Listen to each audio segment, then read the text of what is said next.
Introduction to the Philosophy and Writings of Plato ****, produced by Jake Jacquard. Introduction to the Philosophy and Writings of Plato by Thomas Taylor. Philosophy, says Hierocles, is the purification and perfection of human life.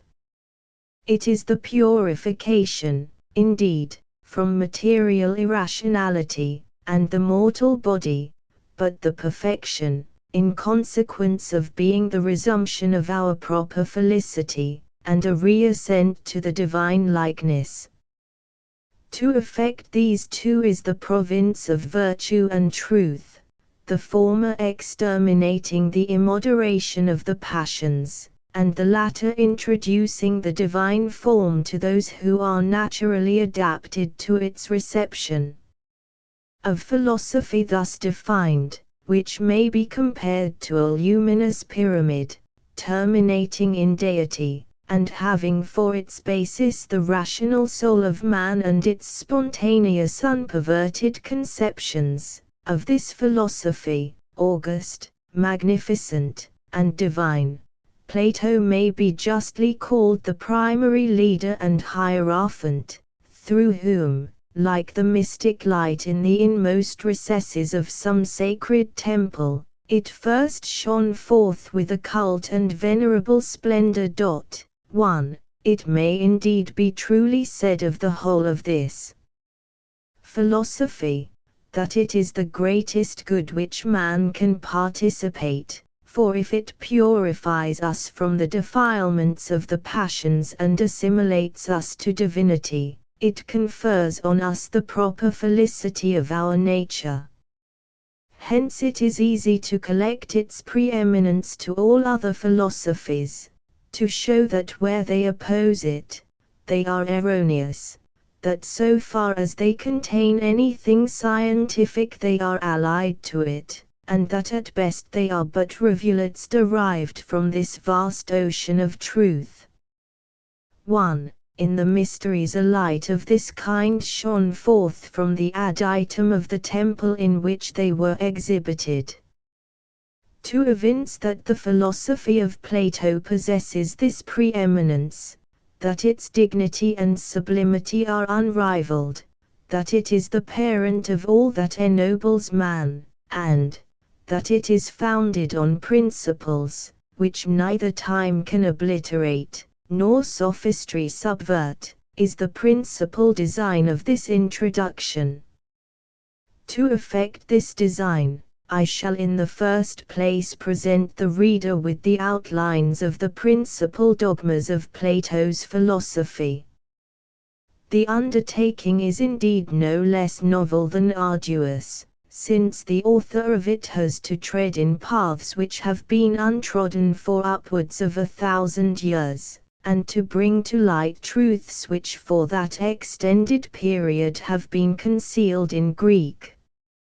Let not the reader, therefore, be surprised at the solitariness of the paths through which I shall attempt to conduct him, or at the novelty of the objects which will present themselves in the journey, for perhaps he may fortunately recollect that he has travelled the same road before, that the scenes were once familiar to him, and that the country through which he is passing is his native land.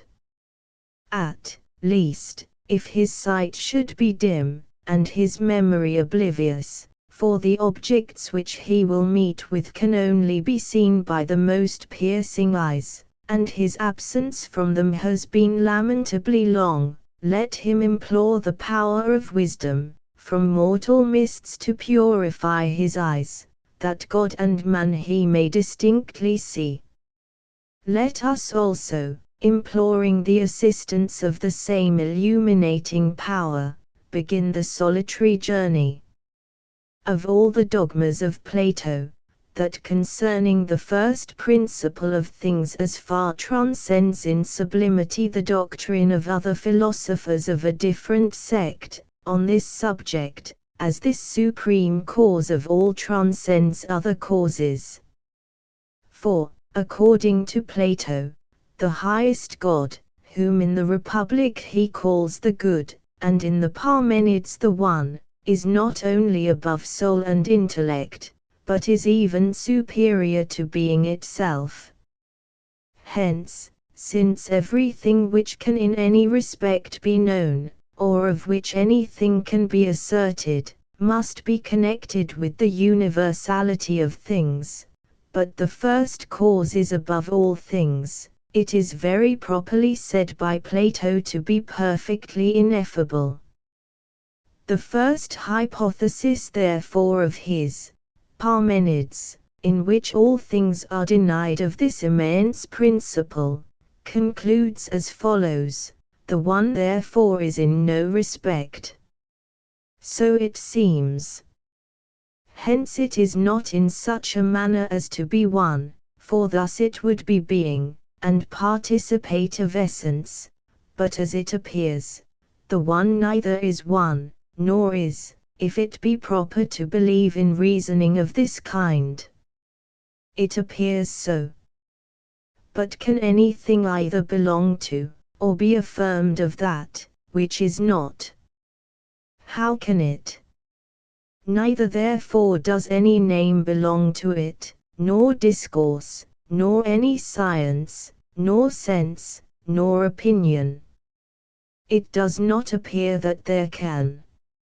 Hence it can neither be named, nor spoken of, nor conceived by opinion, nor be known, nor perceived by any being. So it seems. And here it must be observed that this conclusion respecting the highest principle of things, that he is perfectly ineffable and inconceivable, is the result of a most scientific series of negations, in which not only all sensible and intellectual beings are denied of him, but even natures the most transcendently allied to him, his first and most divine progeny.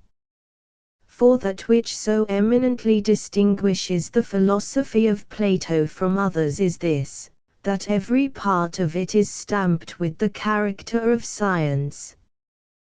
The vulgar indeed proclaim the deity to be ineffable, but as they have no scientific knowledge that he is so, this is nothing more than a confused and indistinct perception of the most sublime of all truths, like that of a thing seen between sleeping and waking, like Phaecia to Ulysses when sailing to his native land, that lay before him indistinct and vast, like a broad shield amid the watery waste.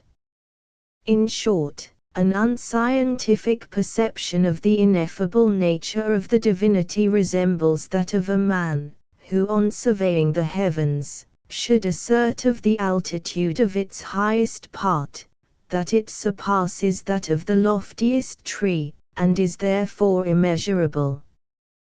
But to see this scientifically, is like a survey of this highest part of the heavens by the astronomer, for he by knowing the height of the media between us and it, knows also scientifically that it transcends in altitude not only the loftiest tree, but the summits of air and ether, the moon, and even the sun itself.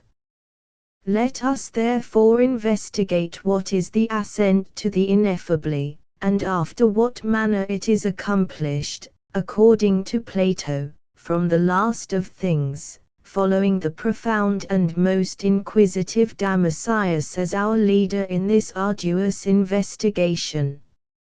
Let our discourse also be common to other principles, and to things proceeding from them to that which is last, and let us, beginning from that which is perfectly effable and known to sense, ascend to the ineffable, and establish in silence, as in a port, the parturitions of truth concerning it. Let us then assume the following axiom, in which as in a secure vehicle we may safely pass from hence thither. I say, therefore, that the unindigent is naturally prior to the indigent. For that which is in want of another is naturally adapted from necessity to be subservient to that of which it is indigent. But if they are mutually in want of each other, each being indigent of the other in a different respect, neither of them will be the principle. For the unindigent is most adapted to that which is truly the principle. And if it is in want of anything, according to this it will not be the principle. It is however necessary that the principles should be this very thing, the principle alone. The unindigent therefore pertains to this, nor must it by any means be acknowledged that there is anything prior to it. This however, would be acknowledged if it had any connection with the indigent. Let us then consider body, that is, a triply extended substance, endued with quality, for this is the first thing effable by us, and is sensible. Is this then the principle of things? But it is two things, body, and quality which is in body as a subject. Which of these therefore is by nature prior? For both are indigent of their proper parts, and that also which is in a subject is indigent of the subject. Shall we say then that body itself is the principle of the first essence? But this is impossible. For, in the first place, the principle will not receive anything from that which is posterior to itself. But body, we say, is the recipient of quality. Hence quality, and a subsistence in conjunction with it, are not derived from body, since quality is present with body as something different. And, in the second place, body is every way divisible, its several parts are indigent of each other, and the whole is indigent of all the parts. As it is indigent, therefore, and receives its completion from things which are indigent, it will not be entirely unindigent. Further still, if it is not one but united, it will require, as Plato says, the connecting one. It is likewise something common and formless, being as it were a certain matter. It requires, therefore, ornament and the possession of form, that it may not be merely body, but a body with a certain particular quality, as for instance, a fiery, or earthly, body, and, in short, body adorned and invested with a particular quality. Hence the things which accede to it, finish and adorn it. Is then that which accedes the principle. But this is impossible. For it does not abide in itself, nor does it subsist alone, but is in a subject of which also it is indigent.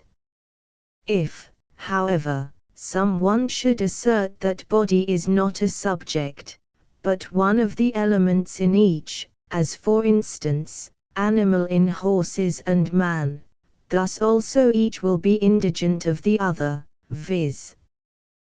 This subject, and that which is in the subject, or rather the common element, animal, and the peculiarities, as the rational and irrational, will be indigent. For elements are always indigent of each other, and that which is composed from elements is indigent of the elements. In short, this sensible nature, and which is so manifest to us, is neither body, for this does not of itself move the senses, nor quality, for this does not possess an interval commensurate with sense. Hence, that which is the object of sight, is neither body nor color, but colored body, or color corporalized, is that which is motive of the sight. And universally, that which is sensible, which is body with a particular quality, is motive of sense. From hence it is evident that the thing which excites the sense is something incorporeal. For if it was body, it would not yet be the object of sense. Body therefore requires that which is incorporeal, and that which is incorporeal, body. For an incorporeal nature is not of itself sensible. It is, however, different from body, because these two possess prerogatives different from each other, and neither of these subsists prior to the other, but being elements of one sensible thing, they are present with each other, the one imparting interval to that which is void of interval, but the other introducing to that which is formless, sensible variety invested with form.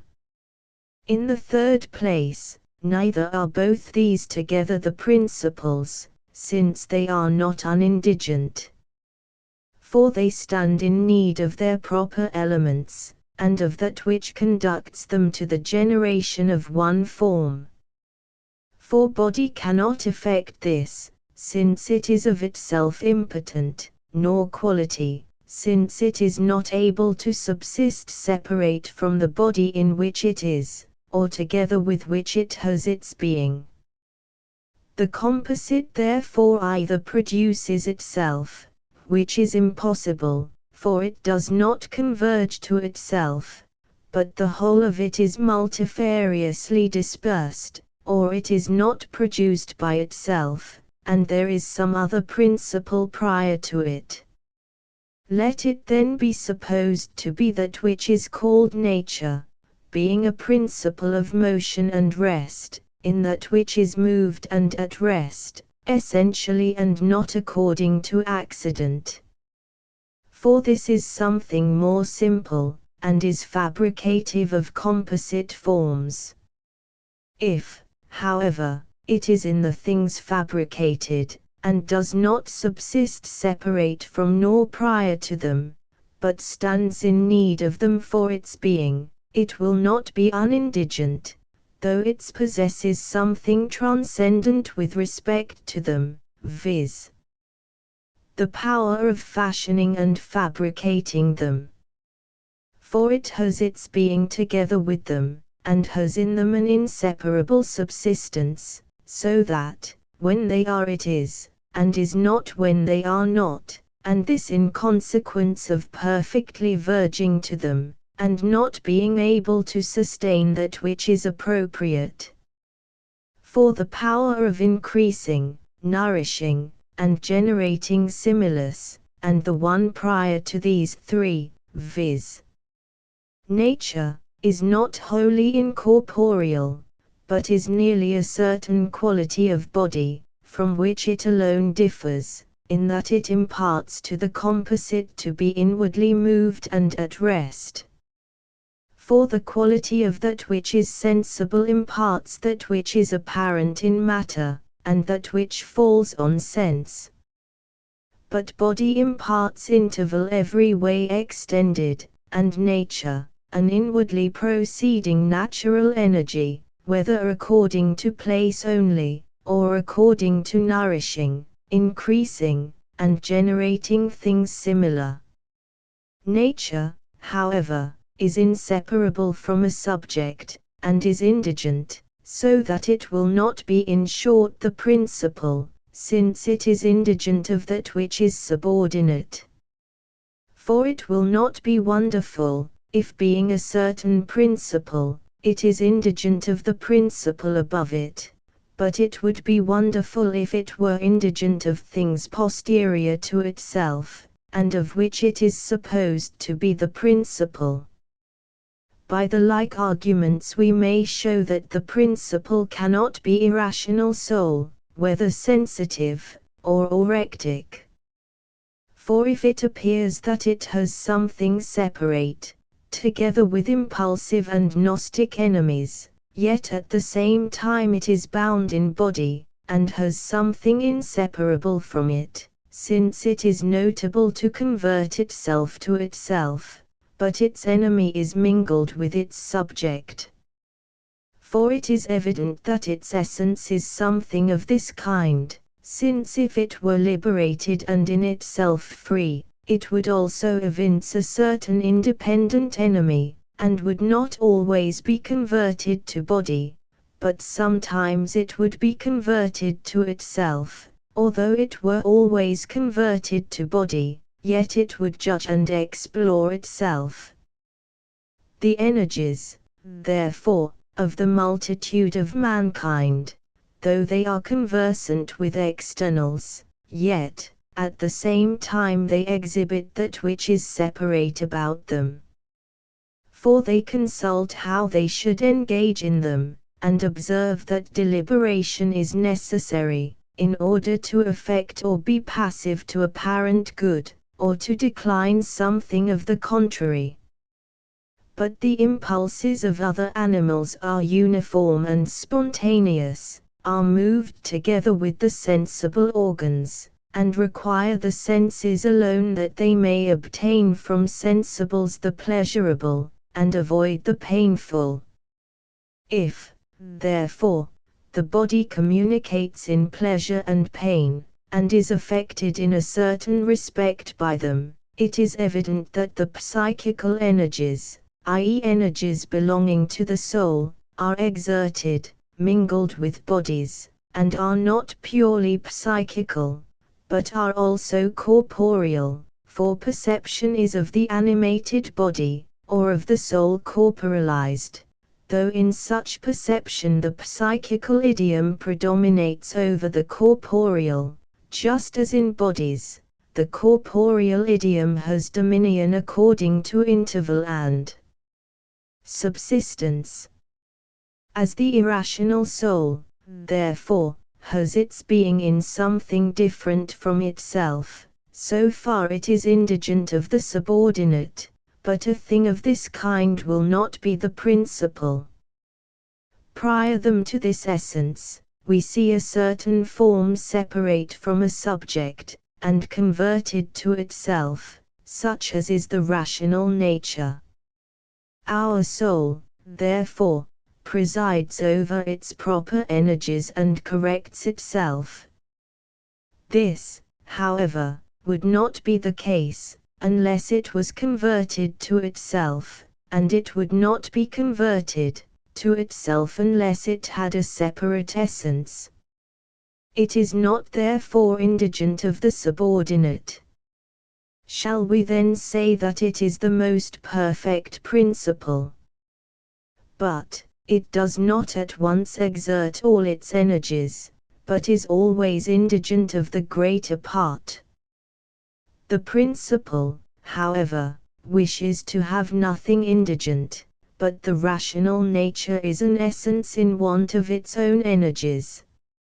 Some one, however, may say that it is an eternal essence, and has never failing essential energies, always concurring with its essence, according to the self-moved and ever vital, and that it is therefore unindigent, but the principle is perfectly unindigent.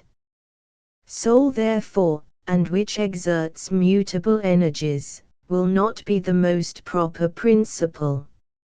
Hence it is necessary that there should be something prior to this, which is in every respect immutable, according to nature, life, and knowledge, and according to all powers and enemies, such as we assert an eternal and immutable essence to be, and such as is much honored intellect, to which Aristotle having ascended, thought he had discovered the first principle.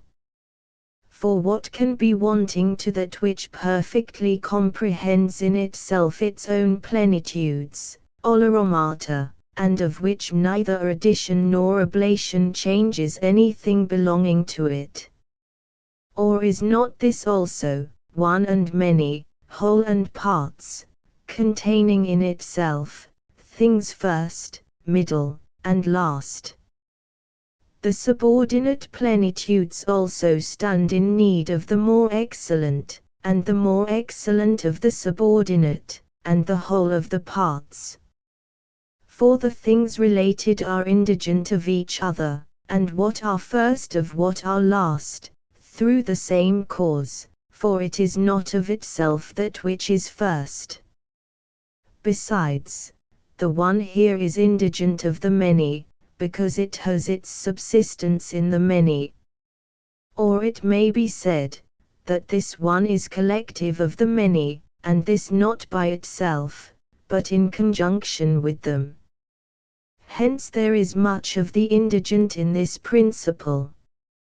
For since intellect generates in itself its proper plenitudes from which the whole at once receives its completion, it will be itself indigent of itself, not only that which is generated of that which generates, but also that which generates, of that which is generated, in order to the whole completion of that which wholly generates itself.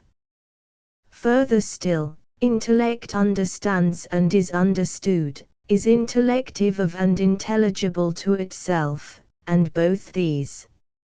Hence the intellectual is indigent of the intelligible, as of its proper object of desire, and the intelligible is in want of the intellectual, because it wishes to be the intelligible of it.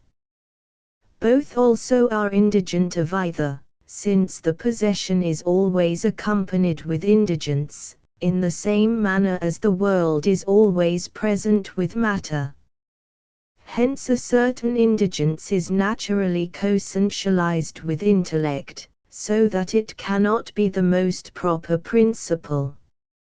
Shall we, therefore, in the next place, direct our attention to the most simple of beings, which Plato calls the one being, Greek, enon. For as there is no separation there throughout the whole, nor any multitude, or order, or duplicity, or conversion to itself, what indigence will there appear to me, in the perfectly united? And especially what indigence will there be of that which is subordinate? Hence the great Parmenides ascended to this most safe principle, as that which is most unindigent.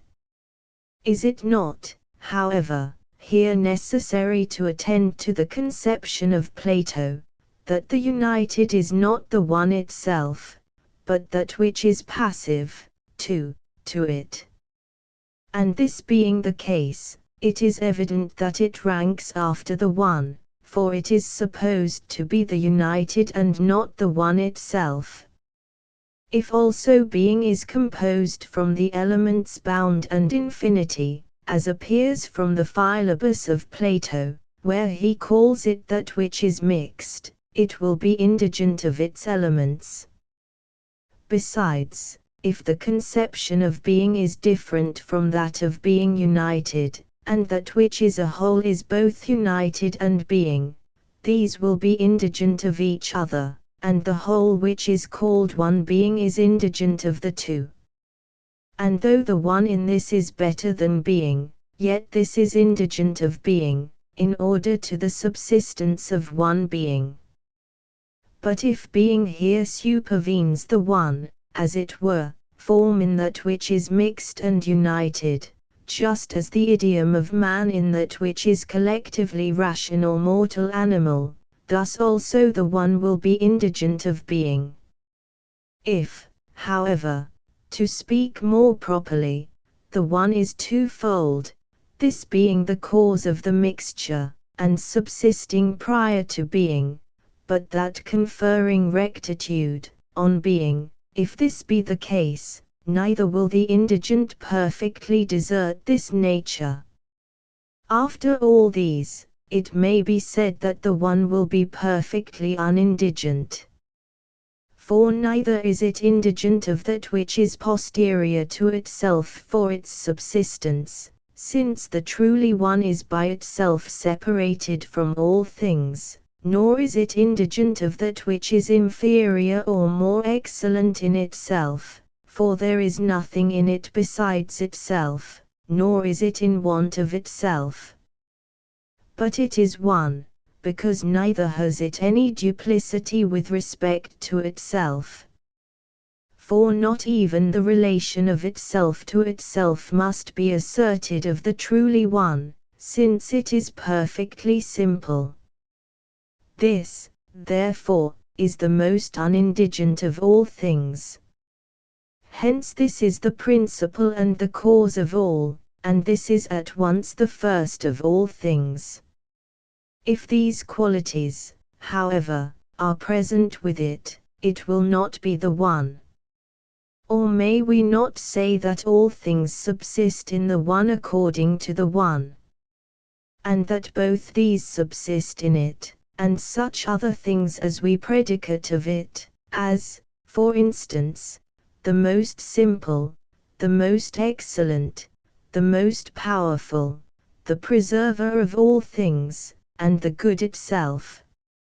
If these things, however, are thus true of the one, it will thus also be indigent of things posterior to itself, according to those very things which we add to it.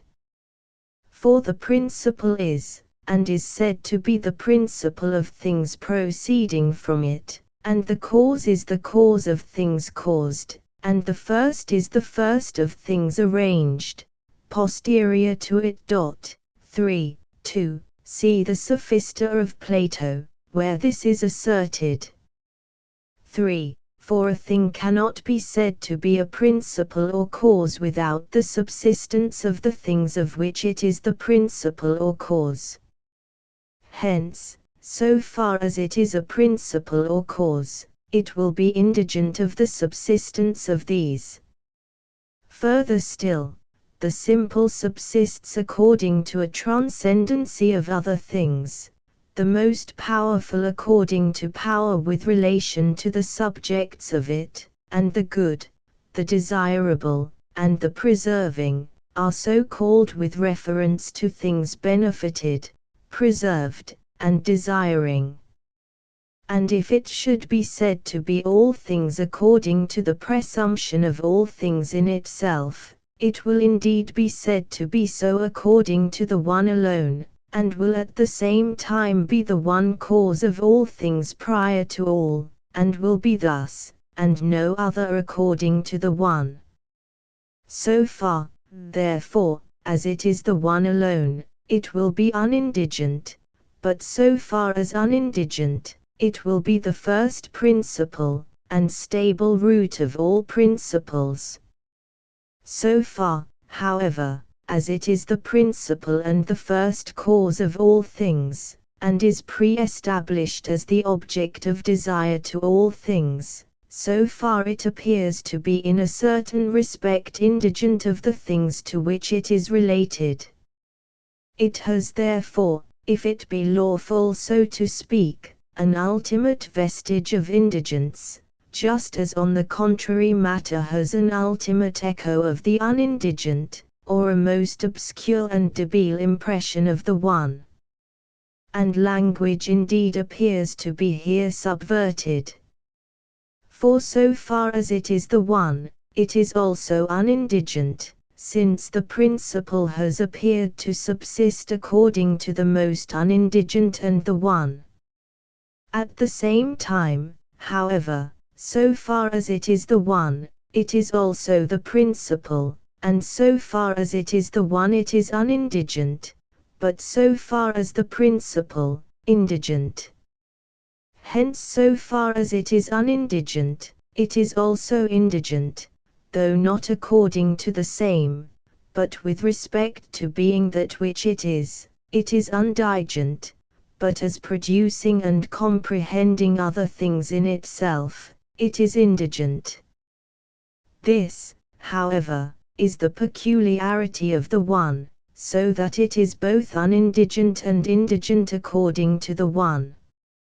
Not indeed then it is each of these, in such a manner as we divide it in speaking of it, but it is one alone, and according to this is both other things, and that which is indigent.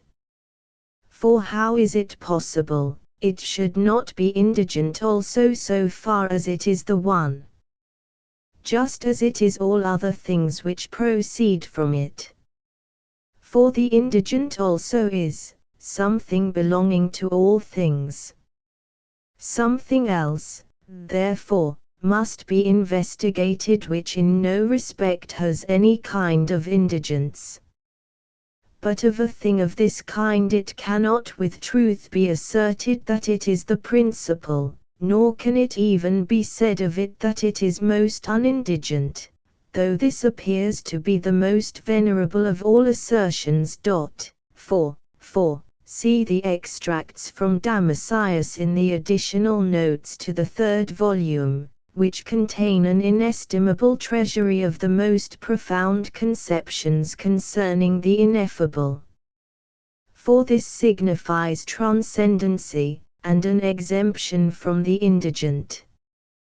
We do not, however, think it proper to call this even the perfectly exempt, but that which is in every respect incapable of being apprehended, and about which we must be perfectly silent, will be the most just axiom of our conception in the present investigation, nor yet this as uttering anything, but as rejoicing in not uttering, and by this venerating that immense unknown. This then is the mode of assent to that which is called the first, or rather to that which is beyond everything which can be conceived, or become the subject of hypothesis. There is also another mode, which does not place the unindigent before the indigent, but considers that which is indigent of a more excellent nature, as subsisting secondary to that which is more excellent. Everywhere then, that which is in capacity is secondary to that which is in energy. For that it may proceed into energy, and that it may not remain in capacity in vain, it requires that which is in energy. For the more excellent never blossoms from the subordinate nature. Let this then be defined by us according to common unperverted conceptions. Matter therefore has prior to itself material form, because all matter is form in capacity, whether it be the first matter which is perfectly formless, or the second which subsists according to body void of quality, or in other words mere triple extension, to which it is likely those directed their attention who first investigated sensibles, and which at first appeared to be the only thing that had a subsistence. For the existence of that which is common in the different elements, persuaded them that there is a certain body void of quality. But since, among bodies of this kind, some possess the governing principle inwardly, and others externally, such as things artificial, it is necessary besides quality to direct our attention to nature, as being something better than qualities, and which is prearranged in the order of cause, as art is, of things artificial. Of things, however, which are inwardly governed, some appear to possess being alone, but others to be nourished and increased, and to generate things similar to themselves. There is therefore another certain cause prior to the above-mentioned nature, viz. a vegetable power itself. But it is evident that all such things as are ingenerated in body as in a subject, are of themselves incorporeal, though they become corporeal by the participation of that in which they subsist, so that they are said to be and are material in consequence of what they suffer from matter. Qualities therefore, and still more natures, and in a still greater degree the vegetable life, preserve the incorporeal in themselves.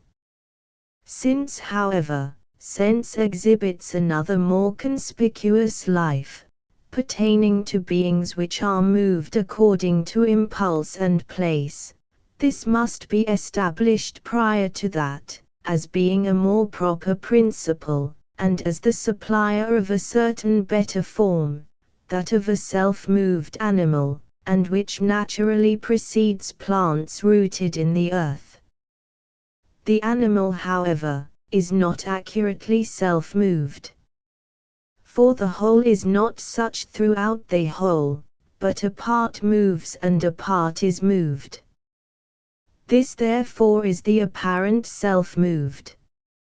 Hence, prior to this it is necessary there should be that which is truly self-moved, and which according to the whole of itself moves and is moved, that the apparently self-moved may be the image of this.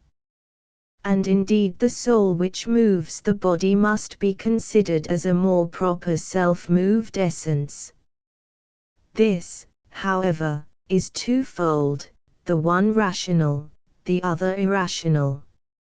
For that there is a rational soul is evident, or has not every one a co-sensation of himself, more clear or more obscure, when converted to himself in the attentions to and investigations of himself, and in the vital and gnostic animadversions of himself.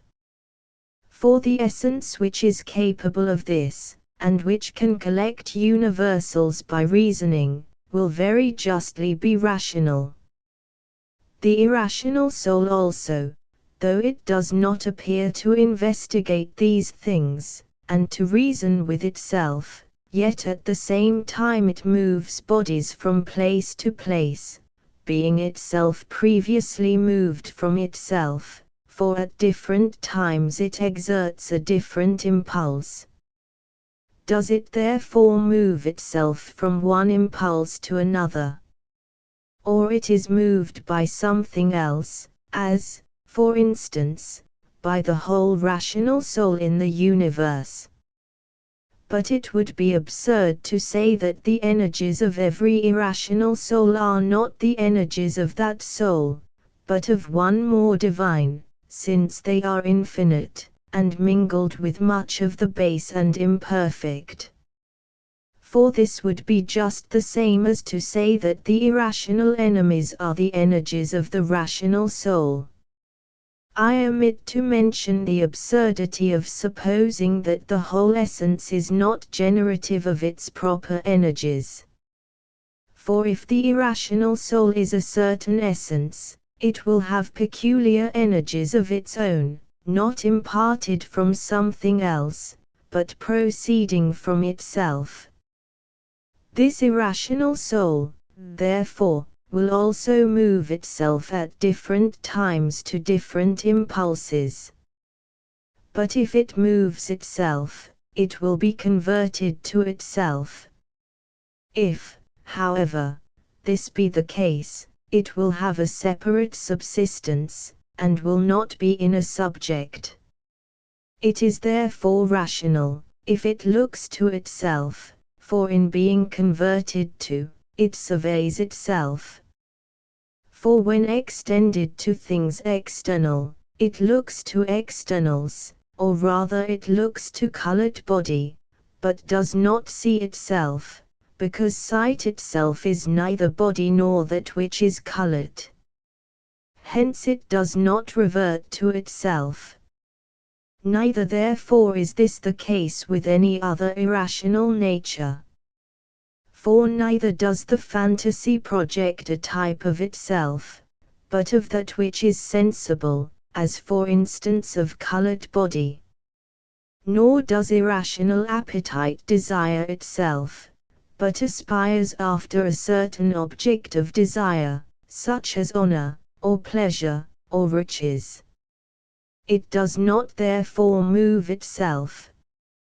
But if someone, on seeing that brutes exert rational energies, should apprehend that these also participate of the first self-moved, and on this account possess a soul converted to itself, it may perhaps be granted to him that these also are rational natures, except that they are not so essentially, but according to participation, and this most obscure, just as the rational soul may be said to be intellectual according to participation, as always projecting common conceptions without distortion.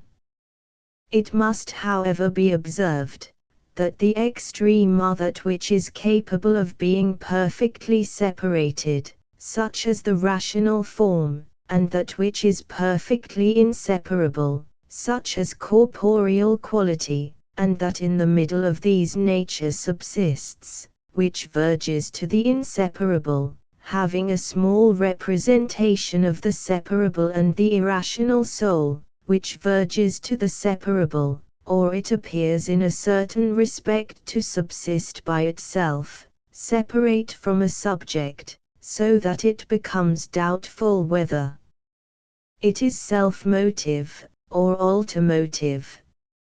For it contains an abundant vestige of self-motion, but not that which is true and converted to itself, and on this account perfectly separated from a subject. And the vegetable soul has in a certain respect a middle subsistence. On this account to some of the ancients it appeared to be a certain soul, but to others, nature. Again, therefore, that we may return to the proposed object of investigation, how can a self-motive nature of this kind, which is mingled with the ultimotive, be the first principle of things? For it neither subsists from itself, nor does it in reality perfect itself, but it requires a certain other nature, both for its subsistence and perfection, and prior to it is that which is truly self-moved. Is therefore that which is properly self-moved the principle, and is it indigent of no form more excellent than itself? Or is not that which moves always naturally prior to that which is moved, and in short does not every form which is pure from its contrary subsist by itself prior to that which is mingled with it? And is not the pure the cause of the commingled? For that which is co-essentialized with another has also an energy mingled with that other. So that a self-moved nature will indeed make itself, but thus subsisting it will be at the same time moving and moved, but will not be made a moving nature only. For neither is it this alone. Every form however is always alone according to its first subsistence, so that there will be that which moves only without being moved. And indeed it would be absurd that there should be that which is moved only, such as body, but that prior both to that which is self-moved and that which is moved only, there should not be that which moves only. For it is evident that there must be, since this will be a more excellent nature, and that which is self-moved, so far as it moves itself, is more excellent than so far as it is moved. It is necessary therefore that the essence which moves unmoved, should be first, as that which is moved, not being motive, is the third, in the middle of which is the self-moved, which we say requires that which moves in order to its becoming motive. In short, if it is moved, it will not abide, so far as it is moved, and if it moves, it is necessary it should remain moving so far as it moves. Whence then does it derive the power of abiding? For from itself it derives the power either of being moved only, or of at the same time abiding and being moved wholly according to the same. Whence then does it simply obtain the power of abiding? Certainly from that which simply abides. But this is an immovable cause. We must therefore admit that the immovable is prior to the self-moved. Let us consider then if the immovable is the most proper principle. But how is this possible? For the immovable contains as numerous a multitude immovably, as the self-moved self-movably.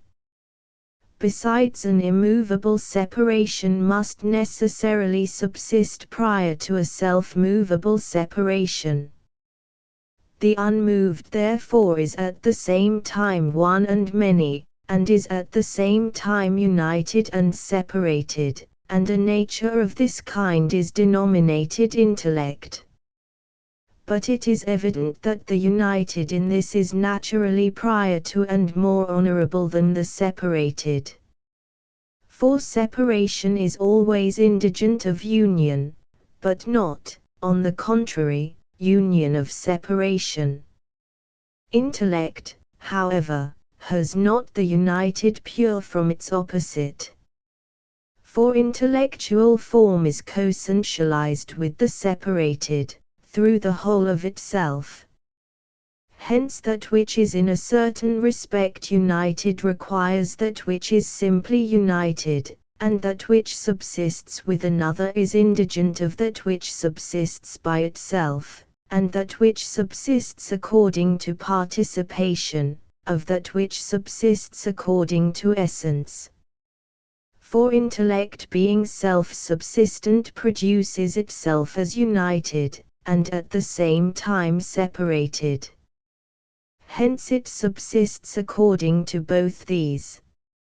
It is produced therefore from that which is simply united and alone united. Prior therefore to that which is formal is the uncircumscribed, and undistributed into forms. And this is that which we call the united, and which the wise men of antiquity denominated being, possessing in one contraction multitude, subsisting prior to the many. Having therefore arrived thus far, let us here rest for a while, and consider with ourselves, whether being is the investigated principle of all things. For what will there be which does not participate of being? May we not say, that this, if it is the united, will be secondary to the one, and that by participating of the one it becomes the united? But in short, if we conceive the one to be something different from being, if being is prior to the one, it will not participate of the one. It will therefore be many only, and these will be infinitely infinite.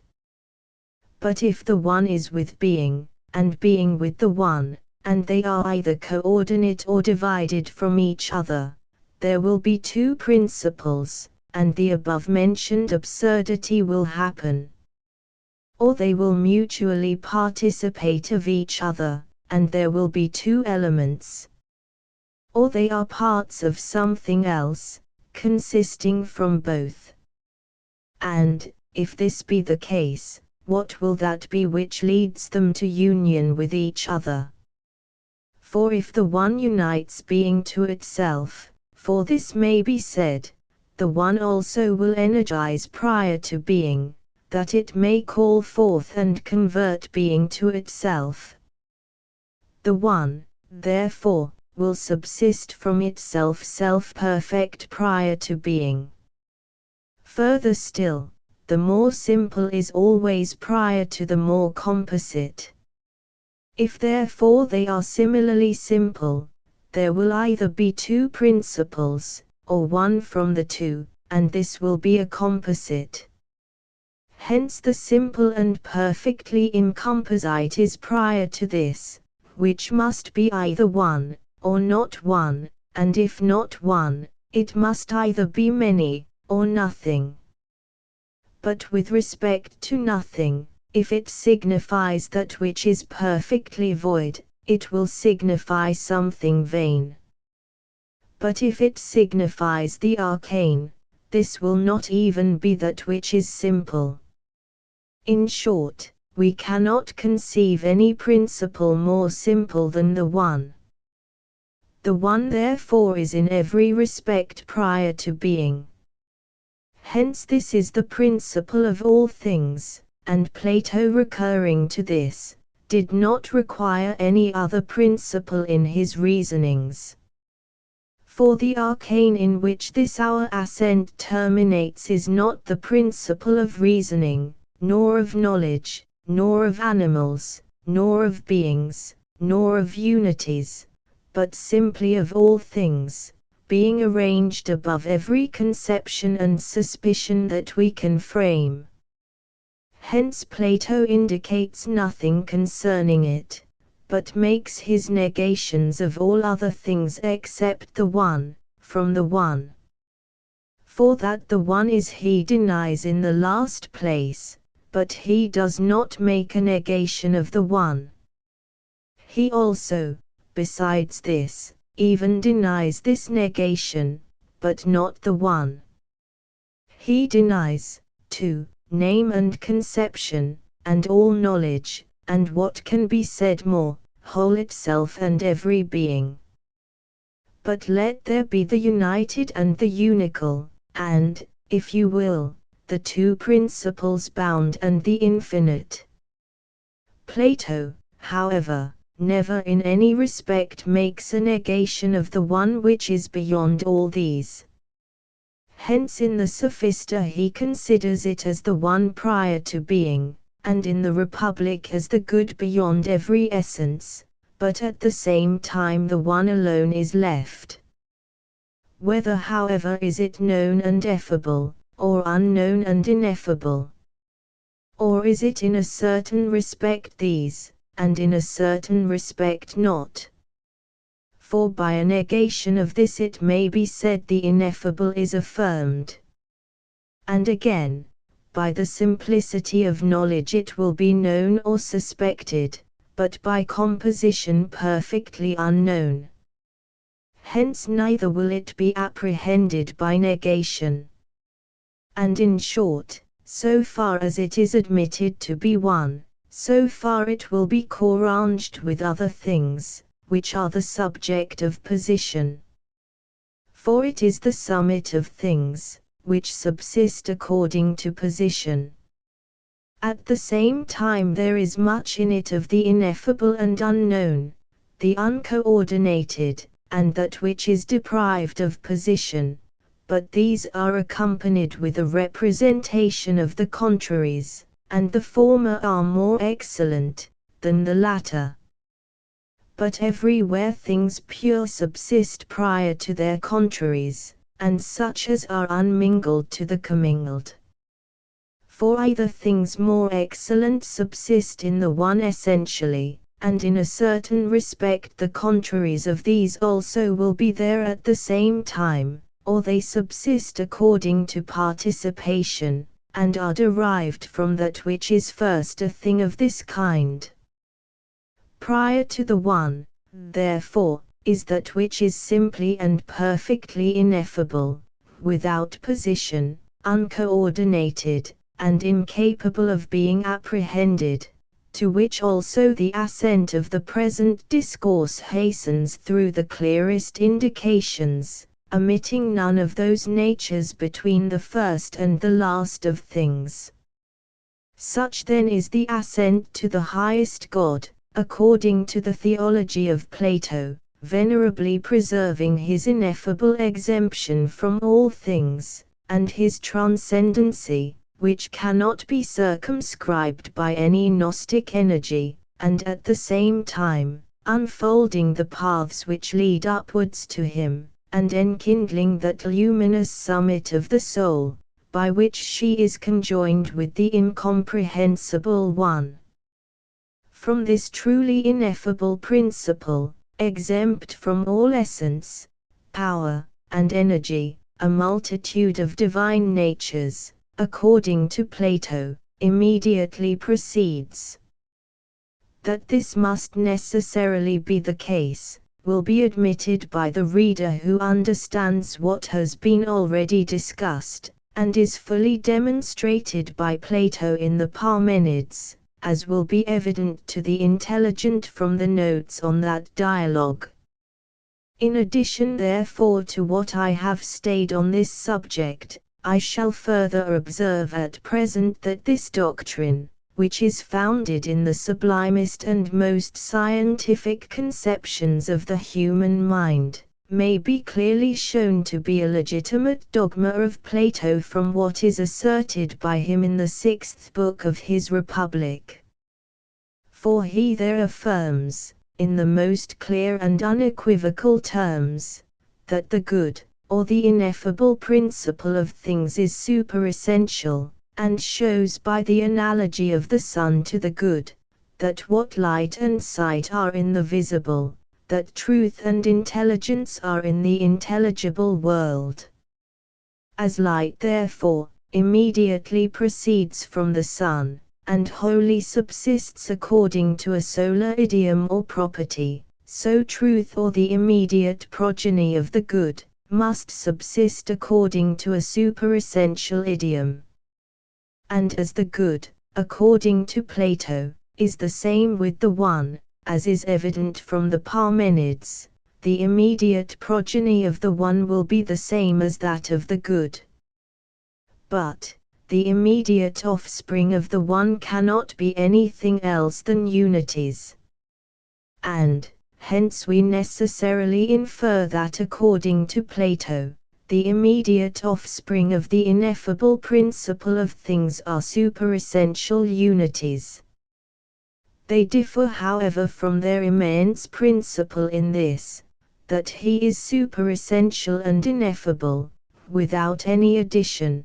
But this divine multitude is participated by the several orders of being, which are suspended from and produced by it. Hence, in consequence of being connected with multitude through this participation, they are necessarily subordinate to the one.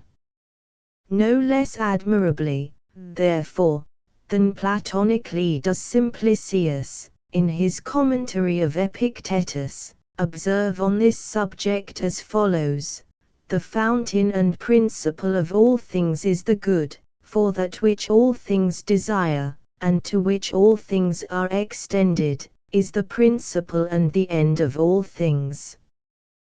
The good also produces from itself all things, first, middle, and last. But it produces such as are first and proximate to itself, similar to itself, one goodness, many goodnesses, one simplicity and unity which transcends all others, many unities, and one principle, many principles. For the one, the principle, the good, and deity, are the same, for deity is the first and the cause of all things. But it is necessary that the first should also be most simple, since whatever is a composite and has multitude is posterior to the one. And multitude and things, which are not good, desire the good as being above them, and in short, that which is not itself the principle is from the principle. But it is also necessary that the principle of all things should possess the highest, and all, power. For the amplitude of power consists in producing all things from itself, and in giving subsistence to similus, prior to things which are dissimilar. Hence the one principle produces many principles, many simplicities, and many goodnesses, proximately from itself. For since all things differ from each other, and are multiplied with their proper differences, each of these multitudes is suspended from its one proper principle.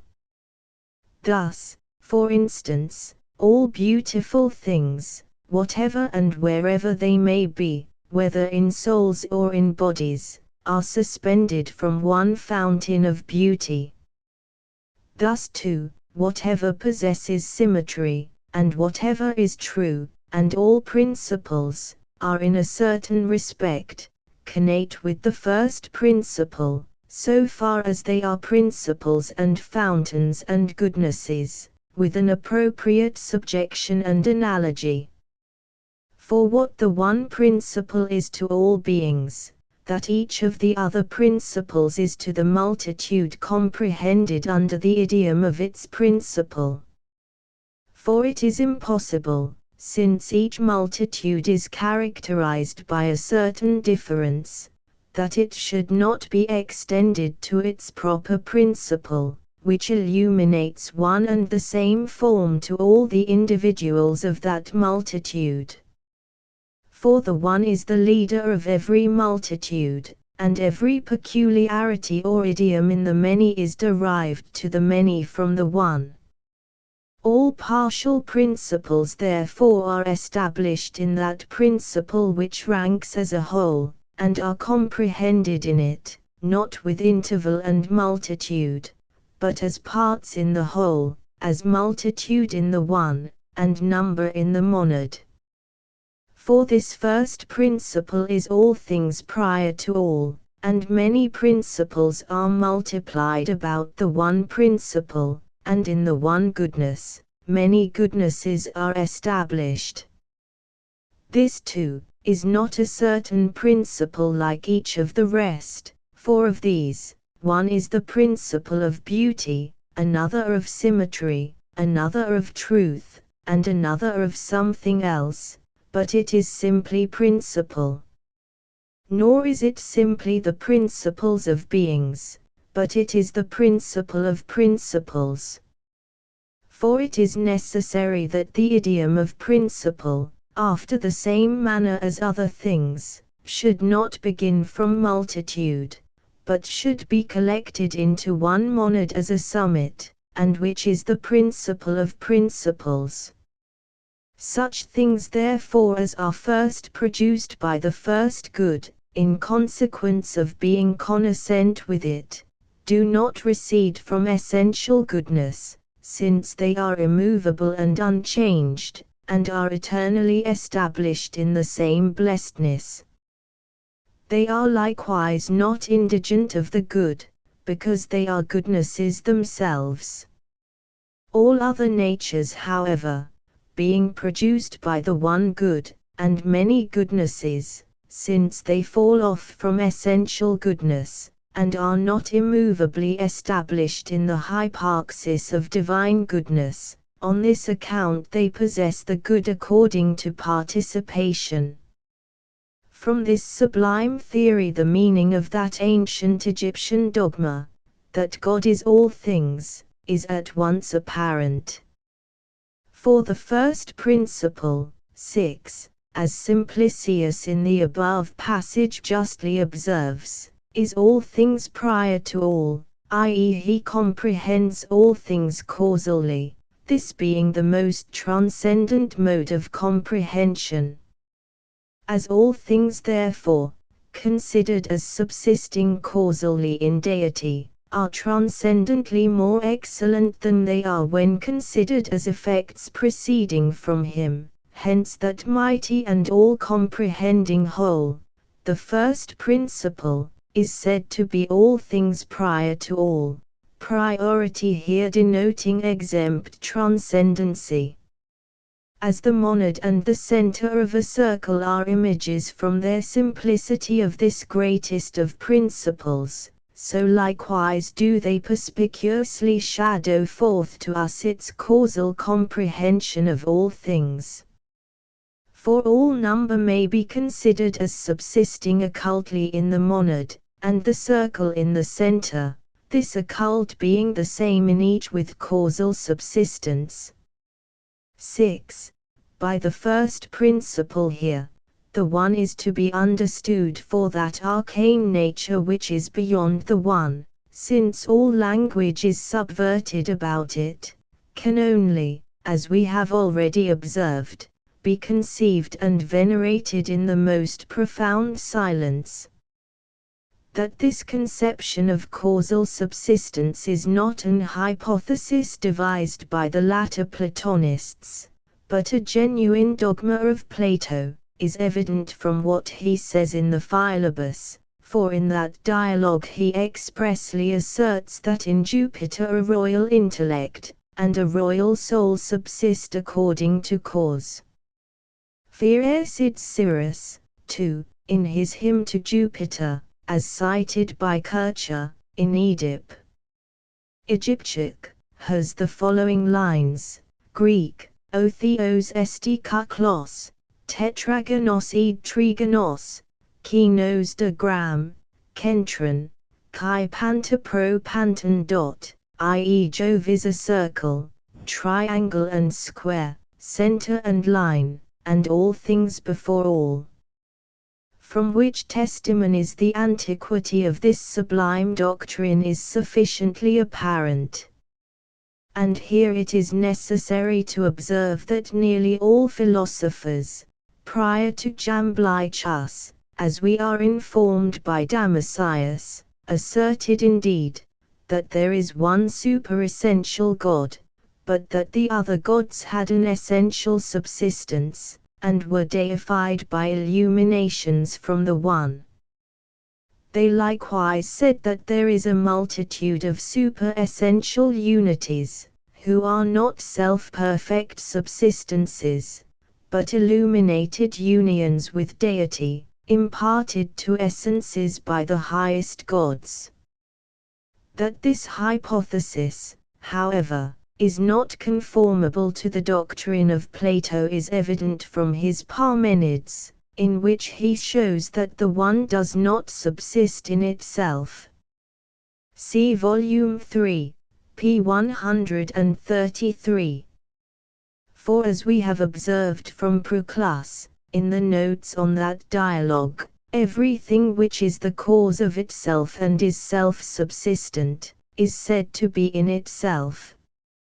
Hence as producing power always comprehends, according to cause that which it produces, it is necessary that whatever produces itself should comprehend itself so far as it is a cause, and should be comprehended by itself so far as it is caused, and that it should be at once both cause and the thing caused, that which comprehends, and that which is comprehended. If therefore a subsistence in another signifies, according to Plato, the being produced by another more excellent cause, as we have shown in the note to p. 133, volume 3, a subsistence in itself must signify that which is self-begotten, and produced by itself. If the one therefore is not self-subsistent as even transcending this mode of subsistence, and if it be necessary that there should be something self-subsistent, it follows that this must be the characteristic property of that which immediately proceeds from the ineffable. But that there must be something self-subsistent is evident, since unless this is admitted there will not be a true sufficiency in anything. Besides, as Damascius well observes, if that which is subordinate by nature is self-perfect, such as the human soul, much more will this be the case with a divine soul. But if with soul, this also will be true of intellect. And if it be true of intellect, it will also be true of life, if of life, of being likewise, and if of being, of the unities above being. For the self-perfect, the self-sufficient, and that which is established in itself, will much more subsist in superior than in subordinate natures. If therefore, these are in the latter, they will also be in the former. I mean the subsistence of a thing by itself, and essentialized in itself, and such are essence and life, intellect, soul, and body. For body, though it does not subsist from, yet subsists by itself, and through this belongs to the genus of substance, and is contradistinguished from accident, which cannot exist independent of a subject. Self-subsistent superessential natures therefore are the immediate progeny of the one, if it be lawful thus to denominate things, which ought rather to be called ineffable unfoldings into light from the ineffable, for progeny implies a producing cause, and the one must be conceived as something even more excellent than this. From this divine self-perfect and self-producing multitude, a series of self-perfect natures, viz. Of beings, lives, intellects, and souls proceeds, according to Plato, in the last link of which luminous series he also classes the human soul, proximately suspended from the demoniacal order, for this order, as he clearly asserts in the Banquet, stands in the middle rank between the divine and human, fills up the vacant space, and links together all intelligent nature. And here to the reader, who has not penetrated the depths of Plato's philosophy, it will doubtless appear paradoxical in the extreme, that any being should be said to produce itself, and yet at the same time proceed from a superior cause. The solution of this difficulty is as follows: essential production, or that energy through which any nature produces something else by its very being, is the most perfect mode of production, because vestiges of it are seen in the last of things. Thus fire imparts heat, by its very essence, and snow coldness. And in short, this is a producing of that kind, in which the effect is that secondarily which the cause is primarily. As this mode of production therefore, from its being the most perfect of all others, originates from the highest natures, it will consequently first belong to those self-subsistent powers, who immediately proceed from the ineffable, and will from them be derived to all the following orders of beings. But this energy, as being characterized by the essential, will necessarily be different in different producing causes. Hence, from that which subsists, at the summit of self-subsistent natures, a series of self-subsisting beings will indeed proceed, but then this series will be secondarily that which its cause is primarily, and the energy by which it produces itself will be secondary to that by which it is produced by its cause. Thus, for instance, the rational soul both produces itself, in consequence of being a self-motive nature, and is produced by intellect, but it is produced by intellect immutably, and by itself transitively, for all its energies subsist in time, and are accompanied with motion.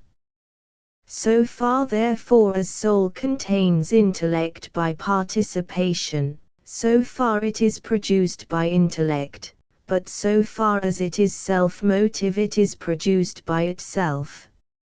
In short, with respect to everything self-subsistent, the summit of its nature is produced by a superior cause, but the evolution of that summit is its own spontaneous energy, and, through this it becomes self-subsistent, and self-perfect.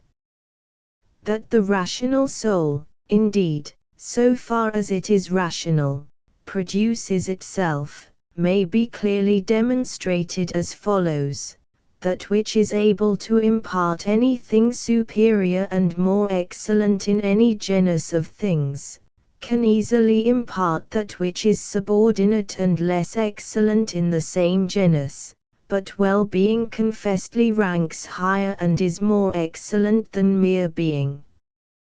The rational soul imparts well-being to itself, when it cultivates and perfects itself, and recalls and withdraws itself from the contagion of the body.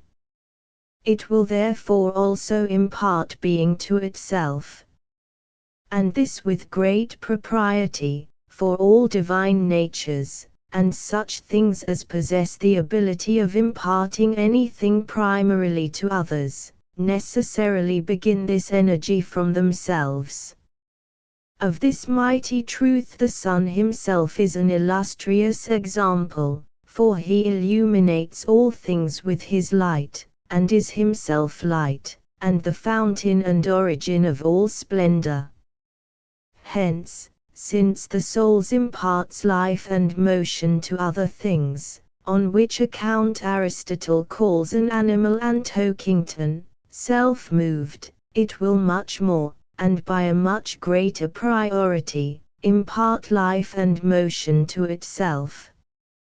From this magnificent, sublime, and most scientific doctrine of Plato, respecting the arcane principle of things and his immediate progeny, it follows that this ineffable cause is not the immediate maker of the universe, and this, as I have observed in the introduction to the Timaeus, not through any defect, but on the contrary through transcendency of power. All things indeed are ineffably unfolded from him at once, into light, but divine media are necessary to the fabrication of the world. For if the universe was immediately produced from the ineffable, it would, agreeably to what we have above observed, be ineffable also in a secondary degree. But as this is by no means the case, it principally derives its immediate subsistence from a deity of a fabricative characteristic, whom Plato calls Jupiter, conformably to the theology of Orpheus. The intelligent reader will readily admit that this dogma is so far from being derogatory to the dignity of the Supreme, that on the contrary it exalts that dignity, and preserves in a becoming manner the exempt transcendency of the ineffable. If therefore we presume to celebrate him, for as we have already observed, it is more becoming to establish in silence those parturitions of the soul which dare anxiously to explore him, we should celebrate him as the principle of principles, and the fountain of deity, or in the reverential language of the Egyptians, as a darkness thrice unknown. 7. Highly laudable indeed, and worthy the imitation of all posterity, is the veneration which the great ancients paid to this immense principle. This I have already noticed in the introduction to the Parmenids, and I shall only observe at present in addition, that in consequence of this profound and most pious reverence of the first God, they did not even venture to give a name to the summit of that highest order of divinities which is denominated intelligible. Hence, says Proclus, in his MSS Scholia on the Cratylus, not every genus of the gods has an appellation, for with respect to the first deity, who is beyond all things, Parmenides teaches us that he is ineffable, and the first genera of the intelligible gods, who are united to the One, and are called occult, have much of the unknown and ineffable. For that which is perfectly effable cannot be conjoined with the perfectly ineffable, but it is necessary that the progression of intelligibles should terminate in this order, in which the first effable subsists, and that which is called by proper names.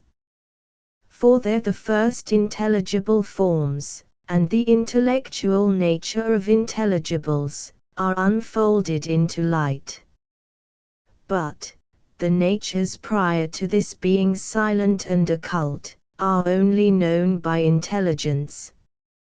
Hence the whole of the telistic science energizing theurgically ascends as far as to this order. Orpheus also says that this is first called by a name by the other gods, for the light proceeding from it is known to and denominated by the intellectual gods. 7. Psalm 18:11, Ksai 2. with no less magnificence therefore than piety, does Proclus thus speak concerning the ineffable principle of things. Let us now if ever remove from ourselves multiform knowledge, exterminate all the variety of life, and in perfect quiet approach near to the cause of all things.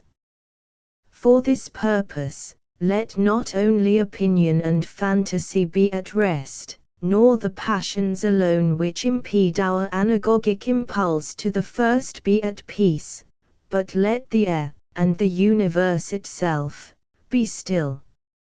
And let all things extend us with a tranquil power to communion with the ineffable.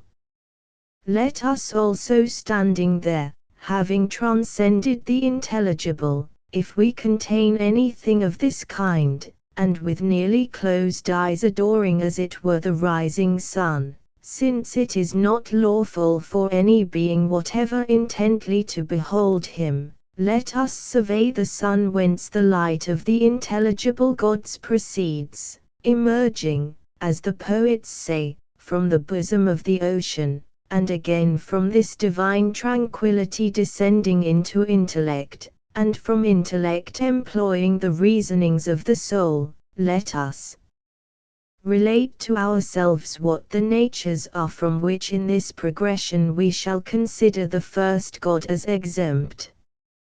And let us as it were celebrate him, not as establishing the earth and the heavens, nor as giving subsistence to souls, and the generations of all animals, for he produced these indeed, but among the last of things.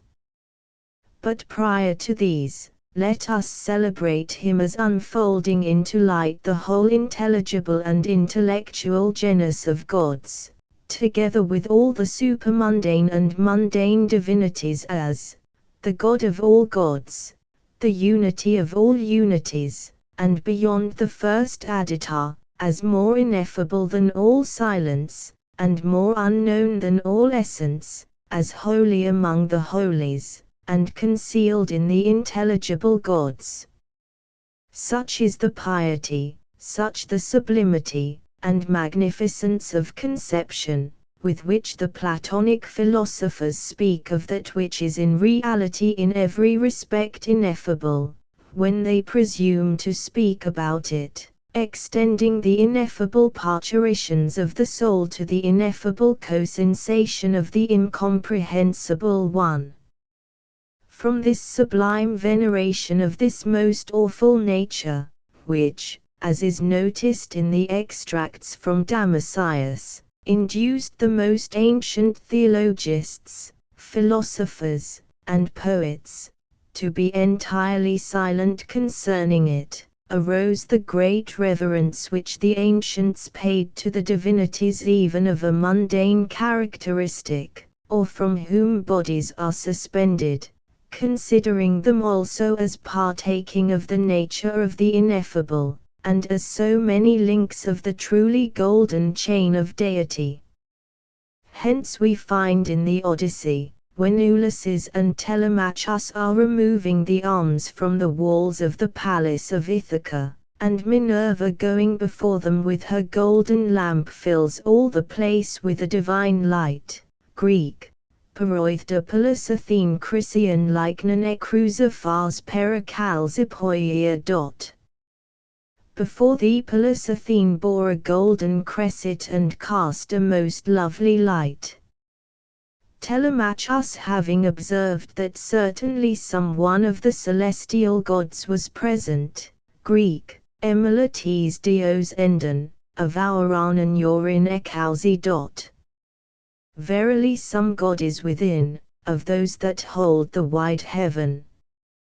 Ulysses says in reply, be silent, restrain your intellect, i.e. even cease to energize intellectually, and speak not. Greek, Siga, Kaikata sun nunis chana, mederi ein. Hold thy peace and keep all this in thine heart and ask not hereof. Book 19, Odyssey.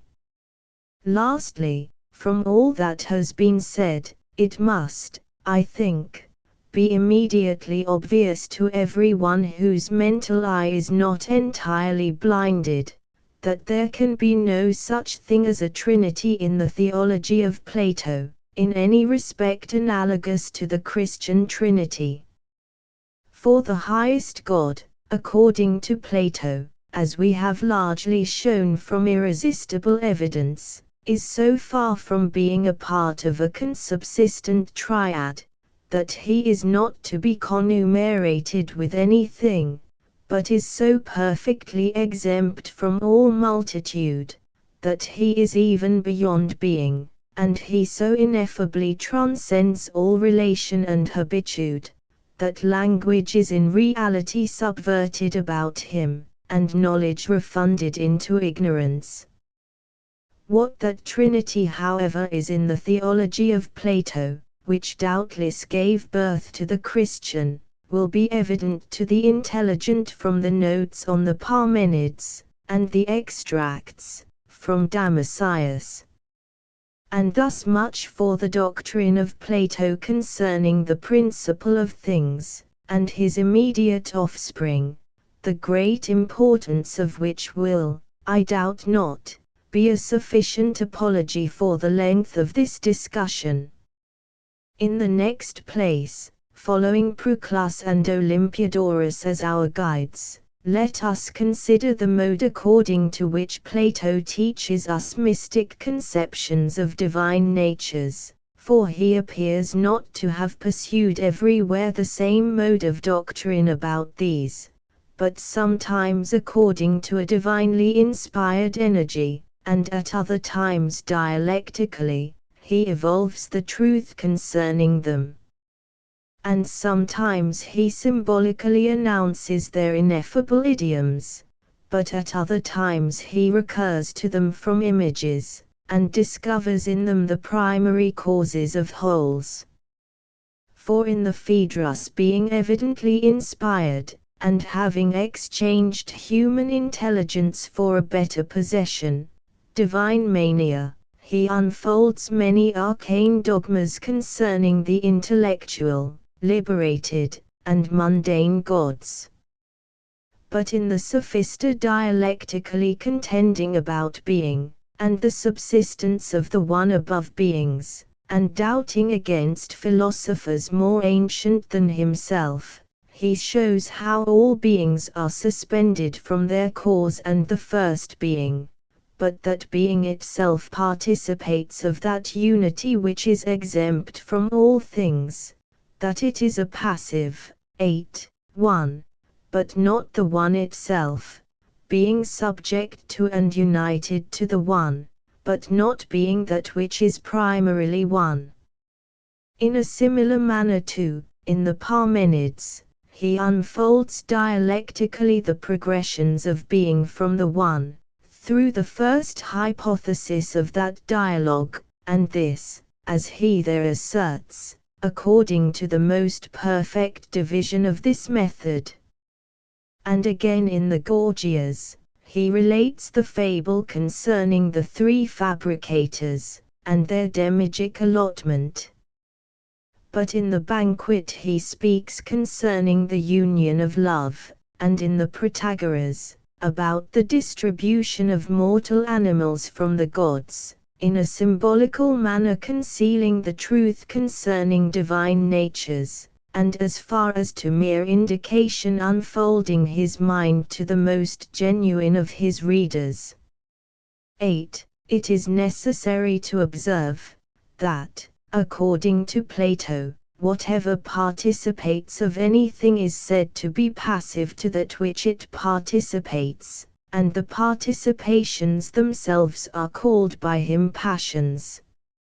Again, if it be necessary to mention the doctrine delivered through the mathematical disciplines, and the discussion of divine concerns from ethical or physical discourses, of which many may be contemplated in the Timaeus, many in the dialogue called Politicus, and many may be seen scattered in other dialogues, here likewise, to those who are desirous of knowing divine concerns through images, the method will be apparent.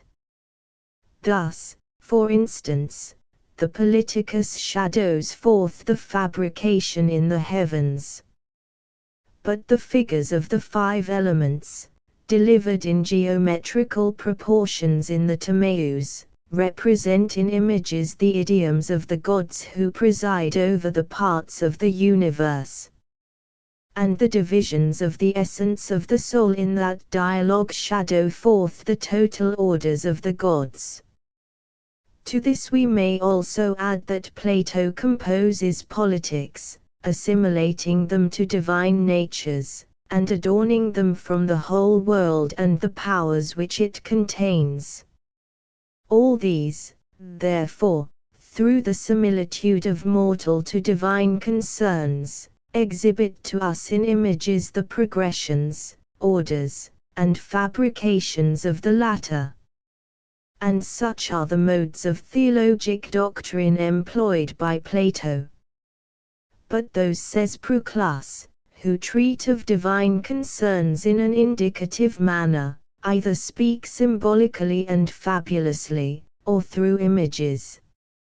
And of those who openly announce their conceptions, some frame their discourses according to science, but others according to inspiration from the gods.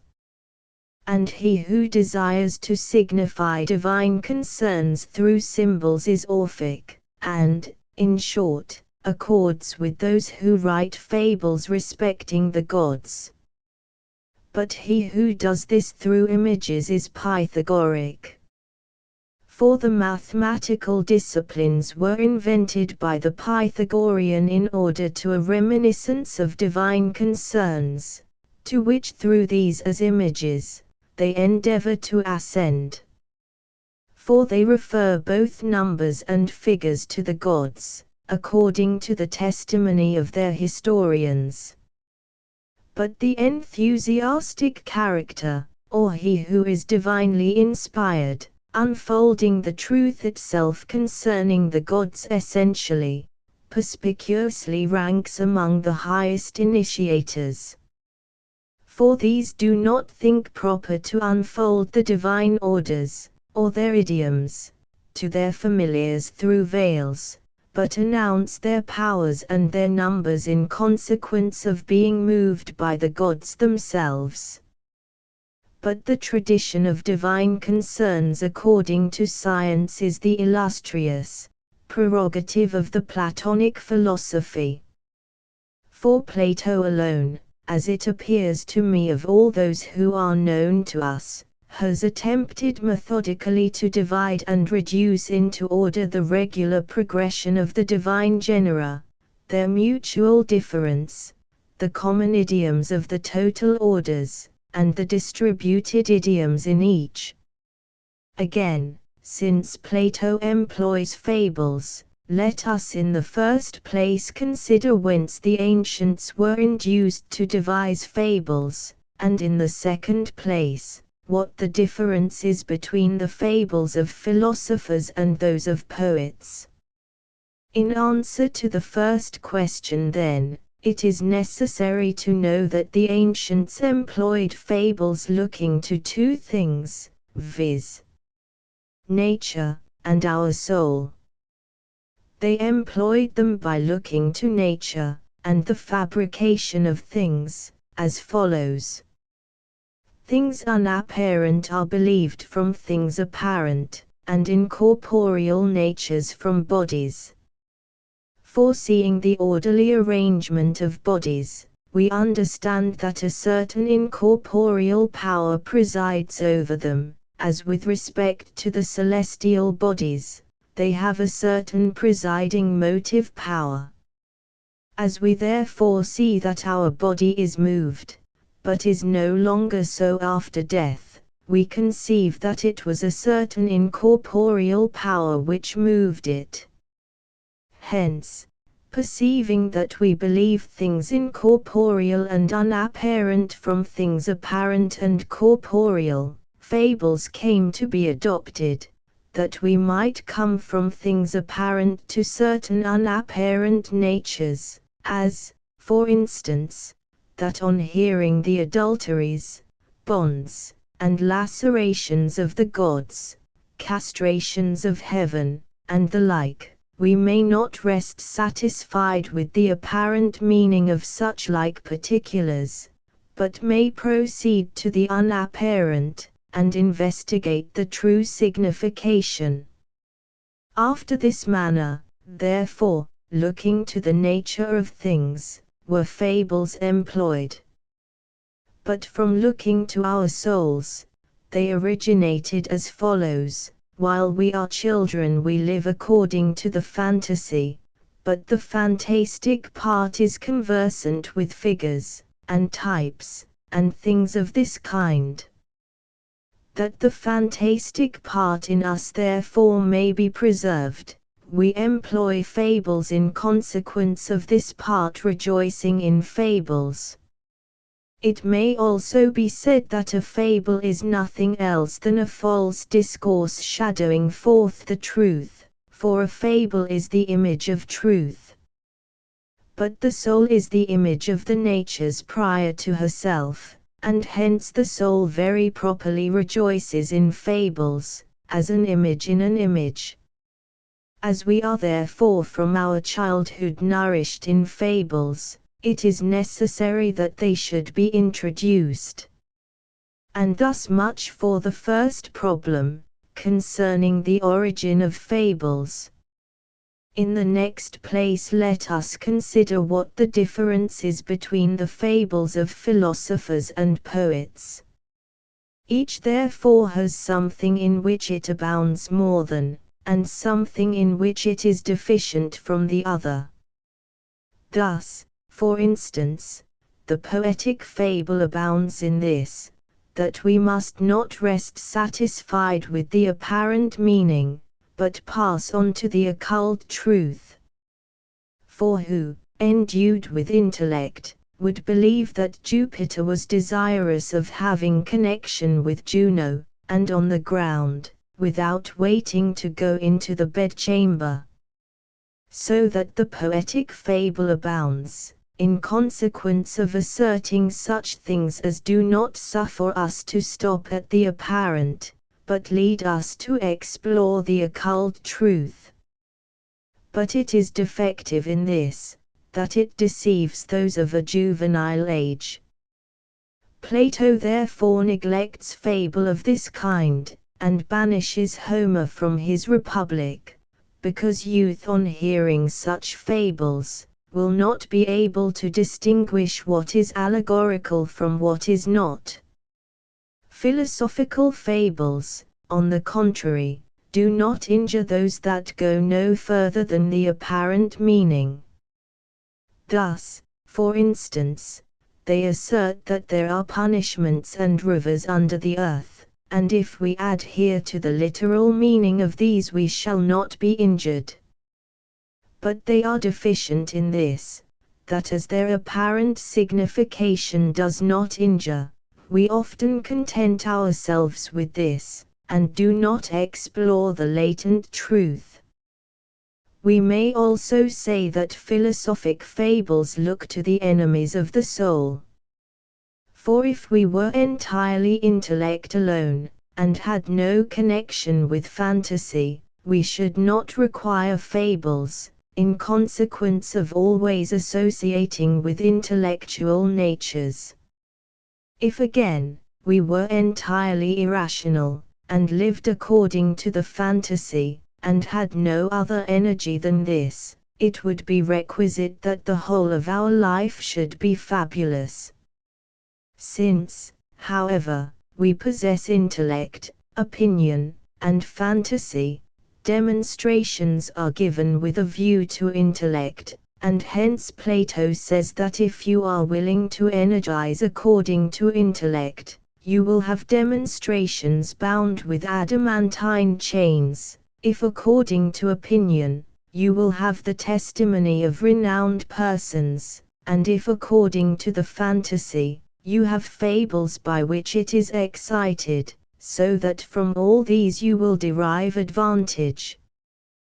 Plato therefore rejects the more tragical mode of mythologizing of the ancient poets, who thought proper to establish an arcane theology respecting the gods, and on this account devised wanderings, castrations, battles and lacerations of the gods, and many other such symbols of the truth about divine natures which this theology conceals.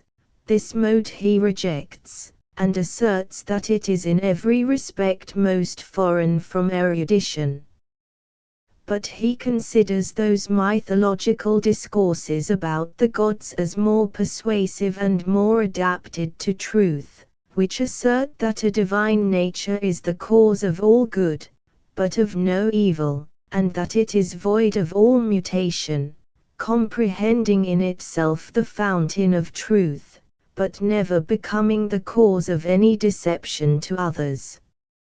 For such types of theology Socrates delivers in the Republic. All the fables therefore of Plato guarding the truth in concealment, have not even their externally apparent apparatus discordant with our undisciplined and unperverted anticipations of divinity. But they bring with them an image of the mundane composition in which both the apparent beauty is worthy of divinity, and a beauty more divine than this is established in the unapparent lives and powers of its causes. In the next place, that the reader may see whence and from what dialogues principally the theological dogmas of Plato may be collected, I shall present him with the following translation of what Proclus has admirably written on this subject. The truth, says he, concerning the gods pervades, as I may say, through all the Platonic dialogues, and in all of them conceptions of the first philosophy, venerable, clear, and supernatural, are disseminated, in some more obscurely, but in others more conspicuously, conceptions which excite those that are in any respect able to partake of them, to the immaterial and separate essence of the gods. And as in each part of the universe and in nature itself, the demigus of all which the world contains established resemblances of the unknown essence of the gods, that all things might be converted to divinity through their alliance with it. In like manner I am of opinion, that the divine intellect of Plato weaves conceptions about the gods with all its progeny, and leaves nothing deprived of the mention of divinity, that from the whole of its offspring a reminiscence of total natures may be obtained, and imparted to the genuine lovers of divine concerns.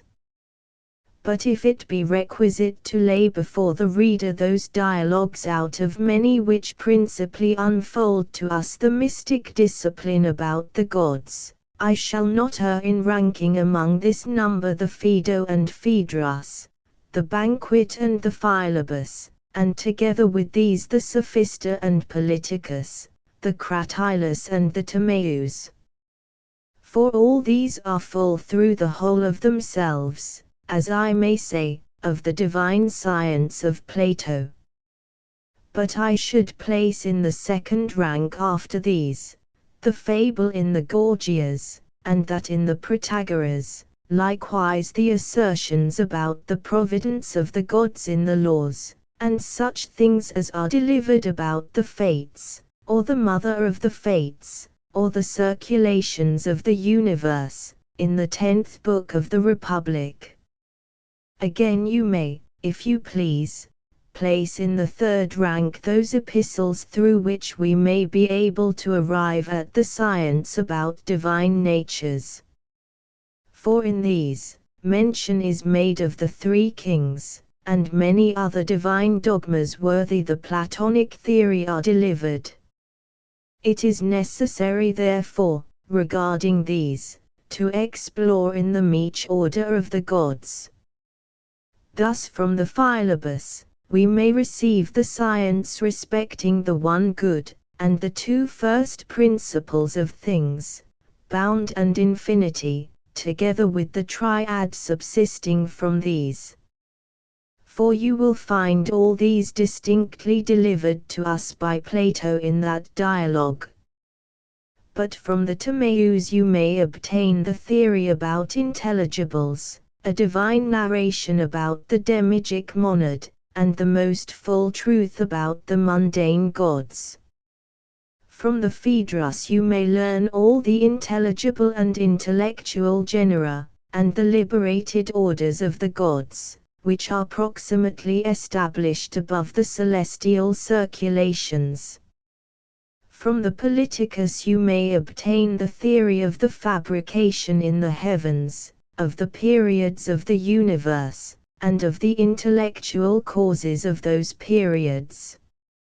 But from the Sophista you may learn the whole sublunary generation, and the idiom of the gods who are allotted the sublunary region, and preside over its generations and corruptions. And with respect to each of the gods, we may obtain many sacred conceptions from the banquet, many from the Cratylus, and many from the Phaedo. For in each of these dialogues more or less mention is made of divine names, from which it is easy for those who are exorcised in divine concerns to discover by a reasoning process the idioms of each. It is necessary, however, to evince that each of the dogmas accords with Platonic principles and the mystic traditions of theologists. For all the Grecian theology is the progeny of the mystic doctrine of Orpheus, Pythagoras first of all learning from Aglaophamus the origins of the gods, but Plato in the second place receiving an all-perfect science of the divinities from the Pythagorean and Orphic writings. For in the Philebus, referring the theory about the two forms of principles, bound and infinity, to the Pythagoreans, he calls them men dwelling with the gods, and truly blessed.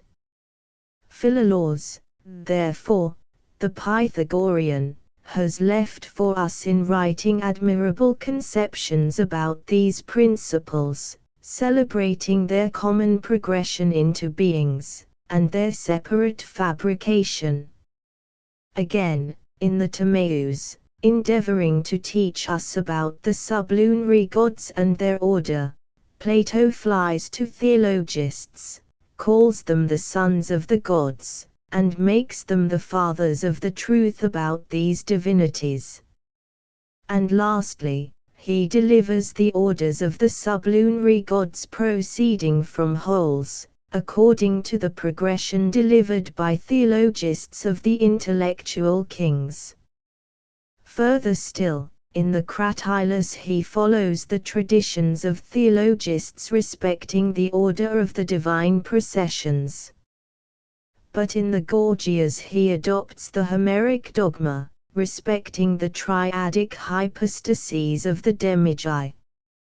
And, in short, he everywhere discourses concerning the gods agreeably to the principles of theologists, rejecting indeed the tragical part of mythological fiction, but establishing first hypotheses in common with the authors of fables.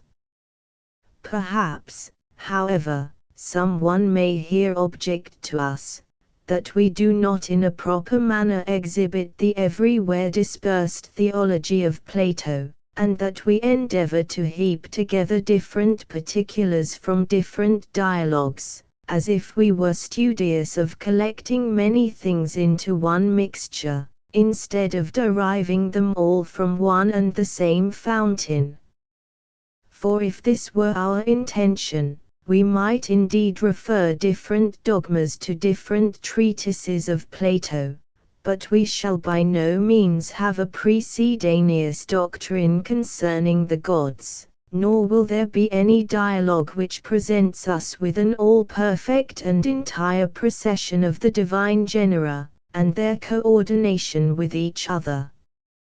But we shall be similar to those who endeavor to obtain a whole from parts, through the want of a whole prior, 9, to parts, and to weave together the perfect, from things imperfect, when, on the contrary, the imperfect ought to have the first cause of its generation in the perfect. For the Timaeus, for instance, will teach us the theory of the intelligible genera, and the Phaedrus appears to present us with a regular account of the first intellectual orders. But where will be the coordination of intellectuals to intelligibles? And what will be the generation of second from first natures? In short, after what manner the progression of the divine orders takes place from the one principle of all things, and how in the generations of the gods, the orders between the one and all perfect number are filled up, we shall be unable to evince. 9. A whole prior to parts is that which causally contains parts in itself. Such parts too, when they proceed from their occult causal subsistence, and have a distinct being of their own, are nevertheless comprehended, though in a different manner, in their producing whole.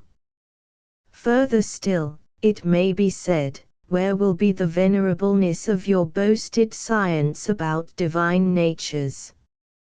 For it is absurd to call these dogmas, which are collected from many places, Platonic, and which, as you acknowledge, are reduced from foreign names to the philosophy of Plato, nor are you able to evince the whole entire truth about divine natures. Perhaps, indeed, they will say that certain persons, junior to Plato, have delivered in their writings, and left to their disciples, one perfect form of philosophy. You, therefore, are able to produce one entire theory about nature from the Timaeus, but from the Republic, or Laws, the most beautiful dogmas about morals, and which tend to one form of philosophy alone, therefore, neglecting the treatise of Plato, which contains all the good of the first philosophy, and which may be called the summit of the whole theory, you will be deprived of the most perfect knowledge of beings, unless you are so much infatuated as to boast on account of fabulous fictions, though an analysis of things of this kind abounds with much of the probable, but not of the demonstrative. Besides, things of this kind are only delivered adventitiously in the Platonic dialogues, as the fable in the Protagoras, which is inserted for the Sarke of the political science, and the demonstrations respecting it. In like manner the fable in the Republic is inserted for the Sarke of justice, and in the Gorgias for the Sarke of temperance. For Plato combines fabulous narrations with investigations of ethical dogmas, not for the Sarke of the fables, but for the Sarke of the leading design, that we may not only exercise the intellectual part of the soul, through contending reasons, but that the divine part of the soul may more perfectly receive the knowledge of beings, through its sympathy with more mystic concerns.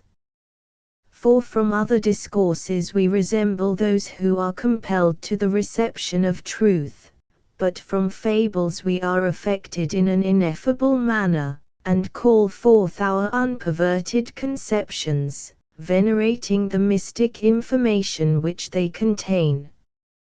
Hence, as it appears to me, Timaeus with great propriety thinks it fit that we should produce the divine genera, following the inventors of fables as sons of the gods, and subscribe to their always generating secondary natures from such as are first, though they should speak without demonstration. For this kind of discourse is not demonstrative, but entheistic, or the progeny of divine inspiration, and was invented by the ancients, not through necessity, but for the sarke of persuasion, not regarding naked discipline, but sympathy with things themselves. But if you are willing to speculate not only the causes of fables, but of other theological dogmas, you will find that some of them are scattered in the Platonic dialogues for the sarke of ethical, and others for the sarke of physical considerations. For in the Philebus, Plato discourses concerning bound and infinity, for the sarke of pleasure, and a life according to intellect. For I think the latter are species of the former. In the Timaeus the discourse about the intelligible gods is assumed for the sarke of the proposed physiology.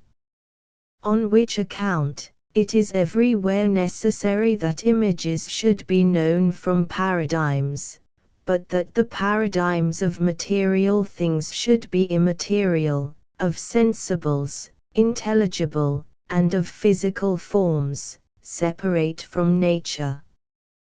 But in the Phaedrus, Plato celebrates the supercelestial place, the subcelestial profundity, and every genus under this for the sarke of amatrimania, the manner in which the reminiscence of souls takes place, and the passage to these from hence.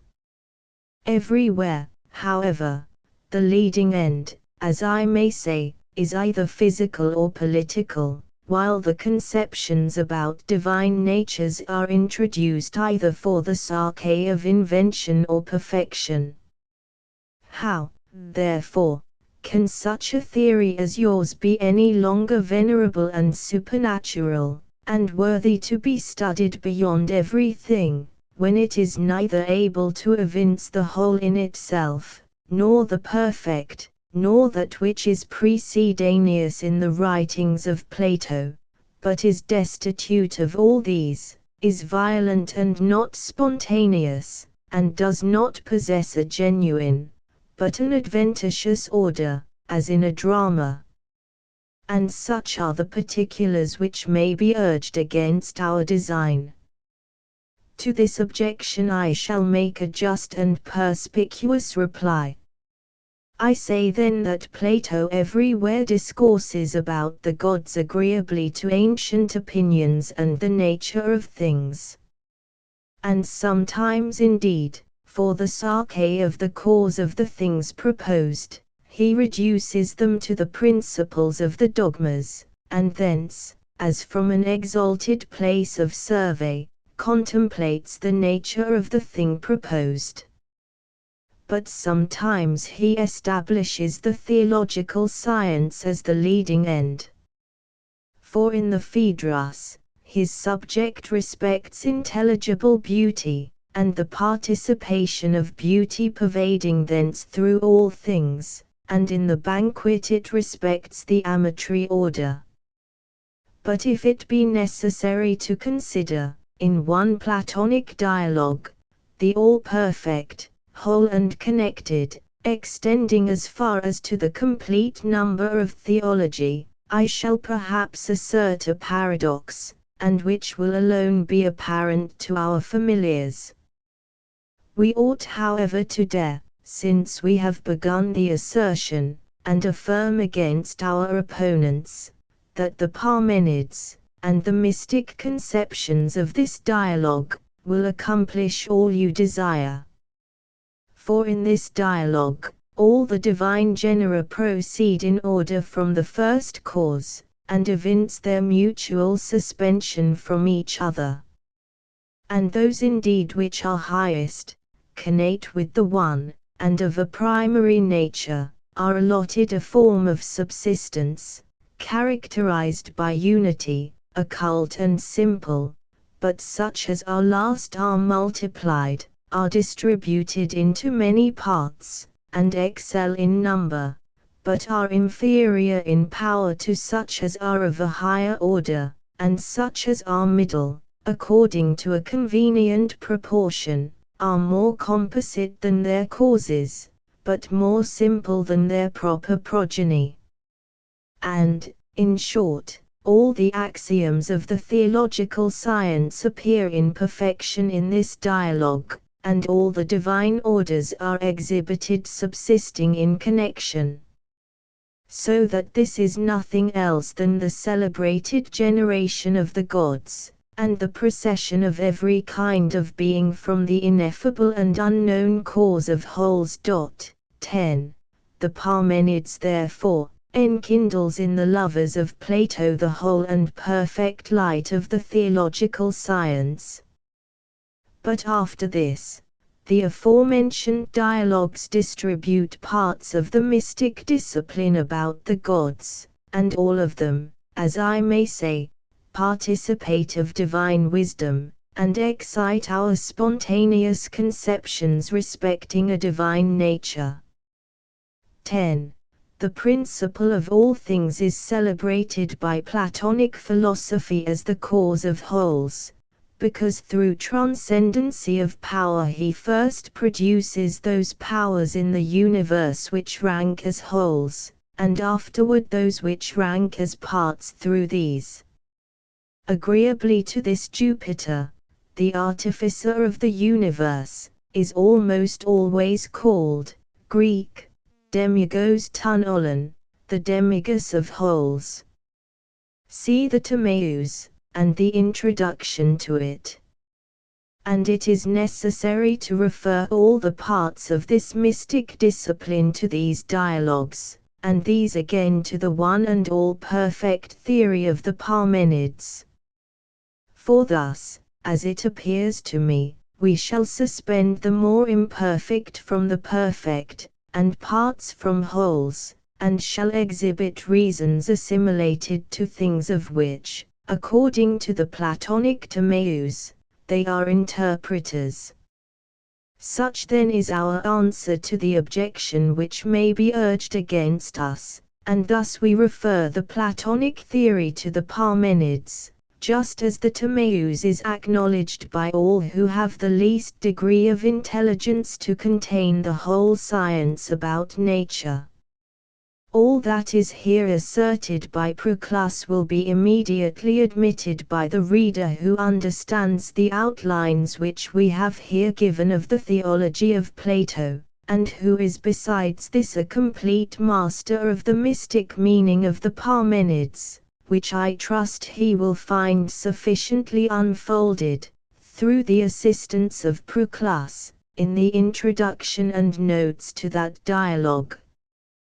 The next important Platonic dogma in order, is that doctrine concerning ideas, about which the reader will find so much said in the notes on the Parmenids, that but little remains to be added here.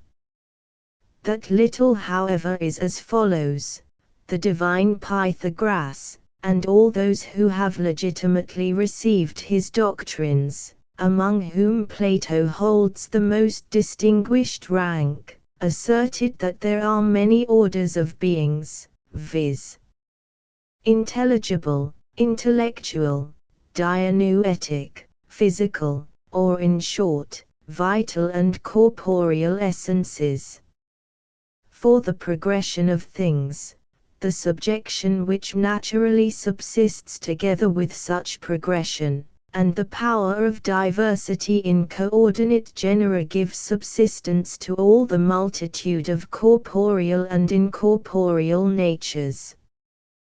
They said, therefore, that there are three orders in the whole extent of beings, viz.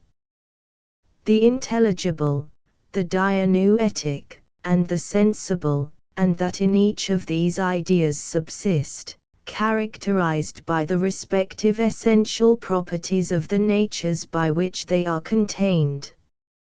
And with respect to intelligible ideas, these they placed among divine natures, together with the producing, paradigmatic, and final causes of things in a consequent order.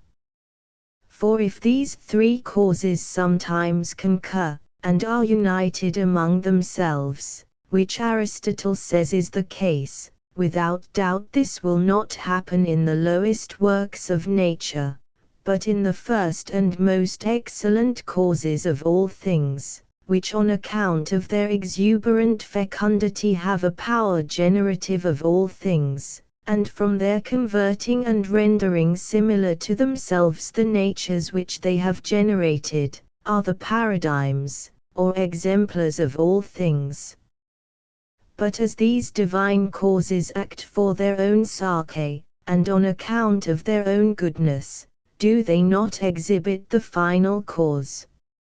Since therefore intelligible forms are of this kind, and are the leaders of so much good to wholes, they give completion to the divine orders, though they largely subsist about the intelligible order contained in the artificer of the universe. But dianoetic forms or ideas imitate the intellectual, which have a prior subsistence, render the order of soul similar to the intellectual order, and comprehend all things in a secondary degree. These forms beheld in divine natures possess a fabricative power, but with us they are only gnostic, and no longer demiurgic, through the defluxion of our wings, or degradation of our intellectual powers. For, as Plato says in the Phaedrus, when the winged powers of the soul are perfect and plumed for flight, she dwells on high, and in conjunction with divine natures governs the world. In the Timaeus, he manifestly asserts that the demiurgus implanted these dianoetic forms in souls, in geometric, arithmetic, and harmonic proportions.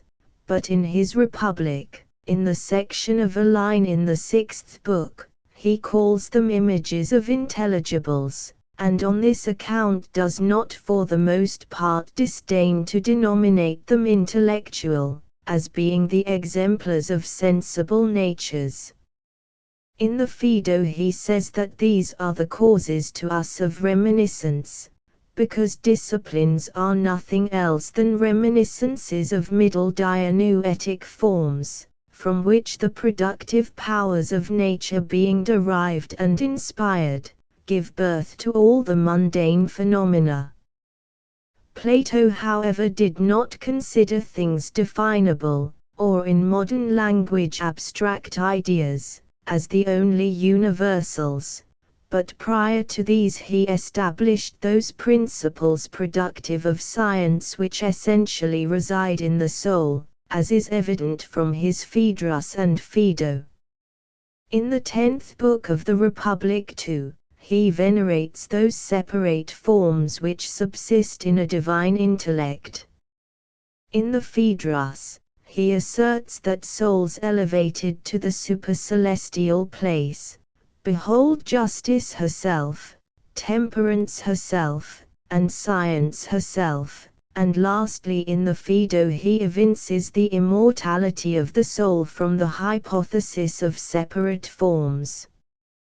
Syrianus, 11, in his commentary on the 13th book of Aristotle's Metaphysics, shows in defense of Socrates, Plato, the Parmenideans, and Pythagoreans, that ideas were not introduced by these divine men according to the usual meaning of names, as was the opinion of Chrysippus, Archidemus, and many of the junior Stoics, for ideas are distinguished by many differences from things which are denominated from custom.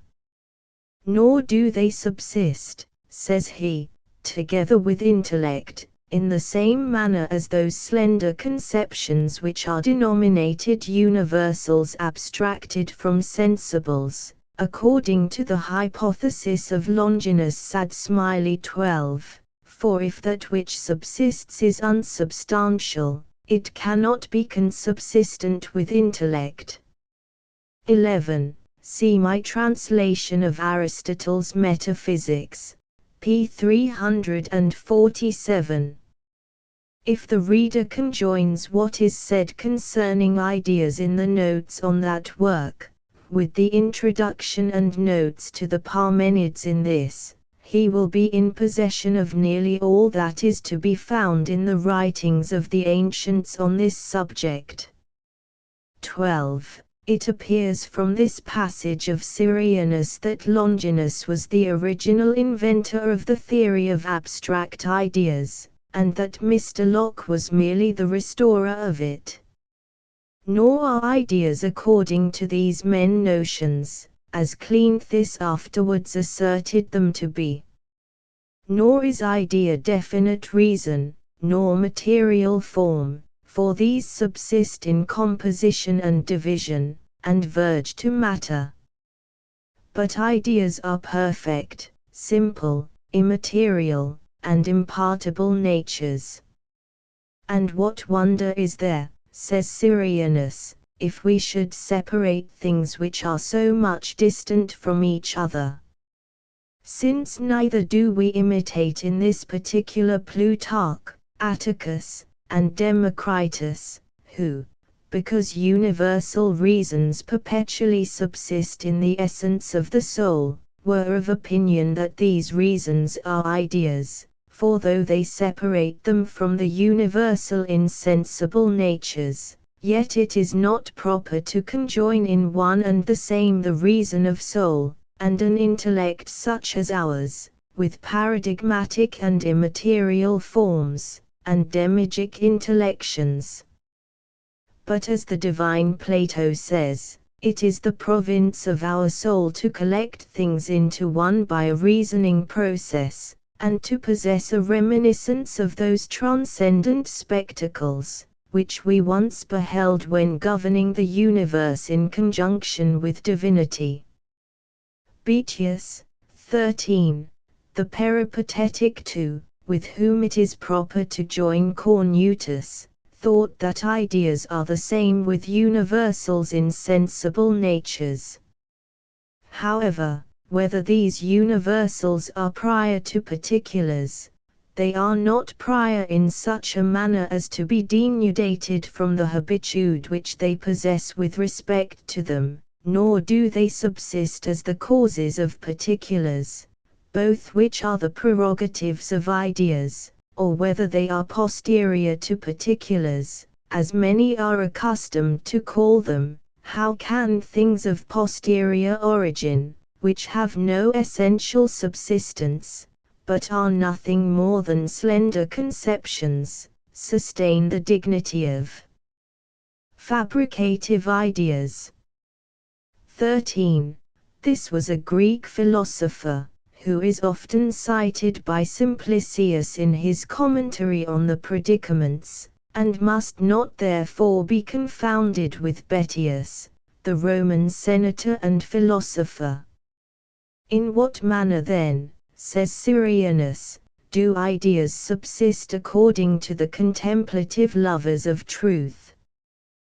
We reply, intelligibly and tetradically, Greek, noiros kai tetradikos, in animal itself, Greek, en to antozou, or the extremity of the intelligible order, but intellectually and decadically, Greek, noiros kai dekadikos, in the intellect of the artificer of the universe, for, according to the Pythagorean hymn, divine number proceeds from the retreats of the undecaying monad, till it arrives at the divine tetrad which produced the mother of all things, the universal recipient, venerable, circularly investing all things with bound, immovable and unwearied, and which is denominated the sacred decad, both by the immortal gods and earth-born men. Greek, proesigao theos os phasino pythagoraios autonamos, monados ek kuthmonos akerala estianaik te I tetrada epis Athene, heda tek mitra panton, pandasha, presbyron, oran peri pasi titheren, atropon, akamata, decada cleius imin agnin, athanator to theokygenius anthropoi. And such is the mode of their subsistence according to Orpheus, Pythagoras and Plato. Or if it be requisite to speak in more familiar language, an intellect sufficient to itself, and which is a most perfect cause, presides over the wholes of the universe, and through these governs all its parts, but at the same time that it fabricates all mundane natures, and benefits them by its providential energies, it preserves its own most divine and immaculate purity, and while it illuminates all things, is not mingled with the natures which it illuminates. This intellect, therefore, comprehending in the depths of its essence an ideal world, replete with all various forms, excludes privation of cause and casual subsistence, from its energy. But as it imparts every good and all possible beauty to its fabrications, it converts the universe to itself, and renders it similar to its own omniform nature. Its energy, too, is such as its intellection, but it understands all things, since it is most perfect. Hence there is not anything which ranks among true beings, that is not comprehended in the essence of intellect, but it always establishes in itself ideas, which are not different from itself and its essence, but give completion to it, and introduce to the whole of things, a cause which is at the same time productive, paradigmatic, and final. For it energizes as intellect, and the ideas which it contains are paradigmatic, as being forms, and they energize from themselves, and according to their own exuberant goodness. And such are the Platonic dogmas concerning ideas, which sophistry and ignorance may indeed oppose, but will never be able to confute. From this intelligible world, replete with omniform ideas, this sensible world, according to Plato, perpetually flows, depending on its artificer intellect, in the same manner as shadow on its forming substance. For as a deity of an intellectual characteristic is its fabricator, and both the essence and energy of intellect are established in eternity, the sensible universe, which is the effect or production of such an energy, must be consubsistent with its cause, or in other words, must be a perpetual emanation from it. This will be evident from considering that everything which is generated, is either generated by art or by nature, or according to power. It is necessary, therefore, that everything operating according to nature or art should be prior to the things produced, but that things operating according to power should have their productions coexistent with themselves, just as the sun produces light coexistent with itself, fire, heat, and snow, coldness. If therefore the artificer of the universe produced it by art, he would not cause it simply to be, but to be in some particular manner, for all art produces form. Whence therefore does the world derive its being? If he produced it from nature, since that which makes by nature imparts something of itself to its productions, and the maker of the world is incorporeal, it would be necessary that the world, the offspring of such an energy, should be incorporeal. It remains therefore, that the demiurgus produced the universe by power alone, but everything generated by power subsists together with the cause containing this power, and hence production of this kind cannot be destroyed unless the producing cause is deprived of power. The divine intellect therefore that produced the sensible universe caused it to be coexistent with himself. This world thus depending on its divine artificer, who is himself an intelligible world replete with the archetypal ideas of all things, considered according to its corporeal nature, is perpetually flowing, and perpetually advancing to being, to gignestai, and compared with its paradigm, has no stability or reality of being. However, considered as animated by a divine soul, and as receiving the illuminations of all the supermundane gods, and being itself the receptacle of divinities from whom bodies are suspended, it is said by Plato in the Timaeus to be a blessed god. The great body of this world too, which subsists in a perpetual dispersion of temporal extension, may be properly called a whole with a total subsistence, on account of the perpetuity of its duration, though this is nothing more than a flowing eternity. And hence Plato calls it a whole of wholes, by the other wholes which are comprehended in its meaning, the celestial spheres, the sphere of fire, the whole of air considered as one great orb, the whole earth, and the whole sea. These spheres, which are called by Platonic writers parts with a total subsistence, are considered by Plato as aggregately perpetual. For if the body of this world is perpetual, this also must be the case with its larger parts, on account of their exquisite alliance to it, and in order that wholes with a partial subsistence, such as all individuals, may rank in the last gradation of things.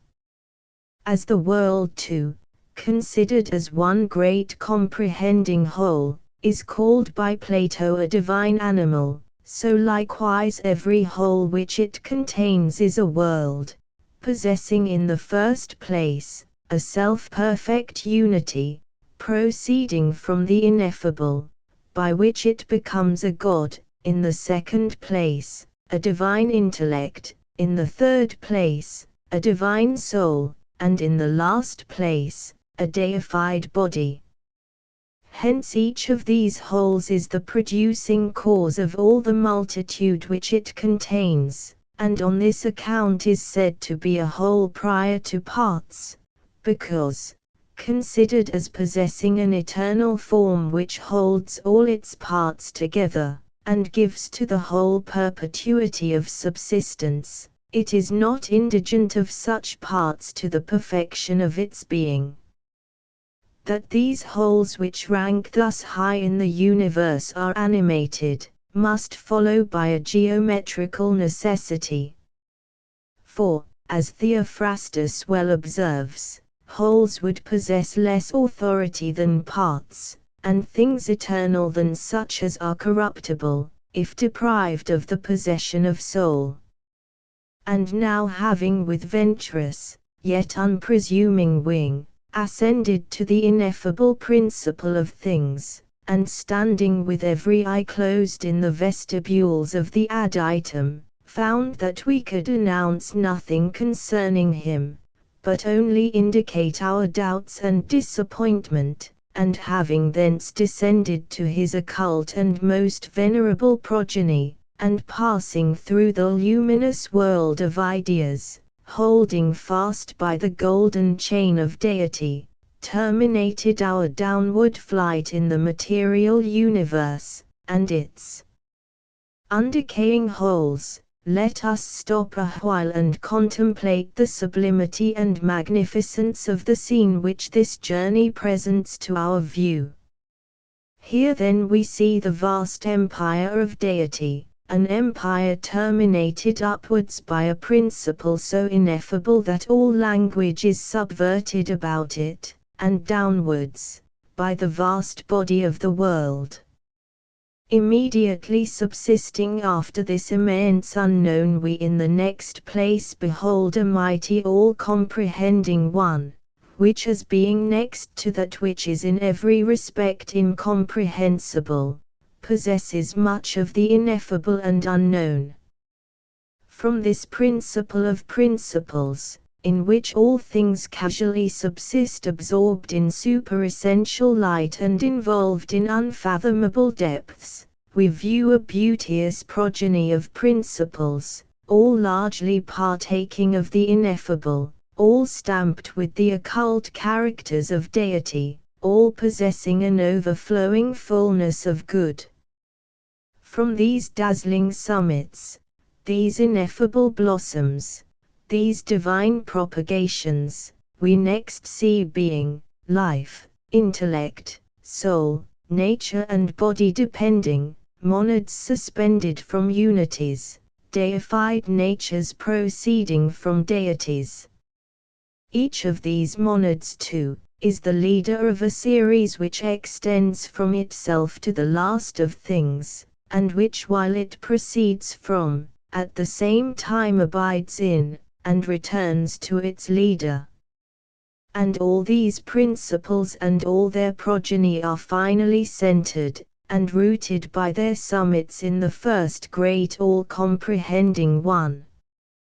Thus all beings proceed from, and are comprehended in the first being, all intellects emanate from one first intellect, all souls from one first soul, all natures blossom from one first nature, and all bodies proceed from the vital and luminous body of the world.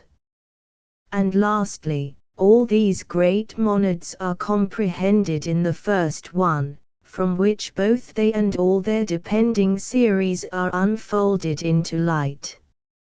Hence this first One is truly the unity of unities, the monad of monads, the principle of principles, the God of gods, one and all things, and yet one prior to all.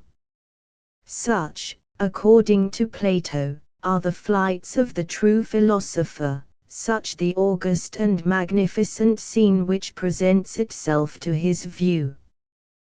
By ascending these luminous heights, the spontaneous tendencies of the soul to deity alone find the adequate object of their desire, investigation here alone finally reposes, doubt expires in certainty, and knowledge loses itself in the ineffable.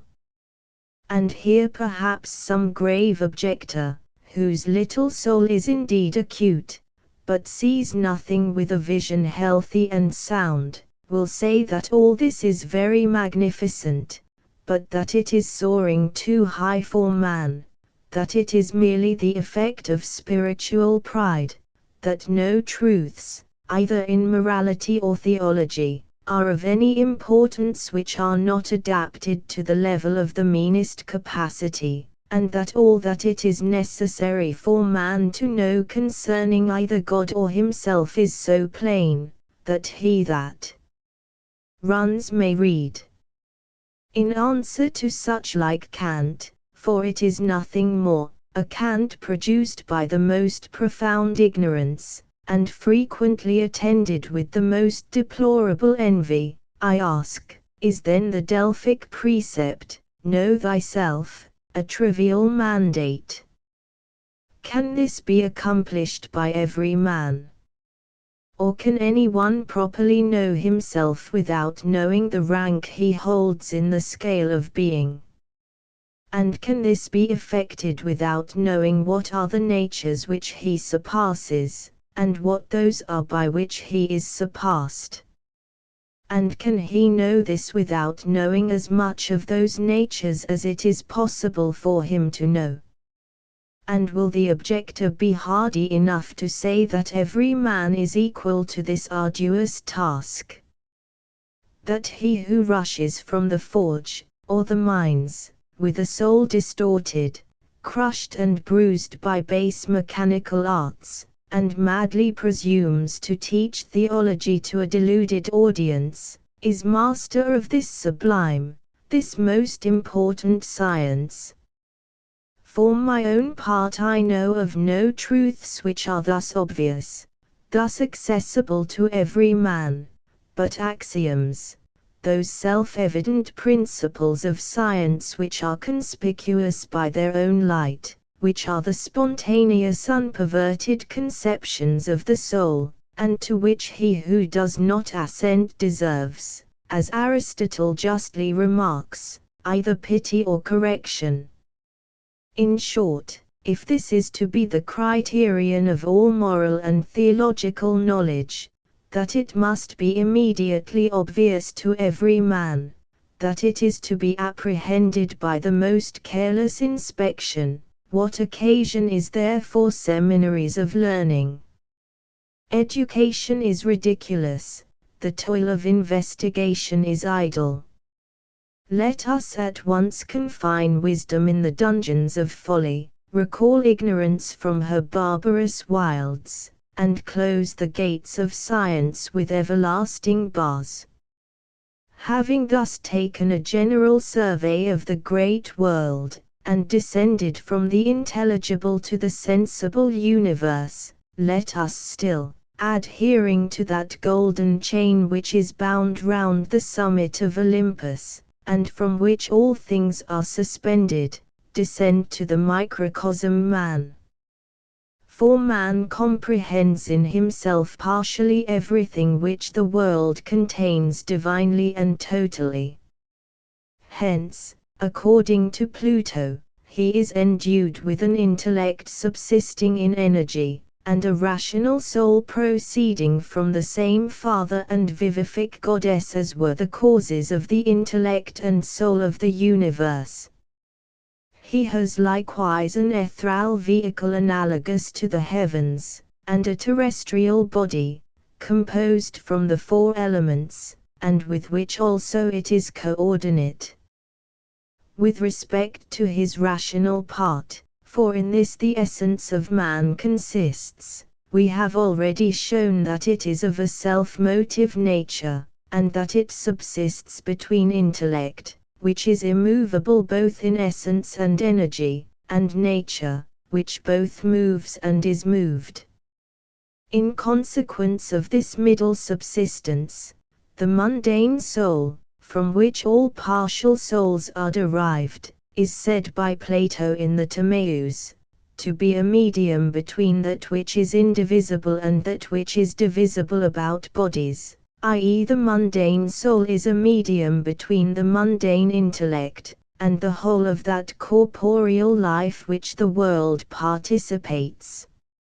In like manner, the human soul is a medium between a demoniacal intellect proximately established above our essence, which it also elevates and perfects, and that corporeal life which is distributed about our body, and which is the cause of its generation, nutrition and increase. This demoniacal intellect is called by Plato, in the Phaedrus, theoretic and the governor of the soul. The highest part therefore of the human soul is the summit of the dianoetic power, Greek, to akritaton tes dianoias, or that power which reasons scientifically, and this summit is our intellect. As, however, our very essence is characterized by reason, this our summit is rational, and though it subsists in energy, yet it has a remitted union with things themselves. Though too it energizes from itself, and contains intelligibles in its essence, yet from its alliance to the discursive nature of soul, and its inclination to that which is divisible, it falls short of the perfection of an intellectual essence and energy profoundly indivisible and united, and the intelligibles which it contains degenerate from the transcendently fulged and self-luminous nature of first intelligibles. Hence, in obtaining a perfectly indivisible knowledge, it requires to be perfected by an intellect whose energy is ever vigilant and unremitted, and its intelligibles, that they may become perfect, are indigent of the light which proceeds from separate intelligibles. Aristotle, therefore, very properly compares the intelligibles of our intellect to colors, because these require the splendor of the sun, and denominates an intellect of this kind, intellect in capacity, both on account of its subordination to an essential intellect, and because it is from a separate intellect that it receives the full perfection of its nature. The middle part of the rational soul is called by Plato, dianoia, and is that power which, as we have already said, reasons scientifically, deriving the principles of its reasoning, which are axioms from intellect. And the extremity of the rational soul is opinion, which in his Sophista he defines to be that power which knows the conclusion of dianoia. This power also knows the universal insensible particulars, as that every man is a biped, but it knows only the oti, or that a thing is, but is ignorant of the deity, or why it is, knowledge of the latter kind being the province of the dianoetic power. And such is Plato's division of the rational part of our nature, which he very justly considers as the true man, the essence of everything consisting in its most excellent part. After this follows the irrational nature, the summit of which is the fantasy, or that power which perceives everything accompanied with figure and interval, and on this account it may be called a figured intelligence, Greek, morphotic noesis.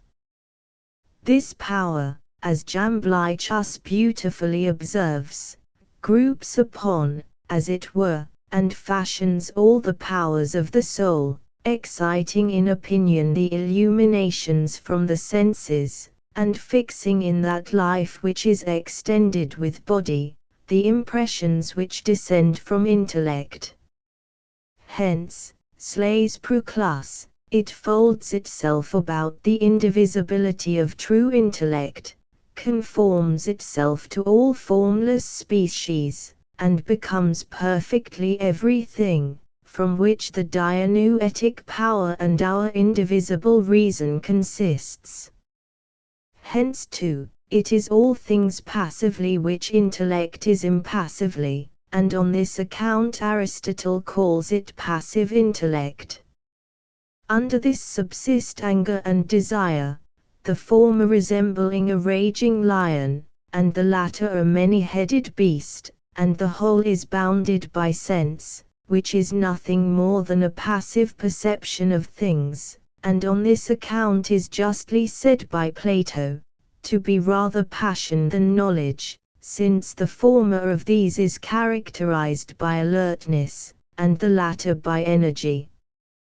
Further still, in order that the union of the soul with this gross terrestrial body may be effected in a becoming manner, two vehicles, according to Plato, are necessary as media, one of which is ethereal, and the other aerial, and of these, the ethereal vehicle is simple and immaterial, but the aerial, simple and material, and this dense earthly body is composite and material.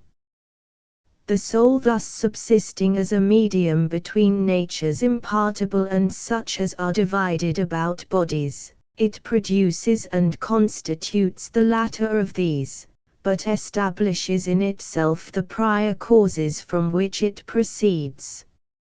Hence it previously receives, after the manner of an exemplar, the natures to which it is prior as their cause, but it possesses through participation, and as the blossoms of first natures, the causes of its subsistence. Hence it contains in its essence immaterial forms of things material, incorporeal of such as are corporeal, and extended of such as are distinguished by interval. but it contains intelligibles after the manner of an image, and receives partibly their impartible forms, such as are uniform variously, and such as are immovable, according to a self-motive condition. Soul therefore is all things, and is elegantly said by Olympiodorus to be an omniform statue, Greek, pamorphonegalma, for it contains such things as are first through participation, but such as are posterior to its nature, after the manner of an exemplar. As, too, it is always moved, and this always is not eternal, but temporal, for that which is properly eternal, and such is intellect, is perfectly stable, and has no transitive energies, hence it is necessary that its motions should be periodic. For motion is a certain mutation from some things into others. And beings are terminated by multitudes and magnitudes. These therefore being terminated, there can neither be an infinite mutation, according to a right line, nor can that which is always moved proceed according to a finished progression. Hence that which is always moved will proceed from the same to the same, and will thus form a periodic motion. Hence, too, the human, and this also is true of every mundane soul, uses periods and restitutions of its proper life. For, in consequence of being measured by time, it energizes transitively, and possesses a proper motion. But everything which is moved perpetually and participates of time, revolves periodically and proceeds from the same to the same.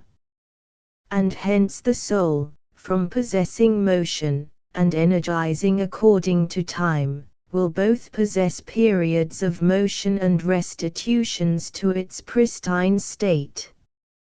Again, as the human soul, according to Plato, ranks among the number of those souls that sometimes follow the mundane divinities, in consequence of subsisting immediately after daemons and heroes, the perpetual attendants of the gods, hence it possesses a power of descending infinitely into generation, or the sublunary region, and of ascending from generation to real being. For since it does not reside with divinity through an infinite time, neither will it be conversant with bodies through the whole succeeding time. For that which has no temporal beginning, both according to Plato and Aristotle, cannot have an end, and that which has no end, is necessarily without a beginning. It remains, therefore, that every soul must perform periods, both of ascensions from generation, and of descensions into generation, and that this will never fail, through an infinite time. From all this it follows that the soul, while an inhabitant of earth, is in a fallen condition, an apostate from deity, an exile from the orb of light. Hence Plato, in the 7th book of his Republic, considering our life with reference to erudition and the want of it, assimilates us to men in a subterranean cavern, who have been there confined from their childhood, and so fettered by chains as to be only able to look before them to the entrance of the cave which expands to the light, but incapable through the chain of turning themselves round. He supposes too, that they have the light of a fire burning far above and behind them, and that between the fire and the fettered men, there is a road above, along which a low wall is built. On this wall are seen men bearing utensils of every kind, and statues in wood and stone of men and other animals. And of these men some are speaking and others silent. With respect to the fettered men in this cave, they see nothing of themselves or another, or of what is carrying along, but the shadows formed by the fire falling on the opposite part of the cave. He supposes too, that the opposite part of this prison has an echo, and that in consequence of this the fettered men, when they hear anyone speak, will imagine that it is nothing else than the passing shadow. Here, in the first place, as we have observed in the notes on that book, the road above between the fire and the fettered men indicates that there is a certain ascent in the cave itself from a more abject to a more elevated life. By this ascent, therefore, Plato signifies the contemplation of dianoetic objects in the mathematical disciplines. For as the shadows in the cave correspond to the shadows of visible objects, and visible objects are the immediate images of dianoetic forms, or those ideas which the soul essentially participates, it is evident that the objects from which these shadows are formed must correspond to such as are dianoetic.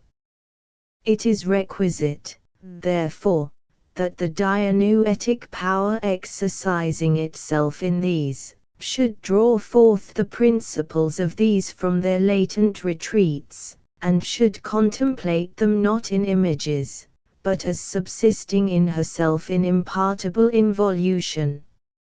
In the next place he says, that the man who is to be led from the cave will more easily see what the heavens contain, and the heavens themselves, by looking in the night to the light of the stars, and the moon, than by day looking on the sun, and the light of the sun. By this he signifies the contemplation of intelligibles, for the stars and their light are imitations of intelligibles, so far as all of them partake of the form of the sun, in the same manner as intelligibles are characterized by the nature of the good.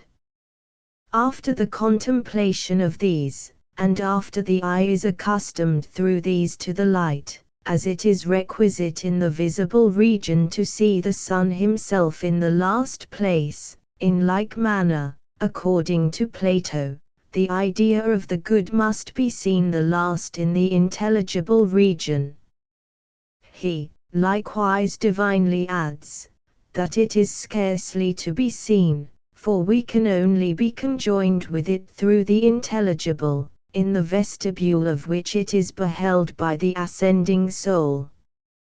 In short, the cold, according to Plato, can only be restored while on earth to the divine likeness, which she abandoned by her descent, and be able after death to reascend to the intelligible world, by the exercise of the cathartic and theoretic virtues, the former purifying her from the defilements of a mortal nature, and the latter elevating her to the vision of true being, for thus, as Plato says in the Timaeus, the soul becoming sane and entire, will arrive at the form of her pristine habit. The cathartic, however, must necessarily precede the theoretic virtues, since it is impossible to survey truth while subject to the perturbation and tumult of the passions. For the rational soul subsisting as a medium between intellect and the irrational nature, can then only without revulsion associate with the intellect prior to herself, when she becomes pure from co-passivity with inferior natures. By the cathartic virtues, therefore, we become sane, in consequence of being liberated from the passions as diseases, but we become entire by the reassumption of intellect and science as of our proper parts, and this is effected by contemplative truth. Plato also clearly teaches us that our apostasy from better natures is only to be healed by a flight from hence, when he defines in his Theaetus philosophy to be a flight from terrestrial evils, for he evinces by this that passions are connoscent with mortals alone. He likewise says in the same dialogue, that neither can evil be abolished, nor yet do they subsist with the gods, but that they necessarily revolve about this terrene abode, and a mortal nature. For those who are obnoxious to generation and corruption can also be affected in a manner contrary to nature, which is the beginning of evils. But in the same dialogue he subjoins the mode by which our flight from evil is to be accomplished. It is necessary, says he, to fly from hence thither, but the flight is a similitude to divinity, as far as is possible to man, and this similitude consists in becoming just and holy in conjunction with intellectual prudence. For it is necessary that he who wishes to run from evils, should in the first place turn away from a mortal nature, since it is not possible for those who are mingled with it to avoid being filled with its attendant evils. As therefore, through our flight from divinity, and the defluxion of those wings which elevate us on high, we fell into this mortal abode, and thus became connected with evils, so by abandoning passivity with a mortal nature, and by the germination of the virtues, as of certain wings, we return to the abode of pure and true good, and to the possession of divine felicity. For the essence of many subsisting as a medium between demoniacal natures, who always have an intellectual knowledge of divinity, and those beings who are never adapted by nature to understand him, it ascends to the former and descends to the latter, through the possession and desertion of intellect. For it becomes familiar both with the divine and brutal likeness, through the amphibious condition of its nature.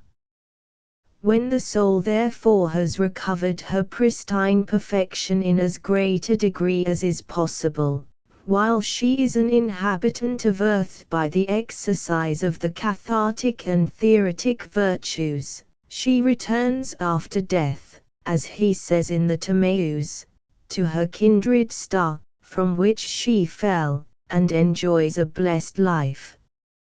Then, too, as he says in the Phaedrus, being winged, she governs the world in conjunction with the gods.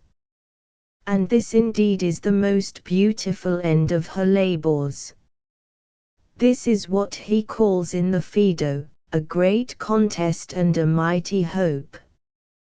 This is the most perfect fruit of philosophy, to familiarize and lead her back to things truly beautiful, to liberate her from this terrene abode as from a certain subterranean cavern of material life, elevate her to ethereal splendors, and place her in the islands of the blessed. From this account of the human soul, that most important Platonic dogma necessarily follows, that our soul essentially contains all knowledge, and that whatever knowledge she acquires in the present life, is in reality nothing more than a recovery of what he once possessed. This recovery is very properly called by Plato reminiscence, not as being attended with actual recollection in the present life, but as being an actual repossession of what the soul had lost through her oblivious union with the body. Alluding to this essential knowledge of the soul, which discipline evocates from its dormant retreats, Plato says in the Sophista, that we know all things as in a dream, and are again ignorant of them, according to vigilant perception.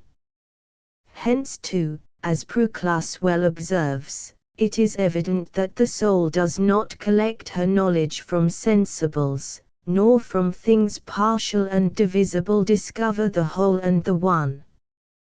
For it is not proper to think that things which have in no respect a real subsistence, should be the leading causes of knowledge to the soul, and that things which oppose each other and are ambiguous, should precede science which has a sameness of subsistence, nor that things which are variously mutable, should be generative of reasons which are established in unity, nor that things indefinite should be the causes of definite intelligence. It is not fit, therefore, that the truth of things eternal should be received from the many, nor the discrimination of universals from sensibles, nor a judgment respecting what is good from irrational natures, but it is requisite that the soul entering within herself, should investigate herself the true and the good, and the eternal reasons of things. We have said that discipline awakens the dormant knowledge of the soul, and Plato considered this as particularly effected by the mathematical discipline. Hence, he asserts of theoretic arithmetic that it imparts no small aid to our ascent to real being, and that it liberates us from the wandering and ignorance about a sensible nature. Geometry too is considered by him as most instrumental to the knowledge of the good, when it is not pursued for the sake of practical purposes, but as the means of ascent to an intelligible essence. Astronomy also is useful for the purpose of investigating the fabricator of all things, and contemplating as in most splendid images the ideal world, and its ineffable cause. And lastly, music, when properly studied, is subservient to our ascent, viz. When from sensible we betake ourselves to the contemplation of ideal and divine harmony. Unless, however, we thus employ the mathematical discipline, the study of them is justly considered by Plato as imperfect and useless, and of no worth. For as the true end of man according to his philosophy is an assimilation to divinity, in the greatest perfection of which human nature is capable, whatever contributes to this is to be ardently pursued, but whatever has a different tendency, however necessary it may be to the wants and conveniences of the mere animal life, is comparatively little and vile. Hence it necessary to pass rapidly from things visible and audible, to those which are alone seen by the eye of intellect. For the mathematical sciences, when properly studied, move the inherent knowledge of the soul, awaken its intelligence, purify its dianuetic power, call forth its essential forms from their dormant retreats, remove that oblivion and ignorance which are congenial with our birth, and dissolve the bonds arising from our union with an irrational nature.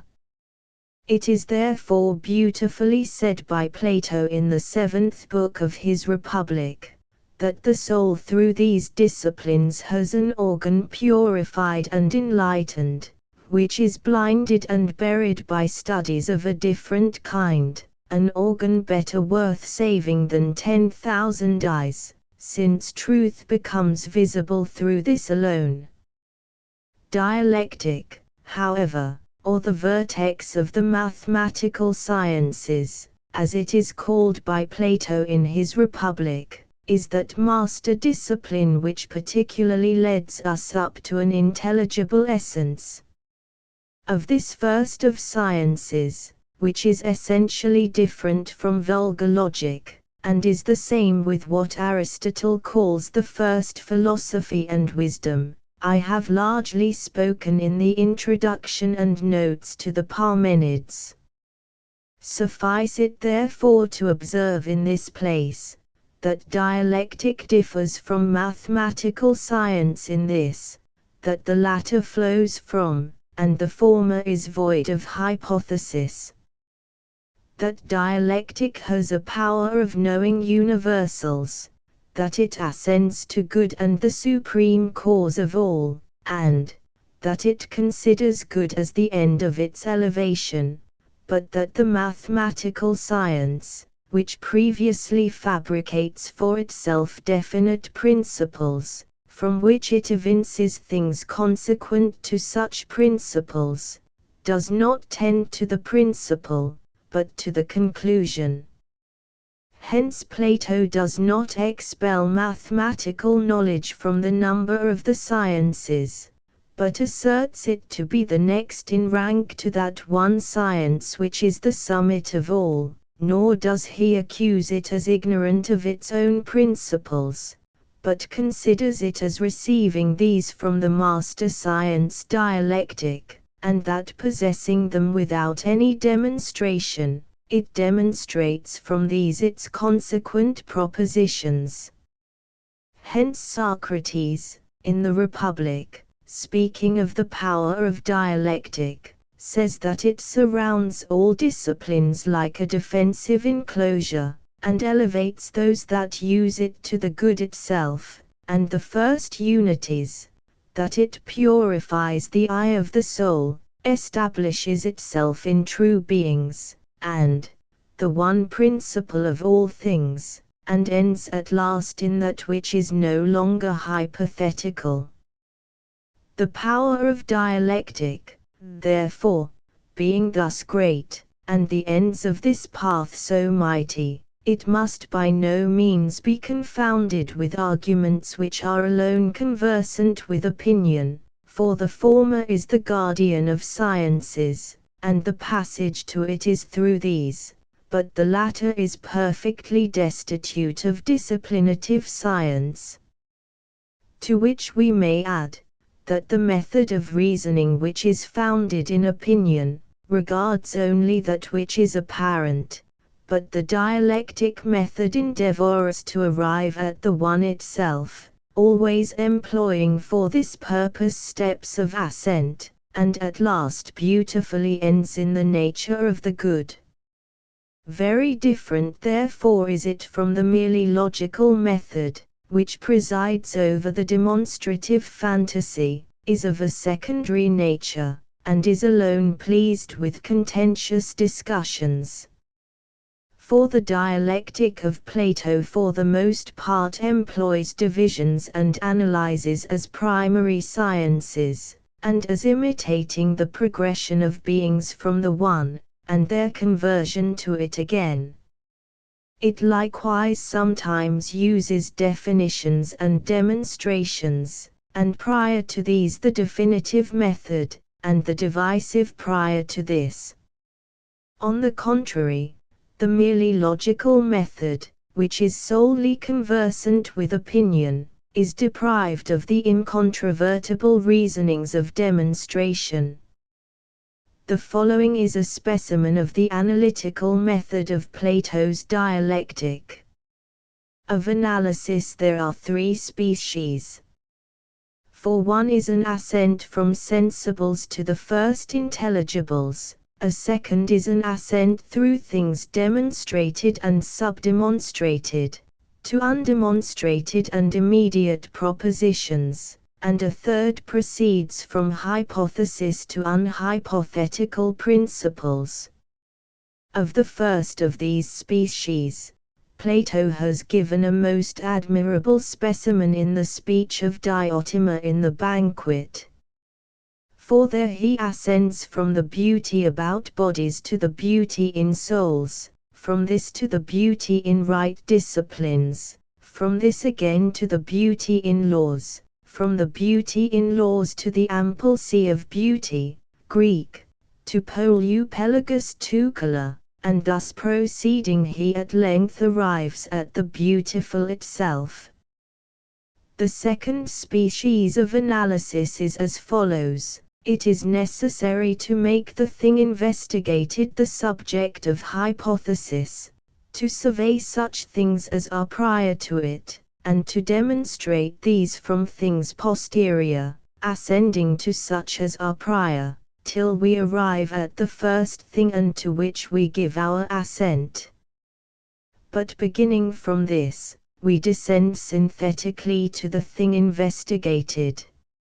Of this species, the following is an example from the Phaedrus of Plato. It is inquired if the soul is immortal, and this being hypothetically admitted, it is inquired in the next place if it is always moved.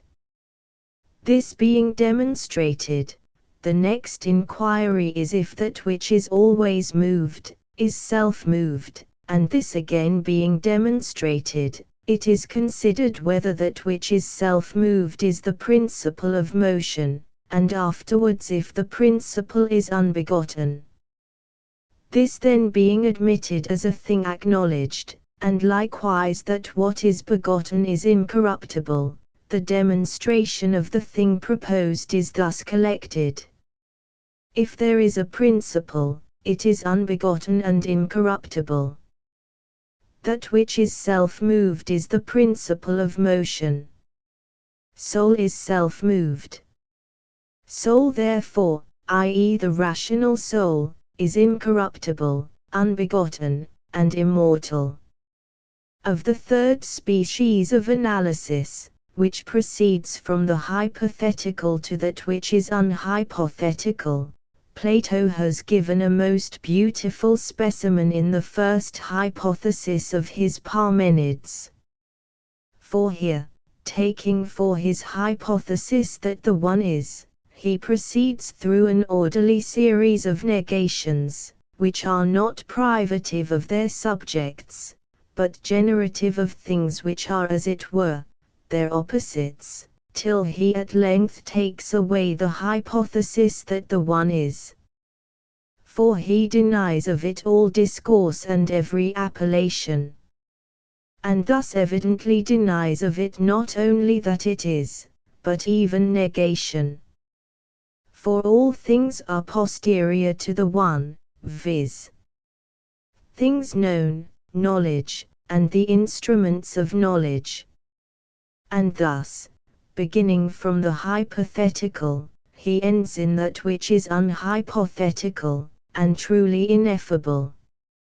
Having taken a general survey, both of the great world and the microcosm man, I shall close this account of the principal dogmas of Plato, with the outlines of his doctrine concerning providence and fate, as it is a subject of the greatest importance, and the difficulties in which it is involved are happily removed by that prince of philosophers. In the first place, therefore, providence, according to common conceptions, is the cause of good to the subjects of its care, and fate is the cause of a certain connection to generated natures. This being admitted, let us consider what the things are which are connected. Of beings, therefore, some have their essence in eternity, and others in time. But by beings whose essence is in eternity, I mean those whose energy as well as their essence is eternal, and by beings essentially temporal, those whose essence is always in generation, or becoming to be, though this should take place in an infinite time. The media between these two extremes are natures which, in a certain respect, have an essence permanent and better than generation, or a flowing subsistence, but whose energy is measured by time. For it is necessary that every procession from things first to last should be effected through media. The medium, therefore, between these two extremes, must either be that which has an eternal essence, but any energy indigent of time, or, on the contrary, that which has a temporal essence, but an eternal energy. It is impossible, however, for the latter of these to have any subsistence, for if this were admitted, energy would be prior to essence. The medium, therefore, must be that whose essence is eternal, but energy temporal. And the three orders which compose this first, middle and last are, the intellectual, psychical, or that pertaining to soul, and corporeal. For from what has been already said by us concerning the gradation of beings, it is evident that the intellectual order is established in eternity, both in essence and energy, that the corporeal order is always in generation, or advancing to being, and this either in an infinite time, or in a part of time, and that the psychical is indeed eternal in essence, but temporal in energy. Where then shall we rank things which, being distributed either in places or times, have a certain coordination and sympathy with each other through connection? It is evident that they must be ranked among automotive and corporeal natures. For of things which subsist beyond the order of bodies, some are better both than place and time, and others, though they energize according to time, appear to be entirely pure from any connection with place. Hence things which are governed and connected by fate are entirely automotive and corporeal. If this then is demonstrated, it is manifest that admitting fate to be a cause of connection, we must assert that it presides over automotive and corporeal natures. If, therefore, we look to that which is the proximate cause of bodies, and through which also automotive beings are moved, breathe, and are held together, we shall find that this is nature, the energies of which are to generate, nourish, and increase. If, therefore, this power not only subsists in us, and all other animals and plants, but prior to partial bodies there is, by a much greater necessity, one nature of the world which comprehends and is motive of all bodies, it follows that nature must be the cause of things connected, and that in this we must investigate fate.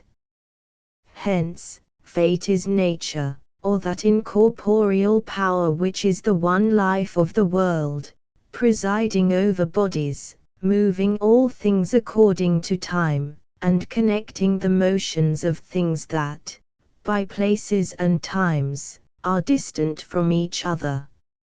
It is likewise the cause of the mutual sympathy of mortal natures, and of their conjunction with such as are eternal. For the nature which is in us, binds and connects all the parts of our body, of which also it is a certain fate. And as in our body some parts have a principal subsistence, and others are less principal, and the latter are consequent to the former, so in the universe, the generations of the less principal parts are consequent to the motions of the more principal, viz. the sublunary generations to the periods of the celestial bodies, and the circle of the former is the image of the latter.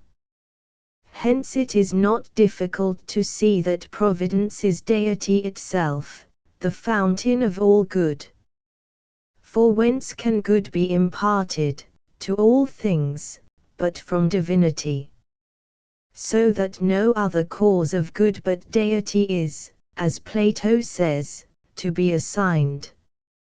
And, in the next place, as this cause is superior to all intelligible and sensible natures, it is consequently superior to fate.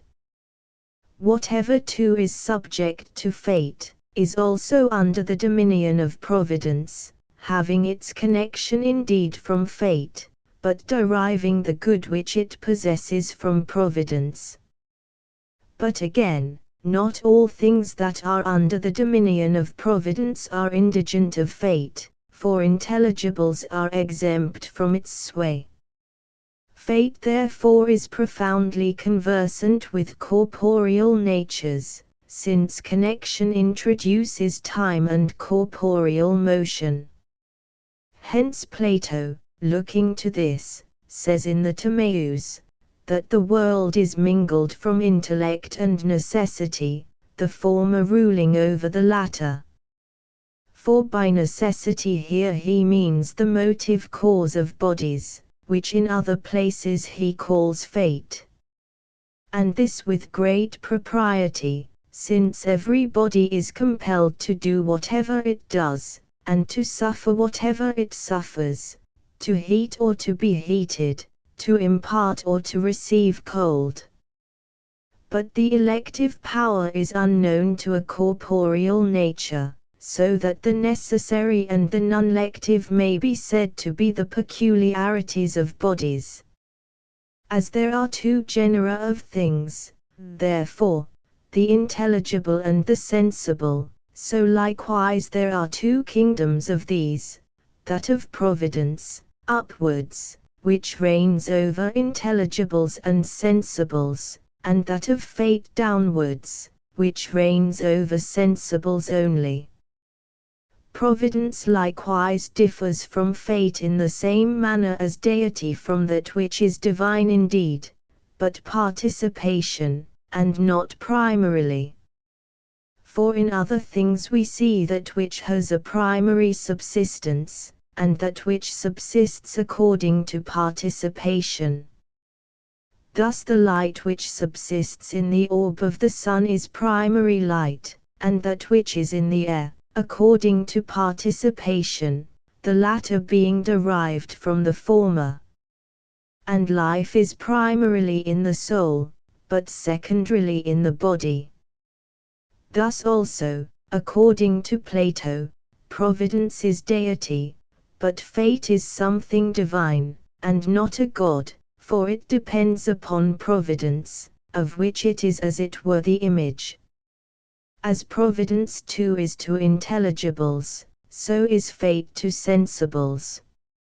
And, alternately, as providence is to fate, so are intelligibles to sensibles. But intelligibles are the first of beings, and from these others derive their subsistence. And hence the order of fate depends on the dominion of providence. In the second place, let us look to the rational nature itself, when correcting the inaccuracy of sensible information, as when it accuses the sight of deception, in seeing the orb of the sun as not larger than a foot in diameter, when it represses the ebullitions of anger, and exclaims with Ulysses, "Endure my heart," or when it restrains the wanton tendencies of desire to corporeal delight.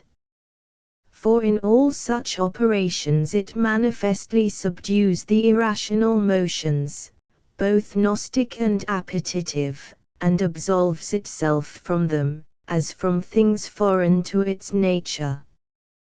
But it is necessary to investigate the essence of everything, not from its perversion, but from its energies according to nature. If therefore reason, when it energizes in us as reason, restrains the shadowy impressions of the delights of licentious desire, punishes the precipitate motion of fury, and reproves the senses as full of deception, asserting that we nothing accurate, or see, or hear, and if it says this, looking to its internal reasons, none of which it knows through the body, or through corporeal cognitions, it is evident that, according to this energy, it removes itself far from the senses, contrary to the decision of which it becomes separated from those sorrows and delights.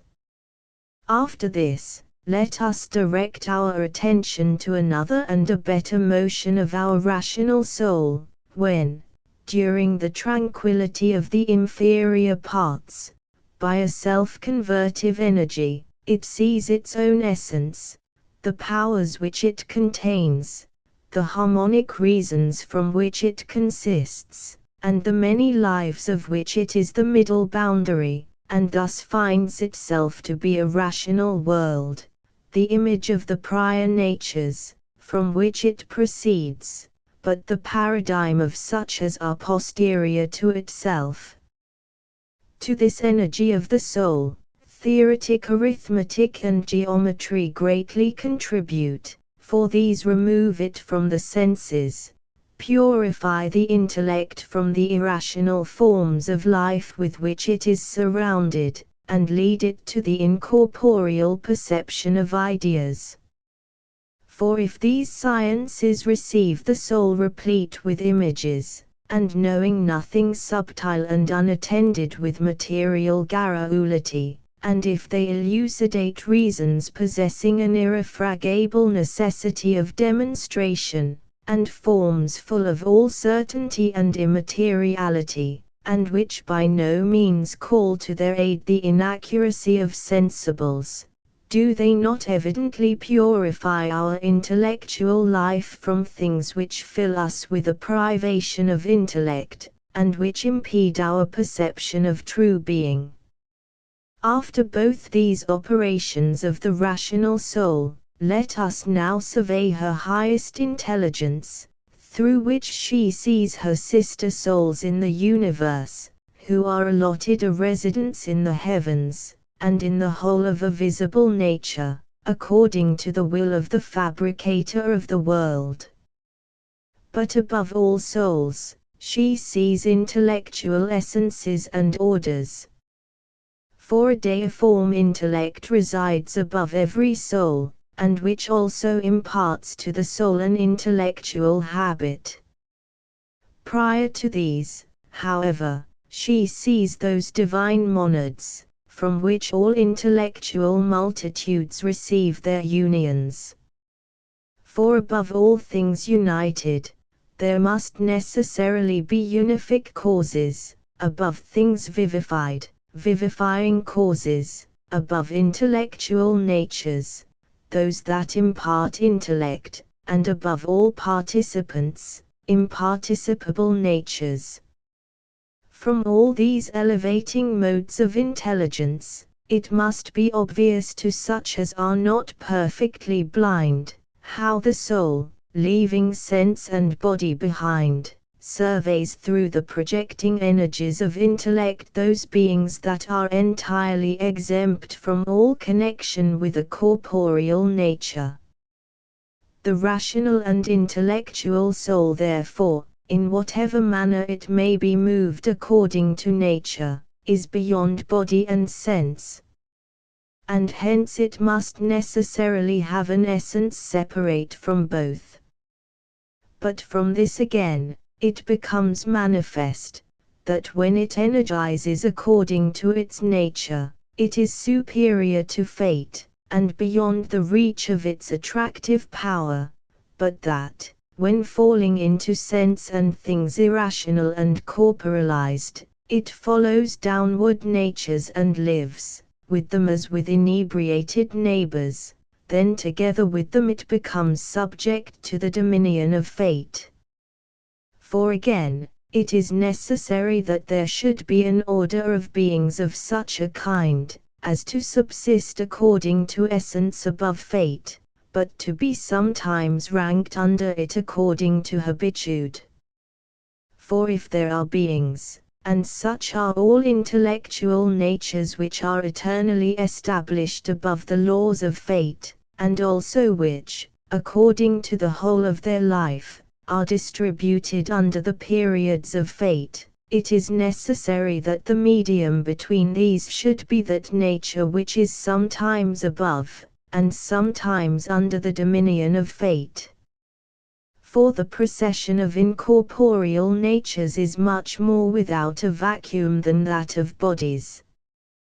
The free will therefore of man, according to Plato, is a rational elective power, deciderative of true and apparent good, and leading the soul to both, through which it ascends and descends, errs and acts with rectitude. And hence the elective will be the same with that which characterizes our essence. According to this power, we differ from divine and mortal natures, for each of these is void of that twofold inclination, the one on account of its excellence being alone established in true good, but the other in apparent good, on account of its defect. Intellect too characterizes the one, but sense the other, and the former, as Plotinus says, is our king, but the latter our messenger. We therefore are established in the elective power as a medium, and having the ability of tending both to true and apparent good. When we tend to the former we follow the guidance of intellect, when to the latter, that of sense. The power therefore which is in us is not capable of all things. For the power which is omnipotent is characterized by unity, and on this account is all-powerful, because it is one, and possesses the form of good. But the elective power is twofold, and on this account is not able to affect all things, because, by its inclinations to true and apparent good, it falls short of that nature which is prior to all things. It would however be all-powerful, if it had not an elective impulse, and was will alone. For a life subsisting according to will alone subsists according to good, because the will naturally tends to good, and such a life makes that which is characteristic in us most powerful and deiform. And hence through this the soul, according to Plato, becomes divine, and in another life, in conjunction with deity, governs the world. And thus much of the outlines of the leading dogmas of the philosophy of Plato.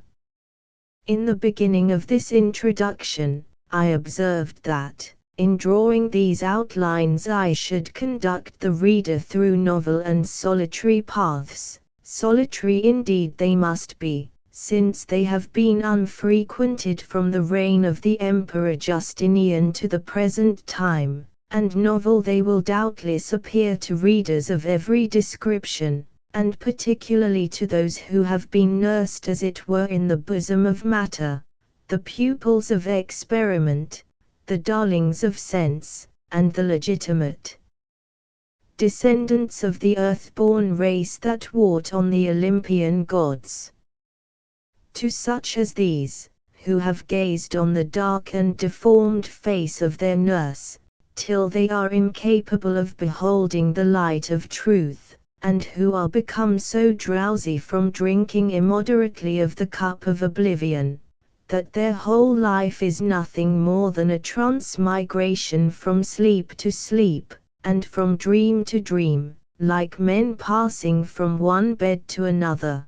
To such as these, the road through which we have been traveling will appear to be a delusive passage, and the objects which we have surveyed to be nothing more than fantastic visions, seen only by the eye of imagination, and when seen, idle and vain as the dreams of a shadow.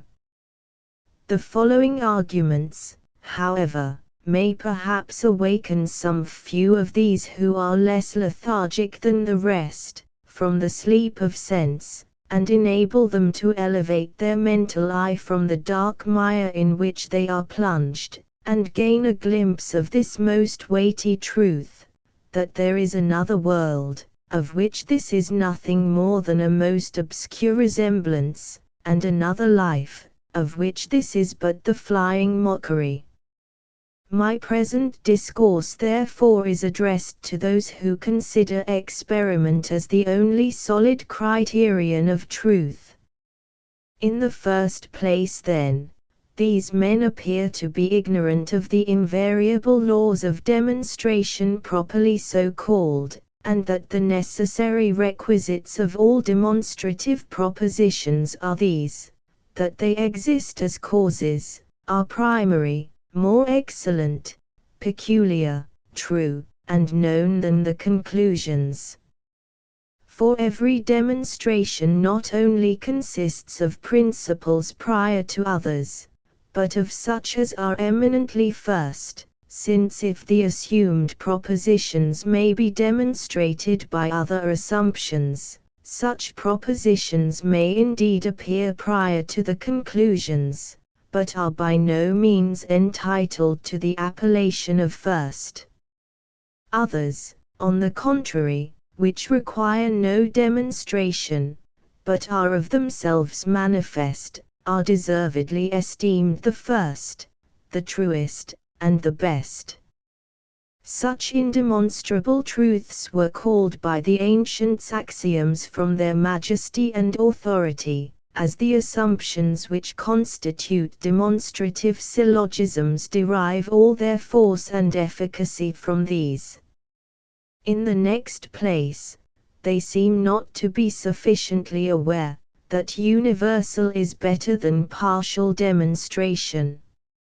For that demonstration is the more excellent which is derived from the better cause, but a universal is more extended and excellent than a partial cause, since the arduous investigation of the why in any subject is only stopped by the arrival at universals.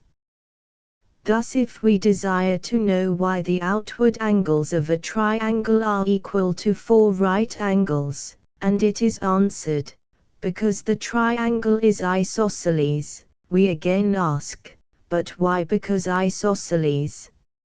And if it be replied, because it is a triangle, we may again inquire, but why because a triangle? To which we finally answer, because a triangle is a right-lined figure. And here our inquiry rests at that universal idea, which embraces every preceding particular one, and is contained in no other more general and comprehensive than itself. Add to that the demonstration of particulars is almost the demonstration of infinites, of universals the demonstration of finites, and of infinites there can be no science. That demonstration likewise is the best which furnishes the mind with the most ample knowledge, and this is, alone, the province of universals. We may also add, that he who knows universals knows particulars likewise in capacity, but we cannot infer that he who has the best knowledge of particulars, knows anything of universals. And lastly, that which is universal is the object of intellect and reason, but particulars are coordinated to the perceptions of sense. But here perhaps the experimentalist will say, admitting all this to be true, yet we no otherwise obtain a perception of these universals than by an induction of particulars, and abstraction from sensibles. To this, I answer that the universal which is the proper object of science, is not by any means the offspring of abstraction, and induction is no otherwise subservient to its existence than an exciting cause. For if scientific conclusions are indubitable, if the truth of demonstration is necessary and eternal, this universal is truly all, and not like that gained by abstraction, limited to a certain number of particulars. Thus, the proposition that the angles of every triangle are equal to 2 right, if it is indubitably true, that is, if the term every in it really includes all triangles, cannot be the result of any abstraction, for this, however extended it may be, is limited, and falls far short of universal comprehension. Whence is it then that the Dianoetic power concludes thus confidently that the proposition is true of all triangles? For if it be said that the mind, after having abstracted triangle from a certain number of particulars, adds from itself what is wanting to complete the all. In the first place, no man, I believe, will say that any such operation as this took place in his mind when he first learned this proposition, and in the next place, if this should be granted, it would follow that such proposition is a mere fiction, since it is uncertain whether that which is added to complete the all is truly added, and thus the conclusion will no longer be indubitably necessary. In short, if the words all and every, with which every page of theoretic mathematics is full, mean what they are conceived by all men to mean, and if the universals which they signify are the proper objects of science, such universals must subsist in the soul prior to the energies of sense. Hence it will follow that induction is no otherwise subservient to science, than as it produces credibility in axioms and petitions, and this by exciting the universal conception of these latent in the soul. The particulars, therefore, of which an induction is made in order to produce science, must be so simple, that they may be immediately apprehended, and that the universal may be predicated of them without hesitation. The particulars of the experimentalists are not of this kind, and therefore never can be sources of science truly so called. Of this, however, the man of experiment appears to be totally ignorant, and in consequence of this, he is likewise ignorant that parts can only be truly known through wholes, and that this is particularly the case with parts when they belong to a whole, which, as we have already observed, from comprehending in itself the parts which it produces, is called a whole prior to parts.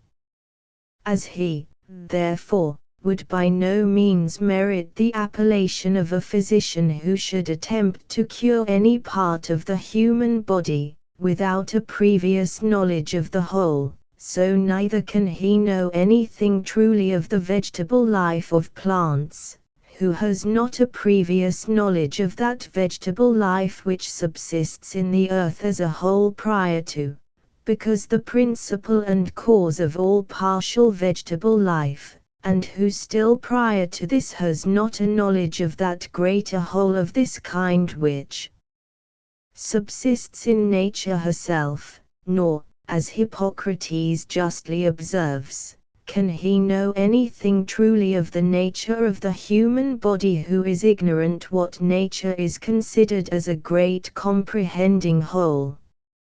And if this be true, and it is so most indubitably, with all physiological inquiries, how much more must it be the case with respect to a knowledge of those incorporeal forms to which we ascended in the first part of this introduction, and which in consequence of proceeding from wholes entirely exempt from body are participated by it, with much greater obscurity and imperfection. Here then is the great difference, and a mighty one it is, between the knowledge gained by the most elaborate experiments, and that acquired by scientific reasoning, founded on the spontaneous, unperverted, and self-luminous conceptions of the soul. The former does not even lead its votary up to that one nature of the earth from which the natures of all the animals and plants on its surface, and of all the minerals and metals in its interior parts, blossom as from a perennial root. The latter conducts its votary through all the several mundane wholes up to that great whole the world itself, and thence leads him through the luminous order of incorporeal wholes to that vast whole of wholes, in which all other wholes are centered and rooted, and which is no other than the principle of all principles, and the fountain of deity itself. No less remarkable likewise, is the difference between the tendencies of the two pursuits, for the one elevates the soul to the most luminous heights, and to that great ineffable which is beyond all altitude, but the other is the cause of a mighty calamity to the soul, since, according to the elegant expression of Plutarch, it extinguishes her principal and brightest eye, the knowledge of divinity. In short, the one leads to all that is grand, sublime and splendid in the universe, the other to all that is little, grovelling, 14, and dark. The one is the parent of the most pure and ardent piety, the genuine progeny of the other are impiety and atheism. And, in fine, the one confers on its votary the most sincere, permanent, and exalted delight, the other continual disappointment, and unceasing molestation. 14. That this must be the tendency of experiment, when prosecuted as the criterion of truth, is evident from what Bacon, the prince of modern philosophy, says in the 104th aphorism of his Novum Organum, that baseless fabric of a vision. For he there sagely observes that wings are not to be added to the human intellect, but rather lead and weights, that all its leaps and flights may be restrained. That this is not yet done, but that when it is we may entertain better hopes respecting the sciences.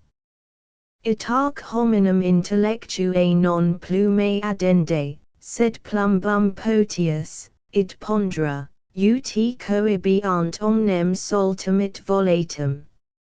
At hoc ad hoc factum non est, quum vero factum fuorit, malius de scientiis spurialispit. A considerable portion of lead must certainly have been added to the intellect of Bacon when he wrote this aphorism.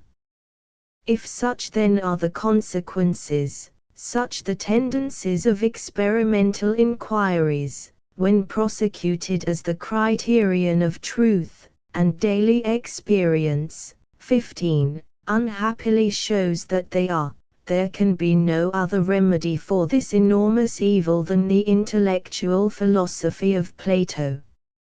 So obviously excellent indeed is the tendency of this philosophy, that its author, for a period of more than 2,000 years, has been universally celebrated by the epithet of divine.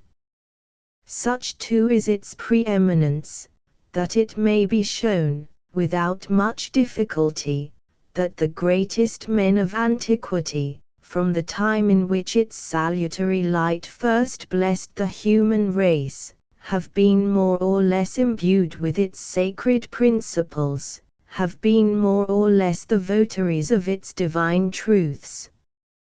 Thus, to mention a few from among a countless multitude.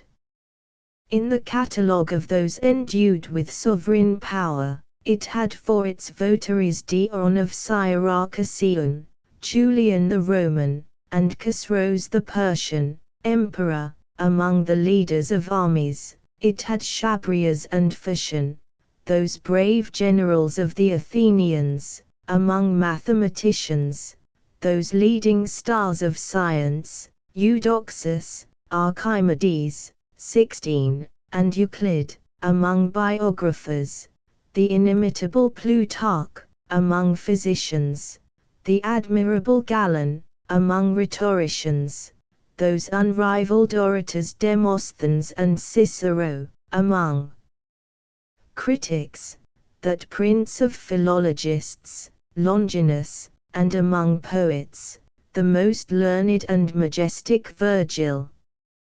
Instances, though not equally illustrious, yet approximating to these in splendor, may doubtless be adduced after the fall of the Roman Empire, but then they have been formed on these great ancients as models, and are, consequently, only rivulets from Platonic streams.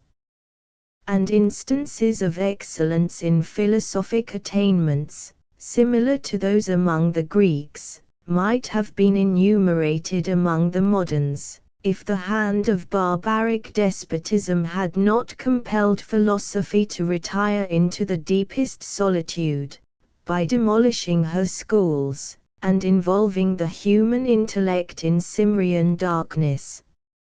In our own country, however, though no one appears to have wholly devoted himself to the study of this philosophy, and he who does not will never penetrate its depths, yet we have a few bright examples of no common proficiency in its more accessible parts.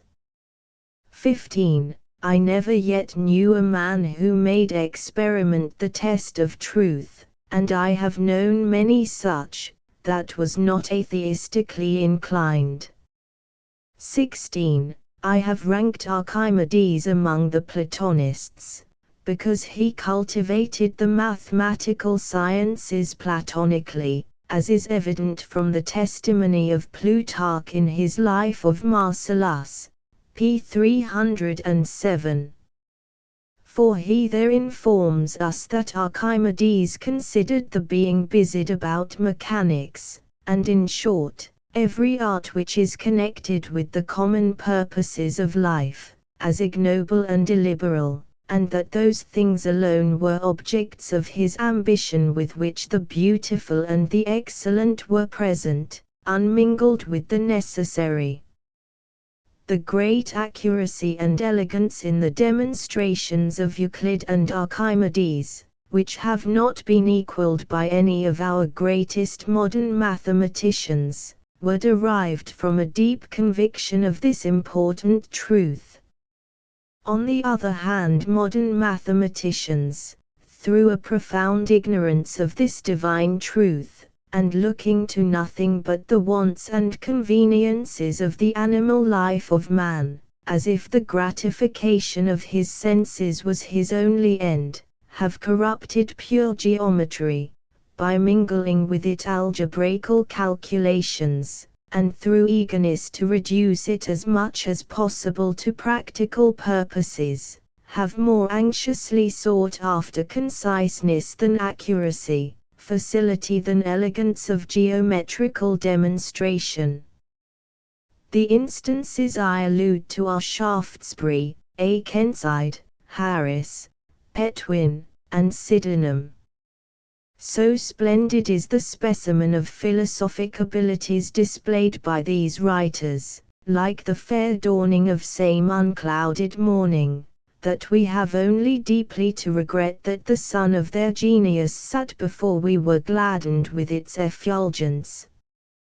Had it shone with its full strength, the writer of this introduction would not have attempted either to translate the works, or elucidate the doctrines of Plato, but though it rose with vigor, it dispersed not the clouds in which its light was gradually involved, and the eye in vain anxiously waited for its meridian beam. In short, the principles of the philosophy of Plato are of all others the most friendly to true piety, pure morality, solid learning, and sound government.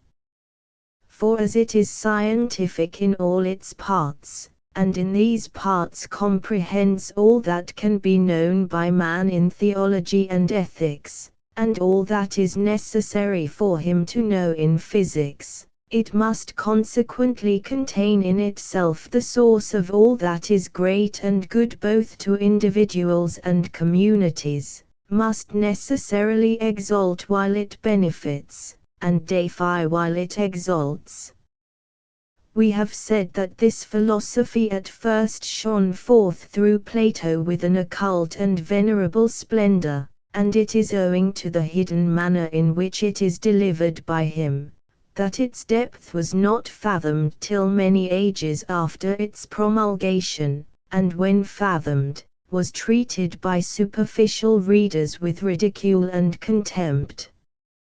Plato indeed, is not singular in delivering his philosophy occultly, for this was the custom of all the great ancients, a custom not originating from a wish to become tyrants in knowledge, and keep the multitude in ignorance, but from a profound conviction that the sublimest truths are profaned when clearly unfolded to the vulgar.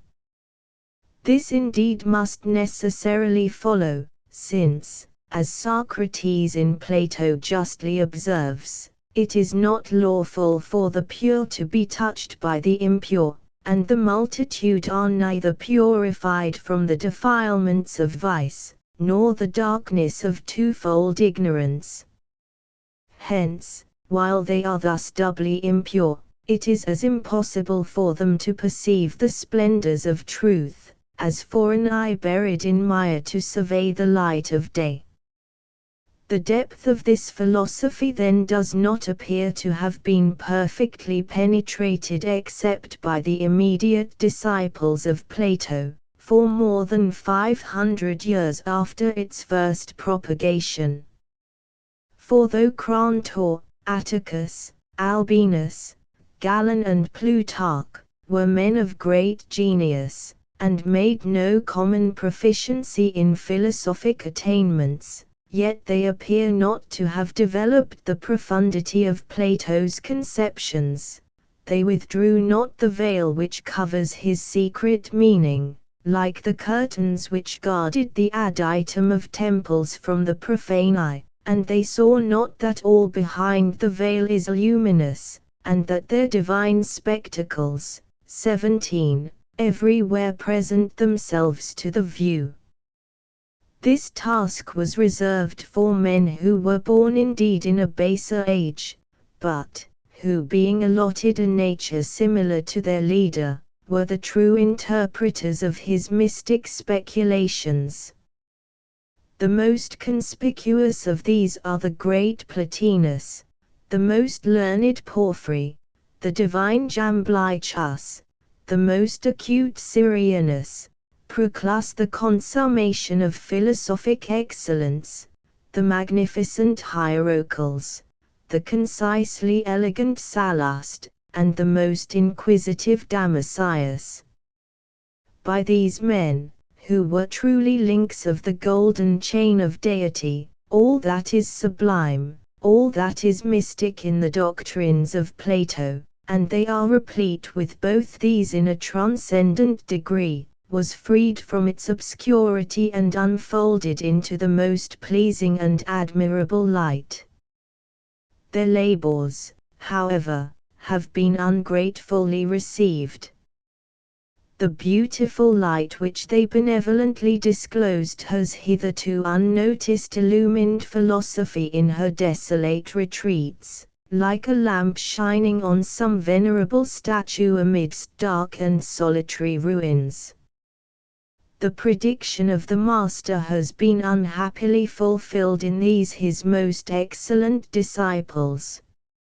For an attempt of this kind, says he, 18, will only be beneficial to a few, who from small vestiges, previously demonstrated, are themselves able to discover these abstruse particulars. But with respect to the rest of mankind, some it will fill with a contempt by no means elegant, and others with a lofty and arrogant hope, that they shall now learn certain excellent things. Thus with respect to these admirable men, the last and the most legitimate of the followers of Plato, some from being entirely ignorant of the abstruse dogmas of Plato, and finding these interpreters full of conceptions which are by no means obvious to every one in the writings of that philosopher, have immediately concluded that such conceptions are mere jargon and reverie, that they are not truly Platonic, and that they are nothing more than streams, which, though originally derived from a pure fountain, have become polluted by distance from their source. Others, who pay attention to nothing but the most exquisite purity of language, look down with contempt upon every writer who lived after the fall of the Macedonian Empire, as if dignity and weight of sentiment were inseparable from splendid and accurate diction, or as if it were impossible for elegant writers to exist in a degenerate age. So far is this from being the case, that though the style of Plotinus, 19, and Jamblichus, 20, is by no means to be compared with that of Plato, yet this inferiority is lost in the depth and sublimity of their conceptions, and is as little regarded by the intelligent reader, as motes in a sunbeam by the eye that gladly turns itself to the solar light. 17. See my dissertation on the mysteries. 18. See the 7th epistle of Plato. 19. It would seem that those intemperate critics who have thought proper to revile Plotinus, the leader of the latter Platonists, have paid no attention to the testimony of Longinus concerning this most wonderful man, as preserved by Porphyry in his life of him. For Longinus there says, that though he does not entirely accede to many of his hypotheses, yet he exceedingly admires and loves the form of his writing, the density of his conceptions, and the philosophic manner in which his questions are disposed.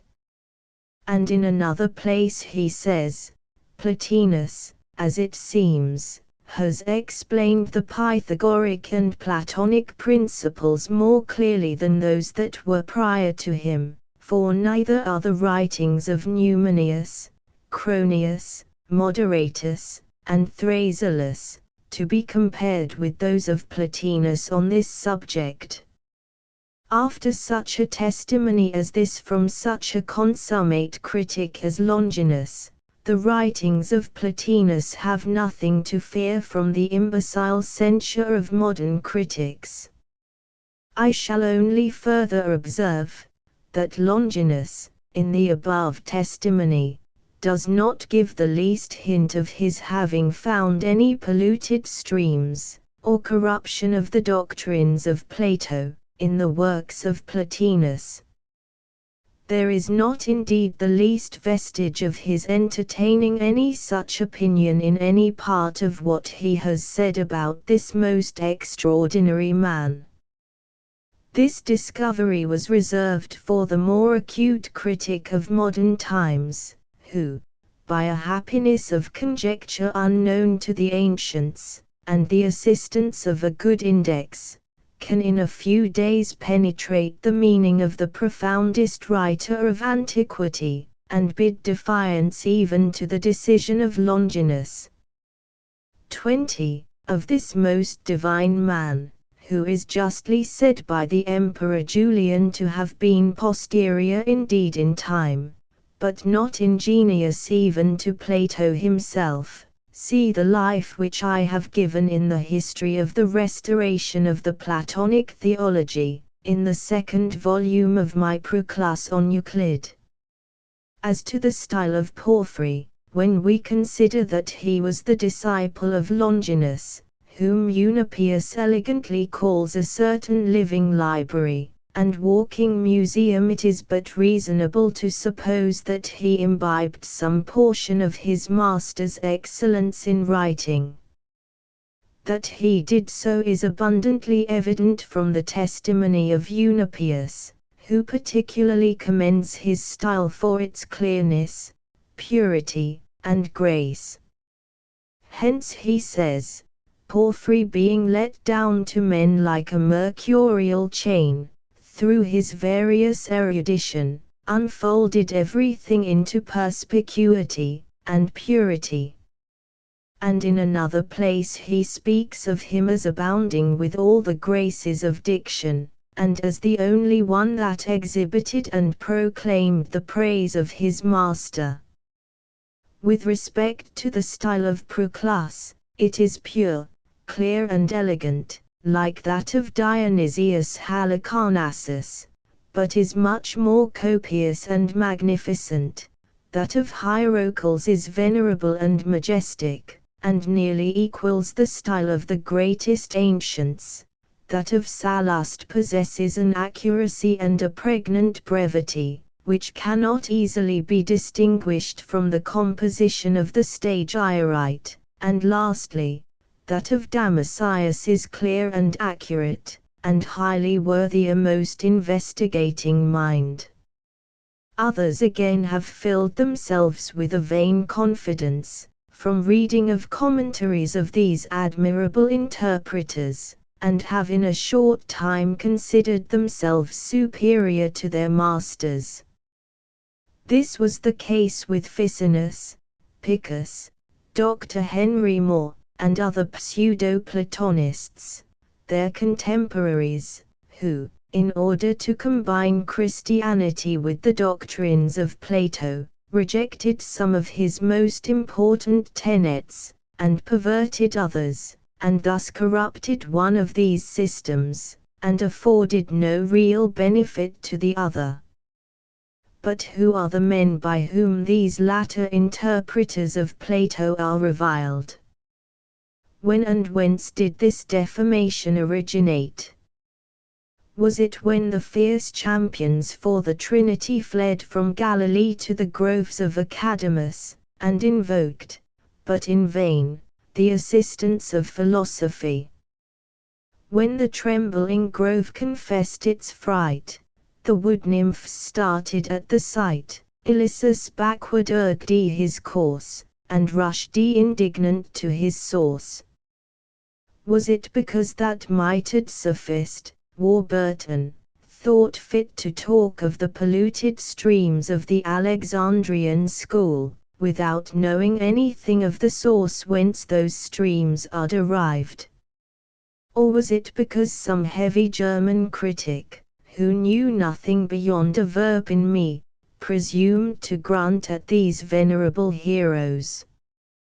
Whatever was its source, and whenever it originated, for I have not been able to discover either, this however is certain, that it owes its being to the most profound ignorance, or the most artful sophistry, and that its origin is no less contemptible than obscure. For let us but for a moment consider the advantages which these latter Platonists possessed beyond any of their modern revilers. In the first place, they had the felicity of having the Greek for their native language, and must therefore, as they were confessedly learned men, have understood that language incomparably better than any man since the time in which the ancient Greek was a living tongue. In the next place, they had books to consult, written by the immediate disciples of Plato, which have been lost for upwards of 1,000 years, besides many Pythagoric writings from which Plato himself derived most of his more sublime dogmas.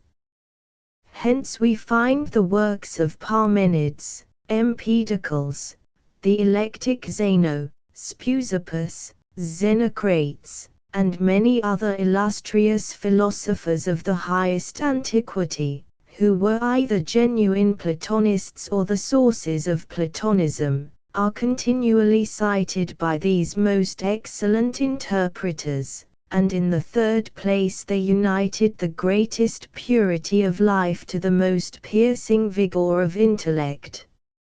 Now when it is considered that the philosophy to the study of which these great men devoted their lives, was professedly delivered by its author in obscurity, that Aristotle himself studied it for 20 years, and that it was no uncommon thing, as Plato informs us in one of his epistles, to find students unable to comprehend its sublimest tenets even in a longer period than this. When all these circumstances are considered, what must we think of the arrogance, not to say impudence, of men in the 17th, 18th, and 19th centuries, who have dared to calumniate these great masters of wisdom. Of men, with whom the Greek is no native language, who have no such books to consult as those had whom they revile, who have never thought, even in a dream, of making the acquisition of wisdom the great object of their life, and who in short have committed that most baneful error of mistaking philology for philosophy, and words for things. When such as these dare to defame men who may be justly ranked among the greatest and wisest of the ancients, what else can be said than that they are the legitimate descendants of the suitors of Penelope, whom, in the animated language of Ulysses, laws or divine or human failed to move, or shame of men, or dread of gods above, heedless alike of infamy or praise, or fame's eternal voice in future days. 21. Pope's Odyssey, Books UE, v 47, and c. But it is now time to present the reader with a general view of the works of Plato, and also to speak of the preambles, digressions, and style of their author, and of the following translation. In accomplishing the first of these, I shall avail myself of the synopsis of Mr. Sydenham, taking the liberty at the same time of correcting it where it appears to be erroneous, and of making additions to it where it appears to be deficient. The dialogues of Plato are of various kinds, not only with regard to those different matters, which are the subjects of them, but in respect of the manner also in which they are composed or framed, and of the form under which they make their appearance to the reader. It will therefore, as I imagine, be not improper, in pursuance of the admonition given us by Plato himself in his dialogue named Phaedrus, 22, and in imitation of the example set us by the ancient Platonists to distinguish the several kinds, by dividing them, first, into the most general, and then, subdividing into the subordinate, till we come to those lower species, that particularly and precisely denote the nature of the several dialogues, and from which they ought to take their respective denominations. 22. Whoever is unable to divide and distinguish things into their several sorts or species, and, on the other hand, referring every particular to its proper species, to comprehend them all in one general idea, will never understand any writings of which those things are the subject, like a true critic, upon those high principles of art to which the human understanding reaches. We have thought proper, here, to paraphrase this passage, for the sake of giving to every part of so important a sentence its full force, agreeably to the tenor of Plato's doctrine, and in order to initiate our readers into a way of thinking, that probably many of them are as yet unacquainted with.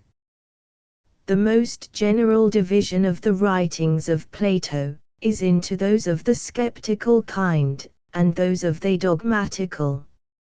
In the former sort, nothing is expressly either proved or asserted, some philosophical question only is considered and examined, and the reader is left to himself to draw such conclusions, and discover such truths as the philosopher means to insinuate.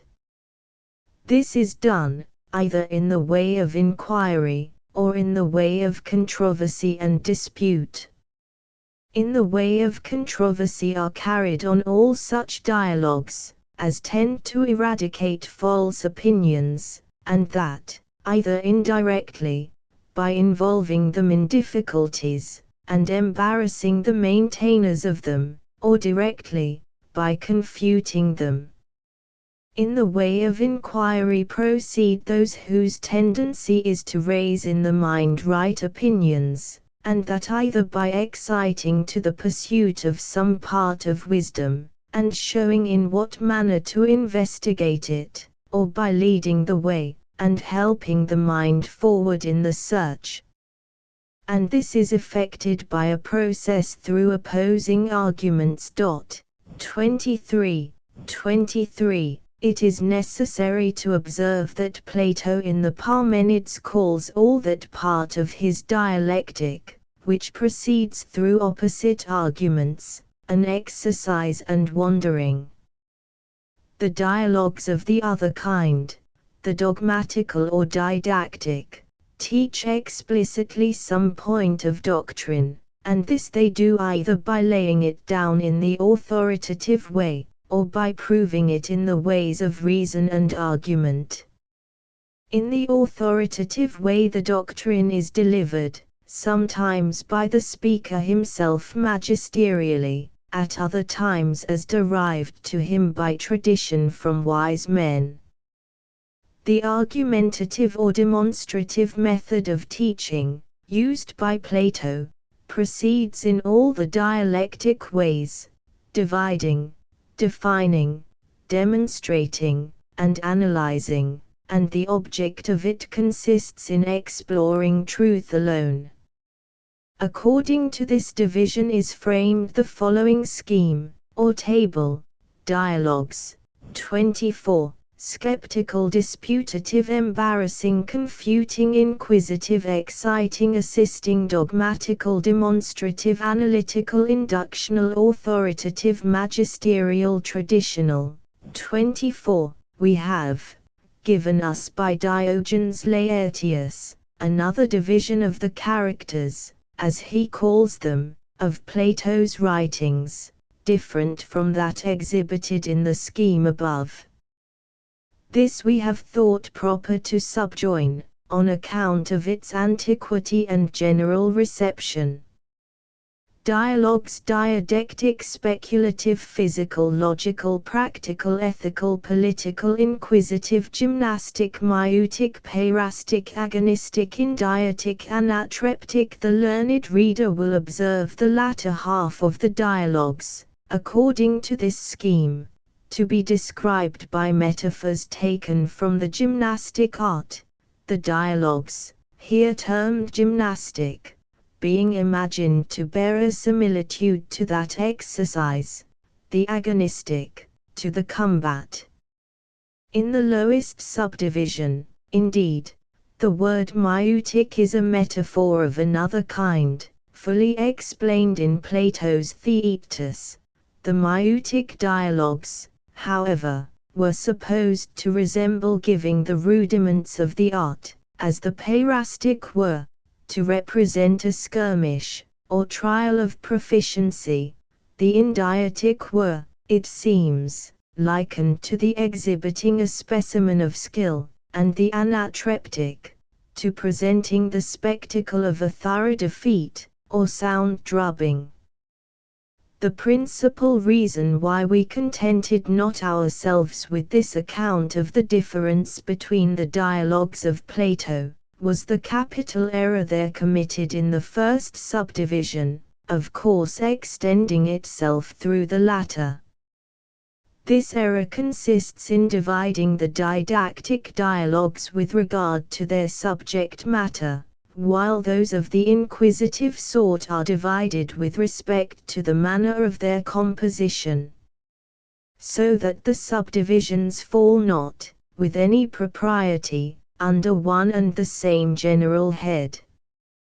Besides, a novice in the works of Plato might hence be led naturally to suppose that the dogmatical or didactic dialogues are, all of them, written in the same manner, and that the others, those of the inquisitive kind, by us termed skeptical, have no particular subjects at all, or, if they have, that their subjects are different from those of the didactic dialogues, and are consequently unphilosophical. Now every one of the suppositions here mentioned is far from being true. The philosopher, in thus varying his manner, and diversifying his writings into these several kinds, means not merely to entertain with their variety, not to teach, on different occasions, with more or less plainness and perspicuity, not yet to insinuate different degrees of certainty in the doctrines themselves, but he takes this method, as a consummate master of the art of composition in the dialogue way of writing, from the different characters of the speakers, as from different elements in the frame of these dramatic dialogues, or different ingredients in their mixture, producing some peculiar genius and turn of temper, as it were, in each.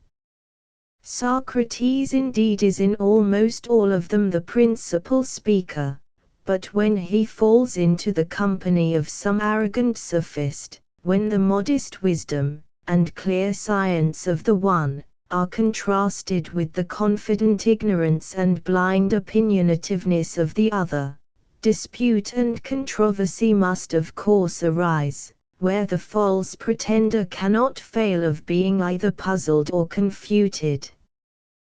To puzzle him only is sufficient, if there be no other persons present, because such a man can never be confuted in his own opinion, but when there is an audience round them, in danger of being misled by sophistry into error, then is the true philosopher to exert his utmost, and the vain sophist to be convicted and exposed. In some dialogues Plato represents his great master mixing in conversation with young men of the best families in the commonwealth. When these happen to have docile dispositions and fair minds, then is occasion given to the philosopher to call forth, 25, the latent seeds of wisdom, and to cultivate the noble plants with true doctrine, in the affable and familiar way of joint inquiry. To this is owing the inquisitive genius of such dialogues, where, by a seeming equality in the conversation, the curiosity or zeal of the mere stranger is excited, that of the disciple is encouraged, and, by proper questions, the mind is aided and forwarded in the search of truth. 25. We require exhortation, that we may be led to true good, dissuasion, that we may be turned from things truly evil, obstetrication, that we may draw forth our unperverted conceptions, and confortation, that we may be purified from twofold ignorance. At other times, the philosophic hero of these dialogues is introduced in a higher character, engaged in discourse with men of more improved understandings and enlightened minds. At such seasons he has an opportunity of teaching in a more explicit manner, and of discovering the reasons of things, for to such an audience truth is due, and all demonstrations, 26, possible in the teaching it. Hence, in the dialogues composed of these persons, naturally arises the justly argumentative or demonstrative genius, and this, as we have before observed, according to all the dialectic methods. 26.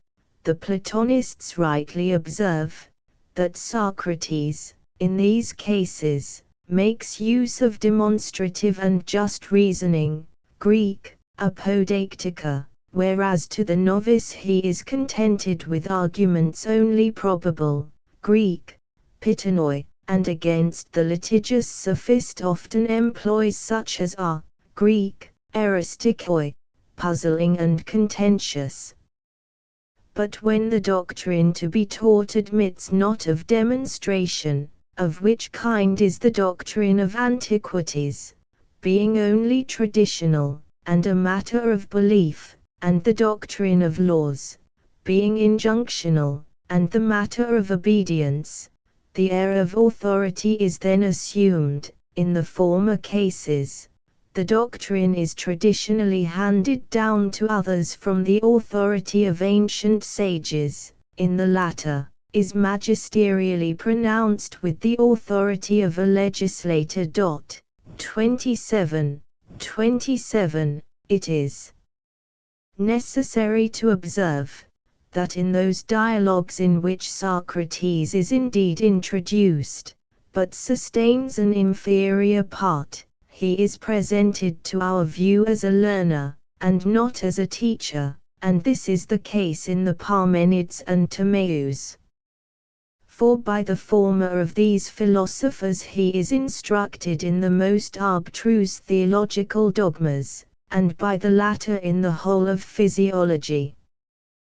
Thus much for the manner in which the dialogues of Plato are severally composed, and the cast of genius given them in their composition.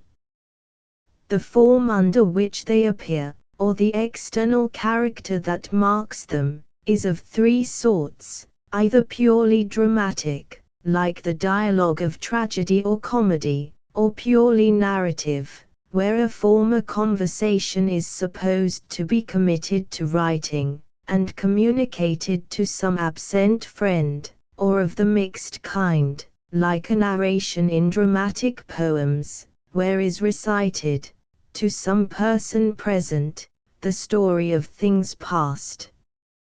Having thus divided the dialogues of Plato, in respect of that inward form or composition, which creates their genius, and again, with reference to that outward form, which marks them, like flowers and other vegetables, with a certain character, we are further to make a division of them, with regard to their subject and their design, beginning with their design, or end, because for the sarke of this are all the subjects chosen.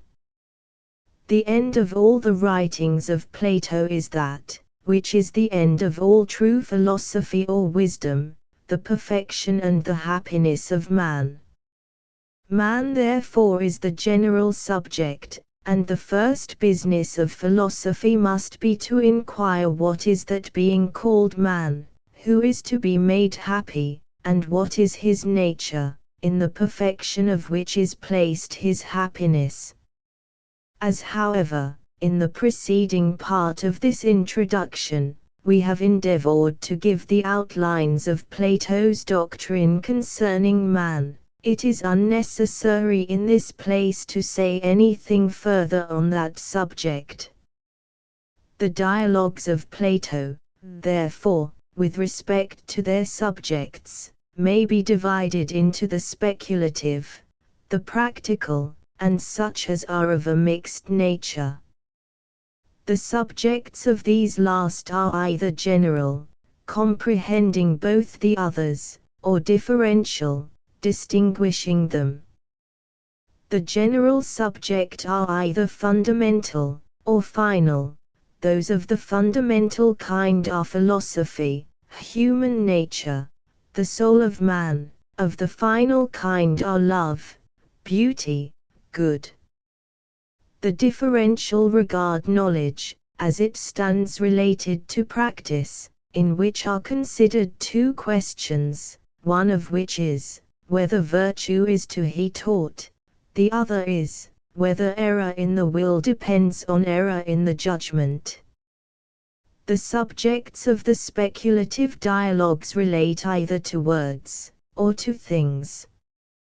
Of the former sort are etymology, sophistry, rhetoric, poetry; of the latter sort are science, true being, the principles of mind, outward nature.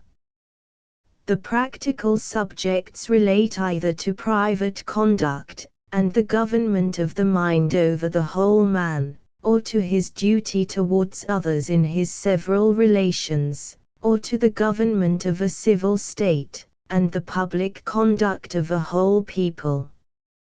Under these three heads rank in order the particular subjects: practical, virtue in general, sanctity, temperance, fortitude, justice, friendship, patriotism, piety, the ruling mind in a civil government, the frame and order of a state, law in general, and lastly, those rules of government and of public conduct, the civil laws. Thus, for the sake of giving the reader a scientific, that is, a comprehensive, and at the same time a distinct view of Plato's writings, we have attempted to exhibit to him their just and natural distinctions, whether he chooses to consider them with regard to their inward form or essence, their outward form or appearance, their matter, or their end, that is, in those more familiar terms we have used in this synopsis, their genius, their character, their subject, and their design.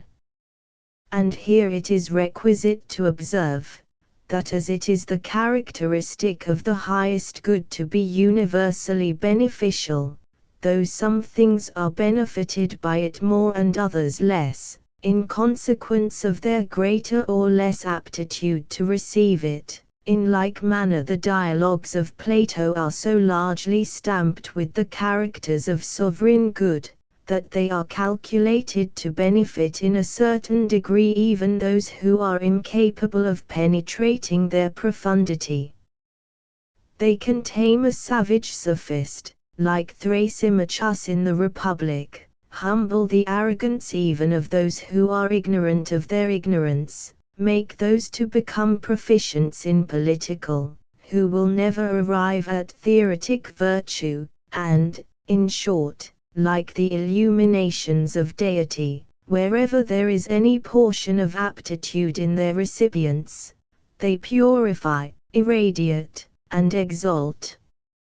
After this general view of the dialogues of Plato, let us in the next place consider their preambles, the digressions with which they abound, and the character of the style in which they are written. With respect to the first of these, the preambles, however superfluous they may at first sight appear, they will be found on a closer inspection necessary to the design of the dialogues which they accompany.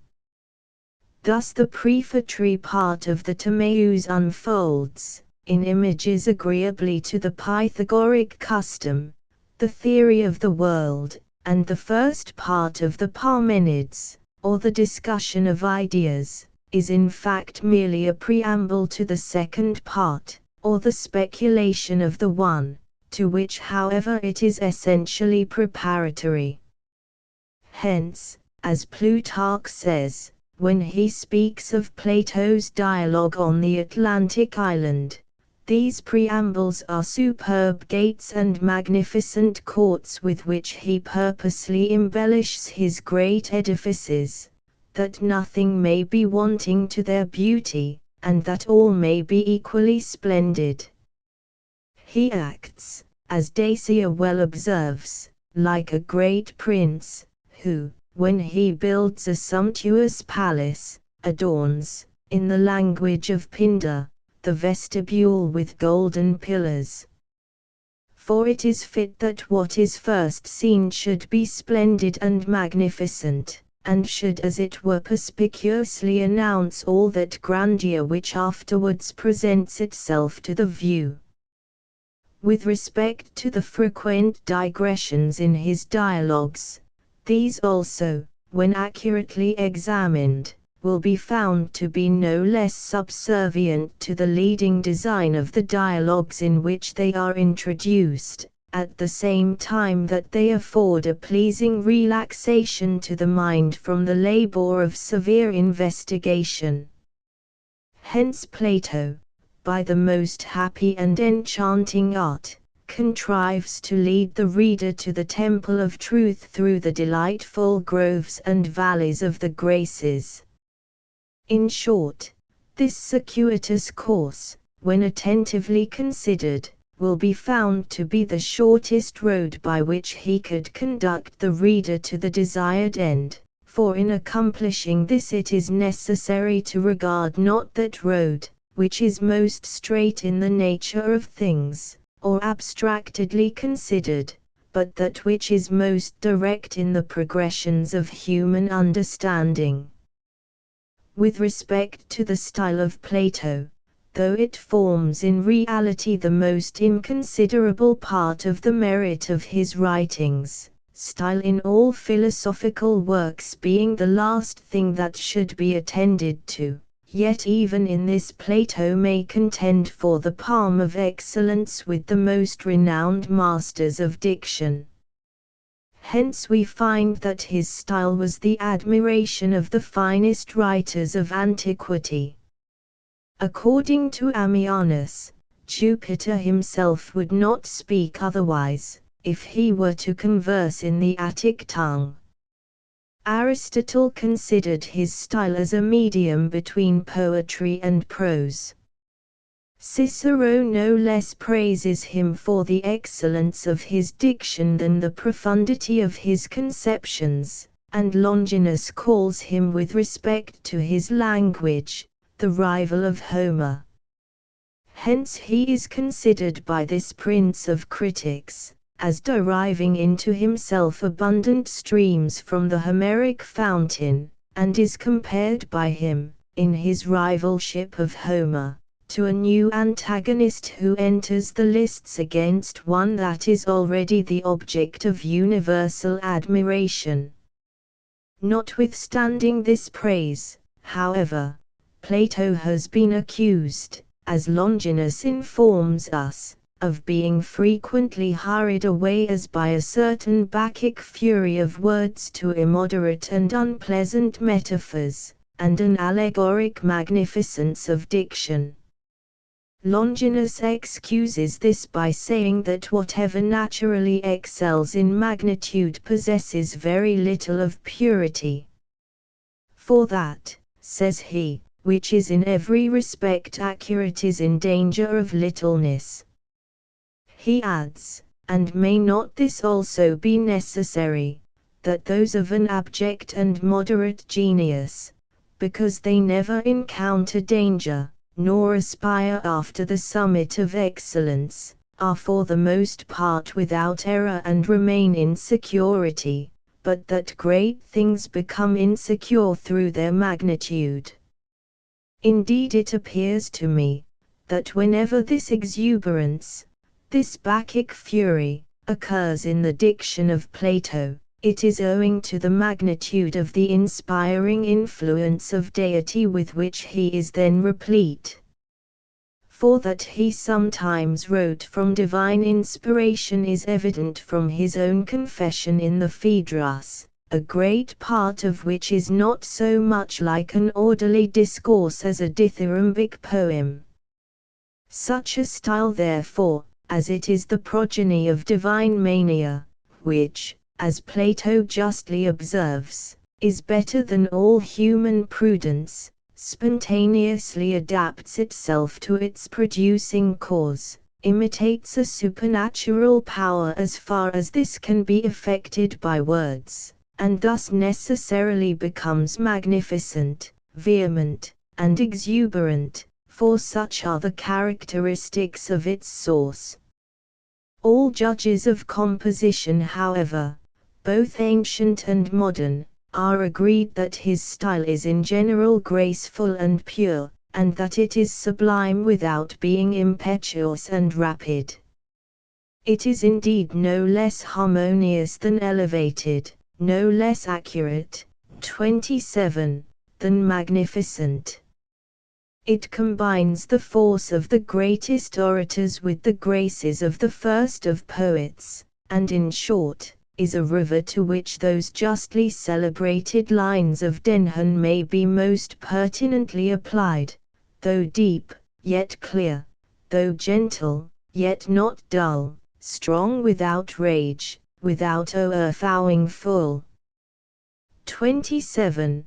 The reader will see, from the notes on Plato's dialogues, and particularly from the notes on the Parmenids and Timaeus, that the style of that philosopher possesses an accuracy which is not to be found in any modern writer, an accuracy of such a wonderful nature, that the words are exactly commensurate with the sense. Hence the reader who has happily penetrated his profundity finds, with astonishment, that another word could not have been added without being superfluous, nor one word taken away without injuring the sense. The same observation may also be applied to the style of Aristotle. Having thus considered the philosophy of Plato, given a general view of his writings, and made some observations on his style, it only now remains to speak of the following arrangement of his dialogues and translation of his works, and then, with a few appropriate observations, to close this introduction. As no accurate and scientific arrangement then of these dialogues has been transmitted to us from the ancients, I was under the necessity of adopting an arrangement of my own, which I trust is not unscientific, however inferior it may be to that which was doubtless made, though unfortunately lost, by the latter interpreters of Plato. In my arrangement, therefore, I have imitated the order of the universe in which, as I have already observed, wholes precede parts, and universals particulars. Hence I have placed those dialogues first which rank as wholes, or have the relation of a system, and afterwards those in which these systems are branch out into particulars. Thus, after the first alcibiades, which may be called, and appears to have been generally considered by the ancients an introduction to the whole of Plato's philosophy, I have placed the Republic and the Laws, which may be said to comprehend systematically the morals and politics of Plato. After these I have ranked the Timaeus, which contains the whole of his physiology, and together with it the Critias, because of its connection with the Timaeus. The next in order is the Parmenids, which contains a system of his theology. Thus far this arrangement is conformable to the natural progress of the human mind in the acquisition of the sublimest knowledge. The subsequent arrangement principally regards the order of things. After the Parmenids then, the Sophista, Phaedrus, Greater Hippias, and Banquet, follow, which may be considered as so many lesser wholes subordinate to and comprehended in the Parmenids, which, like the universe itself, is a whole of wholes. For in the Sophista being itself is investigated, in the Banquet love itself, and in the Phaedrus beauty itself, all which are intelligible forms, and are consequently contained in the Parmenids, in which the whole extent of the intelligible is unfolded. The Greater Hippias is classed with the Phaedrus, because in the latter the whole series of the beautiful is discussed, and in the former that which subsists in soul. After these follows the Theaetetus, in which science considered as subsisting in soul is investigated, science itself, according to its first subsistence, having been previously celebrated by Socrates in one part of the Phaedrus.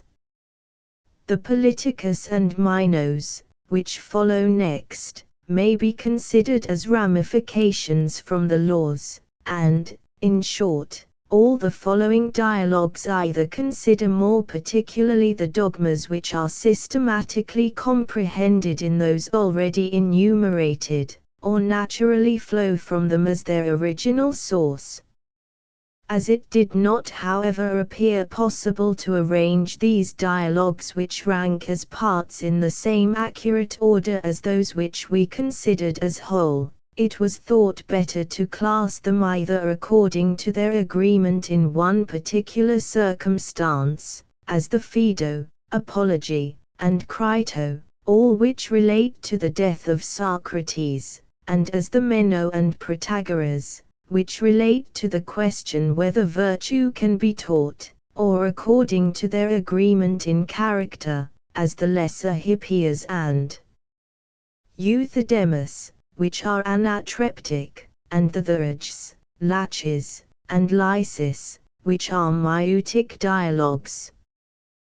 The Cratylus is ranked in the last place, not so much because the subject of it is etymology, as because a great part of it is deeply theological, for by this arrangement, after having ascended to all the divine orders and their ineffable principle in the Parmenids, and thence descended in a regular series to the human soul in the subsequent dialogues, the reader is again led back to deity in this dialogue, and thus imitates the order which all beings observe, that of incessantly returning to the principles whence they flew. After the dialogues, 28, follow the epistles of Plato, which are in every respect worthy that prince of all true philosophers. They are not only written with great elegance, and occasionally with magnificence of diction, but with all the becoming dignity of a mind conscious of its superior endowments, and all the authority of a master in philosophy. They are likewise replete with many admirable political observations, and contain some of his most abstruse dogmas, which though delivered enigmatically, yet the manner in which they are delivered, elucidates at the same time that it is elucidated by what is said of these dogmas in his more theological dialogues. 28. As I profess to give the reader a translation of the genuine works of Plato only, I have not translated the Axiochus, Demodous, Sisyphus, and C, as these are evidently spurious dialogues. With respect to the following translation, it is necessary to observe, in the first place, that the numbers of legitimate dialogues of Plato is 55, for though the Republic forms but one treatise, and the Laws another, yet the former consists of 10, and the latter of 12 books, and each of these books is a dialogue. Hence, as there are 33 dialogues, besides the Laws and the Republic, 55 will, as we have said, be the amount of the whole. Of these 55, the 9 following have been translated by Mr. Sydenham, viz. The first and second Alcibiades, the greater and lesser Hippias, the banquet, except the speech of Alcibiades, the Philebus, the Meno, the Io, and the Rivals. 29. I have already observed, and with deep regret, that this excellent though unfortunate scholar died before he had made that proficiency in the philosophy of Plato which might have been reasonably expected from so fair a beginning. I personally knew him only in the decline of life, when his mental powers were not only considerably impaired by age, but greatly injured by calamity.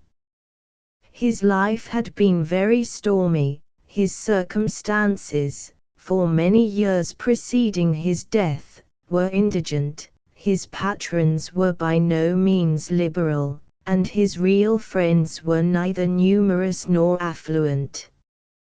He began the study of Plato, as he himself informed me, when he had considerably passed the meridian of life, and with most unfortunate prejudices against his best disciples, which I attempted to remove during my acquaintance with him, and partly succeeded in the attempt, but infirmity and death prevented its completion.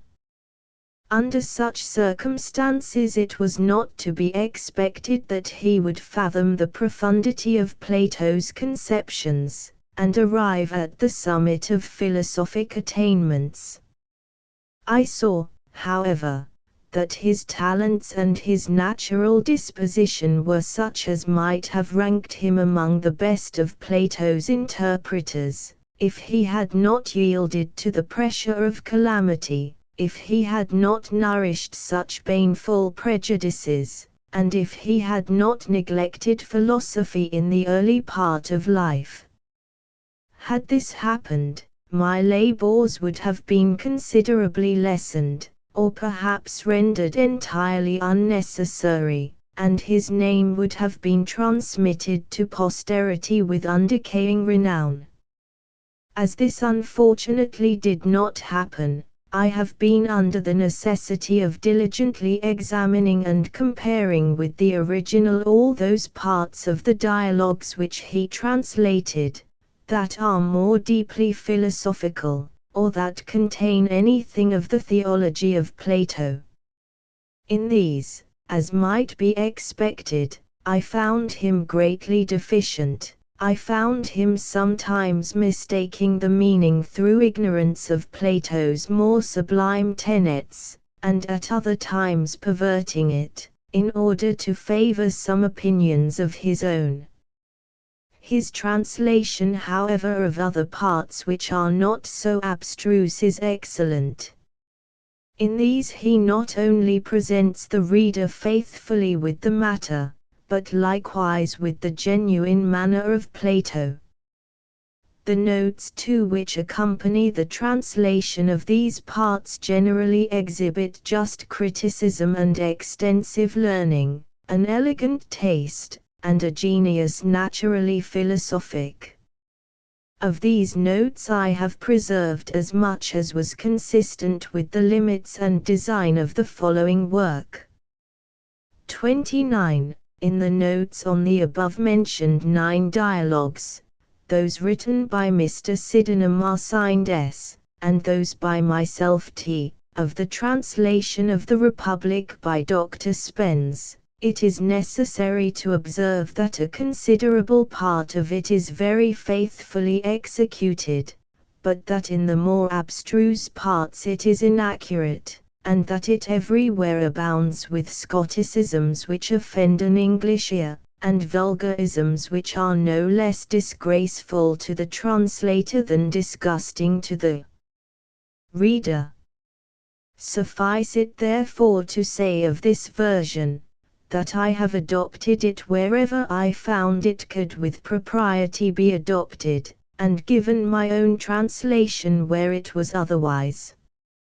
Of the 10 dialogues translated by Dacier, I can say nothing with accuracy, because I have no knowledge whatever of the French language, but if any judgment may be formed of this work, from a translation of it into English, I will be bold to say that it is by no means literal, and that he very frequently mistakes the sense of the original. From this translation therefore I could derive but little assistance, some however I have derived, and that little I willingly acknowledge.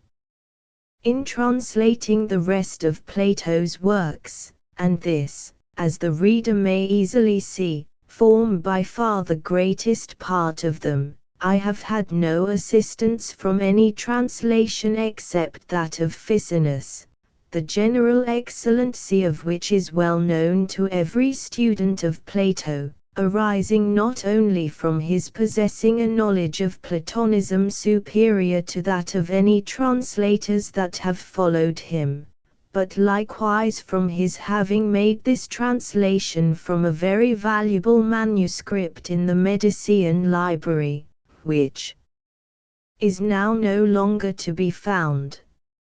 I have, however, availed myself of the learned labors of the editors of various dialogues of Plato, such as the edition of the Rivals, Euthyphro, Apology, Crito, and Phaedo, by Forster, of the first and second Alcibiades and Hippicus, by Etwall, of the Meno, first Alcibiades, Phaedo and Phaedrus, printed at Vienna, 1784, of the Cratylus and Theaetetus, by Fischer, of the Republic, by Massey, and of the Euthydemus and Gorgias, by Dr. Routh, President of Magdalen College, Oxford. This last editor has enriched his edition of these two dialogues with very valuable and copious philological and critical notes, in which he has displayed no less learning than judgment, no less acuteness than taste. He appears indeed to me to be one of the best and most modest of philologists, and it is to be hoped that he will be imitated in what he has done by succeeding editors of Plato's text. If my translation had been made with an eye to the judgment of the many, it would have been necessary to apologize for its literal exactness. Had I been anxious to gratify false taste with respect to composition, I should doubtless have attended less to the precise meaning of the original, have omitted almost all connective particles, have divided long periods into a number of short ones, and branched out the strong and deep river of Plato's language into smooth gliding, shallow, and feeble streams. But as the present work was composed with the hope indeed of benefiting all, but with an eye to the criticism solely of men of elevated souls, I have endeavored not to lose a word of the original, and yet at the same time have attempted to give the translation as much elegance as such verbal accuracy can be supposed capable of admitting. I have also endeavored to preserve the manner as well as the matter of my author, being fully persuaded that no translation deserves applause, in which both these are not as much as possible preserved. My principal object in this arduous undertaking has been to unfold all the abstruse and sublime dogmas of Plato, as they are found dispersed in his works. Minutely to unravel the art which he employs in the composition of all his dialogues, and to do full justice to his meaning in every particular, must be the task of someone who has more leisure, and who is able to give the works of Plato to the public on a more extensive plan. In accomplishing this great object, I have presented the reader in my notes with nearly the substance in English of all the following manuscript Greek commentaries and scholia on Plato, viz. Of the commentaries of Proclus on the Parmenids and First Alcibiades, and of his scholia on the Cratylus, of the scholia of Olympiodorus on the Phaedo, Gorgias, and Philebus, and of Hermes on the Phaedrus. To these are added very copious extracts from the manuscript of Damascius, 30, Periarchon, and from the published works of Proclus on the Timus, Republic, and Theology of Plato. Of the four first of these manuscripts, three of which are folio volumes, I have complete copies taken with my own hand, and of the copious extracts from the others, those from Olympiodorus on the Gorgias were taken by me from the copy preserved in the British Museum, those from the same philosopher on the Philebus, and those from Hermes on the Phaedrus, and Damascius Periarchon, from the copies in the Bodleian Library. 30. Patricius was one of the very few in modern times who have been sensible of the great merit of these writings, as is evident from the extract from the preface to his translation of Proclus's Theological Elements. Ferrar 4-2. 1583, Patricius, prior to this, enumerates the writings of Proclus, and they are included in his wish that all the manuscript Greek commentaries on Plato were made public. And here gratitude demands that I should publicly acknowledge the very handsome and liberal manner in which I was received by the University of Oxford, and by the principal librarian and sub-librarians of the Bodleian Library, during the time that I made the above-mentioned extracts. In the first place I have to acknowledge the very polite attention which was paid to me by Dr. Jackson, 31, Dean of Christ Church. In the second place, the liberty of attendance at the Bodleian Library, and the accommodation which was there afforded me, by the librarians of that excellent collection, demand from me no small tribute of praise. And, above all, the very liberal manner in which I was received by the Fellows of New College, with whom I resided for 3 weeks, and from whom I experienced even Grecian hospitality, will, I trust, be as difficult a task for time to obliterate from my memory, as it would be for me to express it as it deserves. 31. I was much pleased to find that this very respectable prelate is a great admirer of Aristotle, and that extracts from the commentaries of Simplicius and Ammonius on the categories of that philosopher, are read by his orders in the college of which he is the head. With respect to the faults which I may have committed in this translation, for I am not vain enough to suppose it is without fault, I might plead as an excuse, that the whole of it has been executed amidst severe endurance from bodily infirmity and indigent circumstances, and that a very considerable part of it was accomplished amidst other ills of no common magnitude, and other labours inimical to such an undertaking. But whatever may be my errors, I will not fly to calamity for an apology. Let it be my excuse that the mistakes I may have committed in lesser particulars, have arisen from my eagerness to seize and promulgate those great truths in the philosophy and theology of Plato, which though they have been concealed for ages in oblivion, have a subsistence coeval with the universe, and will again be restored, and flourish for very extended periods, through all the infinite revolutions of time. In the next place, it is necessary to speak concerning the qualifications requisite in a legitimate student of the philosophy of Plato, previous to which I shall just notice the absurdity of supposing that a mere knowledge of the Greek tongue, however great that knowledge may be, is alone sufficient to the understanding the sublime doctrines of Plato, for a man might as well think that he can understand Archimedes without a knowledge of the elements of geometry, merely because he can read him. In the original, those who entertain such an idle opinion, would do well to meditate on the profound observation of Heraclitus, that polymathy does not teach intellect, Greek, polymathic nuno eudidaskia.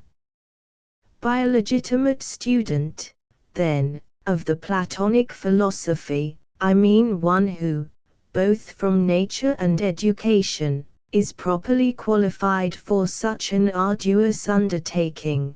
That is one who possesses a naturally good disposition, is sagacious and acute, and is inflamed with an ardent desire for the acquisition of wisdom and truth, who from his childhood has been well instructed in the mathematical disciplines, who, besides this, has spent whole days, and frequently the greater part of the night, in profound meditation, and, like one triumphantly sailing over a raging sea, or skillfully piercing through an army of foes, has successfully encountered an hostile multitude of doubts, in short, who has never considered wisdom as a thing of trifling estimation and easy access, but as that which cannot be obtained without the most generous and severe endurance, and the intrinsic worth of which surpasses all corporeal good,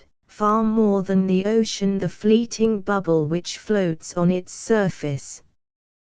To such as are destitute of these requisites, who make the study of words their sole employment, and the pursuit of wisdom but at best a secondary thing, who expect to be wise by desultory application for an hour or two in a day, after the fatigues of business, after mixing with the base multitude of mankind, laughing with the gay affecting airs of gravity with the serious, tacitly assenting to every man's opinion, however absurd, and winking at folly however shameful and base, to such as these. And, alas! the world is full of such. The sublimest truths must appear to be nothing more than jargon and reverie, the dreams of a distempered imagination, or the ebullitions of fanatical faith. But all this is by no means wonderful, if we consider that twofold ignorance is the disease of the many. For they are not only ignorant with respect to the sublimest knowledge, but they are even ignorant of their ignorance. Hence they never suspect their want of understanding, but immediately reject a doctrine which appears at first sight absurd, because it is too splendid for their bat-like eyes to behold. Or if they even yield their assent to its truth, their very assent is the result of the same most dreadful disease of the soul. For they will fancy, says Plato, that they understand the highest truths, when the very contrary is really the case. I earnestly therefore entreat men of this description, not to meddle with any of the profound speculations of the Platonic philosophy, for it is more dangerous to urge them to such an employment, than to advise them to follow their sordid avocations with unwearied assiduity, and toil for wealth with increasing alacrity and vigor, as they will by this means give free scope to the base habits of their soul, and sooner suffer that punishment which in such as these must always precede mental illumination, and be the inevitable consequence of guilt. It is well said indeed by Lysis, the Pythagorean, that to inculcate liberal speculations and discourses to those whose morals are turbid and confused, is just as absurd as to pour pure and transparent water into a deep well full of mire and clay, for he who does this will only disturb the mud, and cause the pure water to become defiled.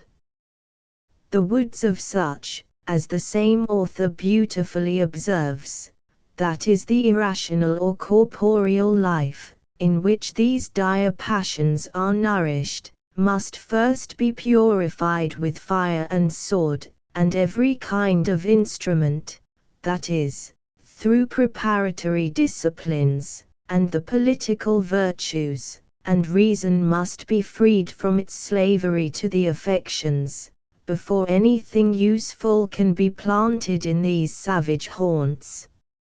Let not such then presume to explore the regions of Platonic philosophy. The land is too pure to admit the sordid and the base.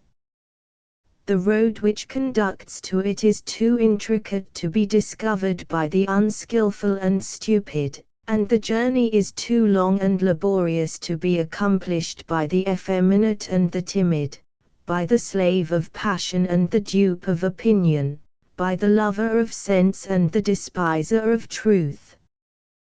The dangers and difficulties in the undertaking are such as can be sustained by none but the most hardy and accomplished adventurers, and he who begins the journey without the strength of Hercules, or the wisdom and patience of Ulysses, must be destroyed by the wild beasts of the forest, or perish in the storms of the ocean, must suffer transmutation into a beast through the magic power of Circe, or be exiled for life by the detaining charm of Calypso, and in short must descend into Hades, and wander in its darkness, without emerging from thence to the bright regions of the morning, or be ruined by the deadly melody of the Siren's song. To the most skillful traveler, who pursues the right road with an ardor which no toils can abate, with a vigilance which no weariness can surprise into negligence, and with virtue which no temptations can seduce, it exhibits for many years the appearance of the Ithaca of Ulysses, or the flying Italy of Aeneas, for we no sooner gain a glimpse of the pleasing land which is to be the end of our journey, than it is suddenly ravished from our view, and we still find ourselves at a distance from the beloved coast, exposed to the fury of a stormy sea of doubts. Abandon then, ye groveling souls, the fruitless design. Pursue with avidity the beaten road which leads to popular honors and sordid gain, but relinquish all thoughts of a voyage for which you are totally unprepared. Do you not perceive what a length of sea separates you from the royal coast?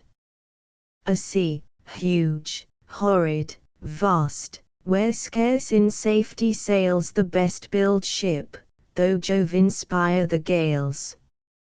And may we not very justly ask you, similar to the interrogation of Calypso, what ships have you, what sailors to convey, what oars to cut the long laborious way? I shall only observe further, that the life of Plato, by Olympiodorus, was prefixed to this translation, in preference to that by Diogenes Laertius, because the former is the production of a most eminent Platonist, and the latter of a mere historian, who indiscriminately gave to the public whatever anecdotes he found in other authors.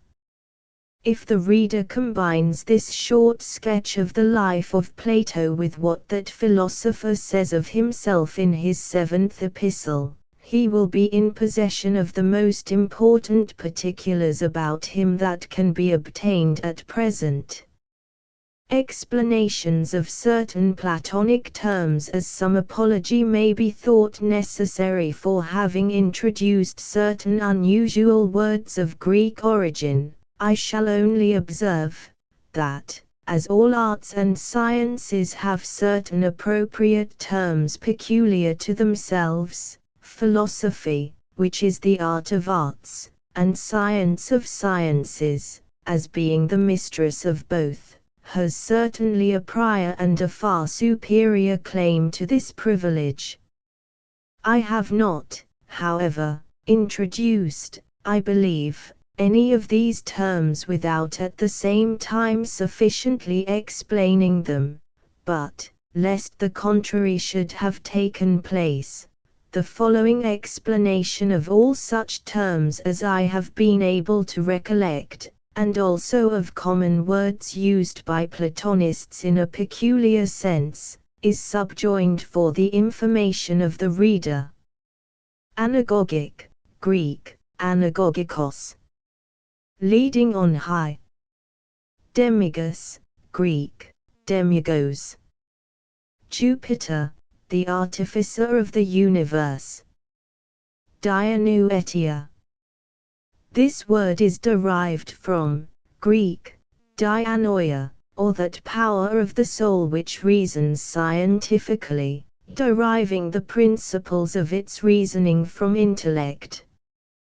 Plato is so uncommonly accurate in his diction, that this word is very seldom used by him in any other than its primary sense. The divine, Greek, to theion, is being subsisting in conjunction with the one. For all things, except the one, viz. Essence, life, and intellect, are considered by Plato as suspended from and secondary to the gods. For the gods do not subsist in, but prior to, these, which they also produce and connect, but are not characterized by these. In many places, however, Plato calls the participants of the gods by the names of the gods. For not only the Athenian guest in the Laws, but also Socrates in the Phaedrus, calls a divine soul a god. For says he, all the horses and charioteers of the gods are good and see.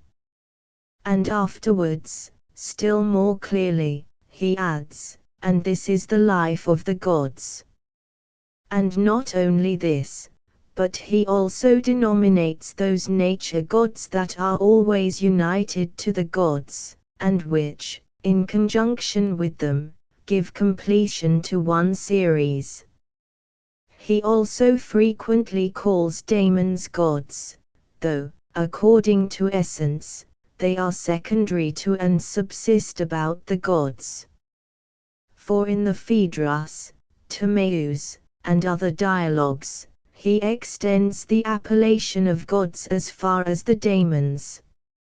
And what is still more paradoxical than all this, he does not refuse to call some men gods, as, for instance, the Hellen guest in the Sophista. From all this, therefore, we must infer that with respect to the word God, one thing which is thus denominated is simply deity, another is so according to union, a third, according to participation, a fourth, according to contact, and a fifth, according to similitude. Thus every superessential nature is primarily a god, but every intellectual nature is so according to union. And again, every divine soul is a god according to participation, but divine daemons are gods according to contact with the gods, and the souls of men obtain this appellation through similitude. Each of these, however, except the first, is, as we have said, rather divine than a god, for the Athenian guest in the Laws calls intellect itself divine. But that which is divine is secondary to the first deity, in the same manner as the united is to the one, that which is intellectual to intellect, and that which is animated to soul. Indeed, things more uniform and simple always precede, and the series of beings ends in the one itself. Dokastic. This word is derived from doxa, opinion, and signifies that which is apprehended by opinion, or that power which is the extremity of the rational soul. This power knows the universal in particulars, as that every man is a rational animal, but it knows not the deity, or why a thing is, but only the oti, or that it is. The eternal, Greek, tuarionion, that which has a never-ending subsistence, without any connection with time, or, as Plotinus profoundly defines it, infinite life at once total and full. That which is generated, Greek, to geneton. That which has not the whole of its essence or energy subsisting at once without temporal dispersion. Generation, Greek, genesis.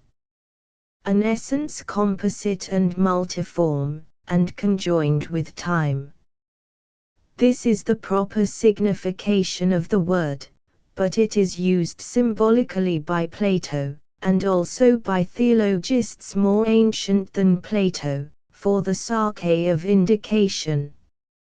For as Proclus beautifully observes, in MS comment in Parmenidum, fables call the ineffable unfolding into light through causes, generation.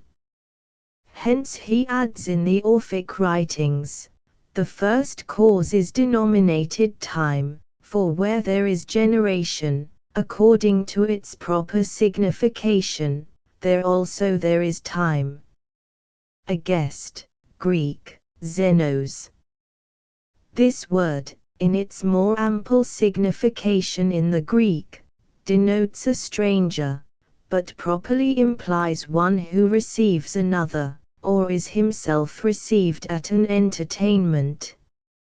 In the following dialogues, therefore, wherever one of the speakers is introduced as a xenos, I have translated this word guest, as being more conformable to the genius of Plato's dialogues, which may be justly called rich mental banquets, and consequently the speakers in them may be considered as so many guests.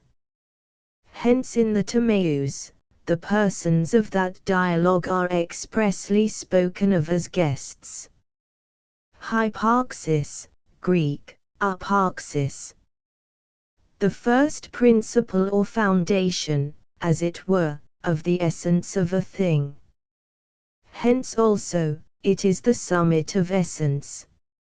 Idiom, Greek, idioma. The characteristic peculiarity of a thing. The immortal, Greek, tuathanaton. According to Plato, there are many orders of immortality, pervading from on high to the last of things, and the ultimate echo, as it were, of immorality is seen in the perpetuity of the mundane wholes, which according to the doctrine of the Ellen Guest in the Politicus, they participate from the Father of the universe. For both the being and the life of every body depend on another cause, since body is not itself naturally adapted to connect, or adorn, or preserve itself. But the immortality of partial souls, such as ours, is more manifest and more perfect than this of the perpetual bodies in the universe, as is evident from the many demonstrations which are given of it in the Phaedo, and in the 10th book of the Republic. For the immortality of partial souls has a more principal subsistence, as possessing in itself the cause of eternal permanency. But prior to both these is the immortality of daemons, for these neither verge to mortality, nor are they filled with the nature of things which are generated and corrupted. More venerable, however, than these, and essentially transcending them, is the immortality of divine souls, which are primarily self-motive, and contain the fountains and principles of the life which is attributed about bodies, and through which bodies participate of renewed immortality. And prior to all these is the immortality of the gods, for Diotima in the banquet does not ascribe an immortality of this kind to demons. Hence such an immortality as this is separate and exempt from wholes.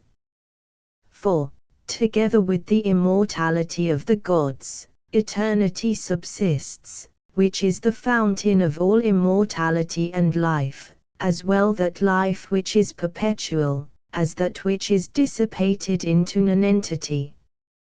In short, therefore, the divine immortal is that which is generative and connective of perpetual life. For it is not immortal, as participating of life, but as supplying divine life, and deifying life itself. Imparticipable, Greek, to amethekton. That which is not consubsistent with an inferior nature. Thus imparticipable intellect is an intellect which is not consubsistent with soul. Intellectual projection, Greek, noura epibole. As the perception of intellect is immediate, being a darting forth, as it were, directly to its proper objects, this direct intuition is expressed by the term projection. The intelligible, Greek, to noton.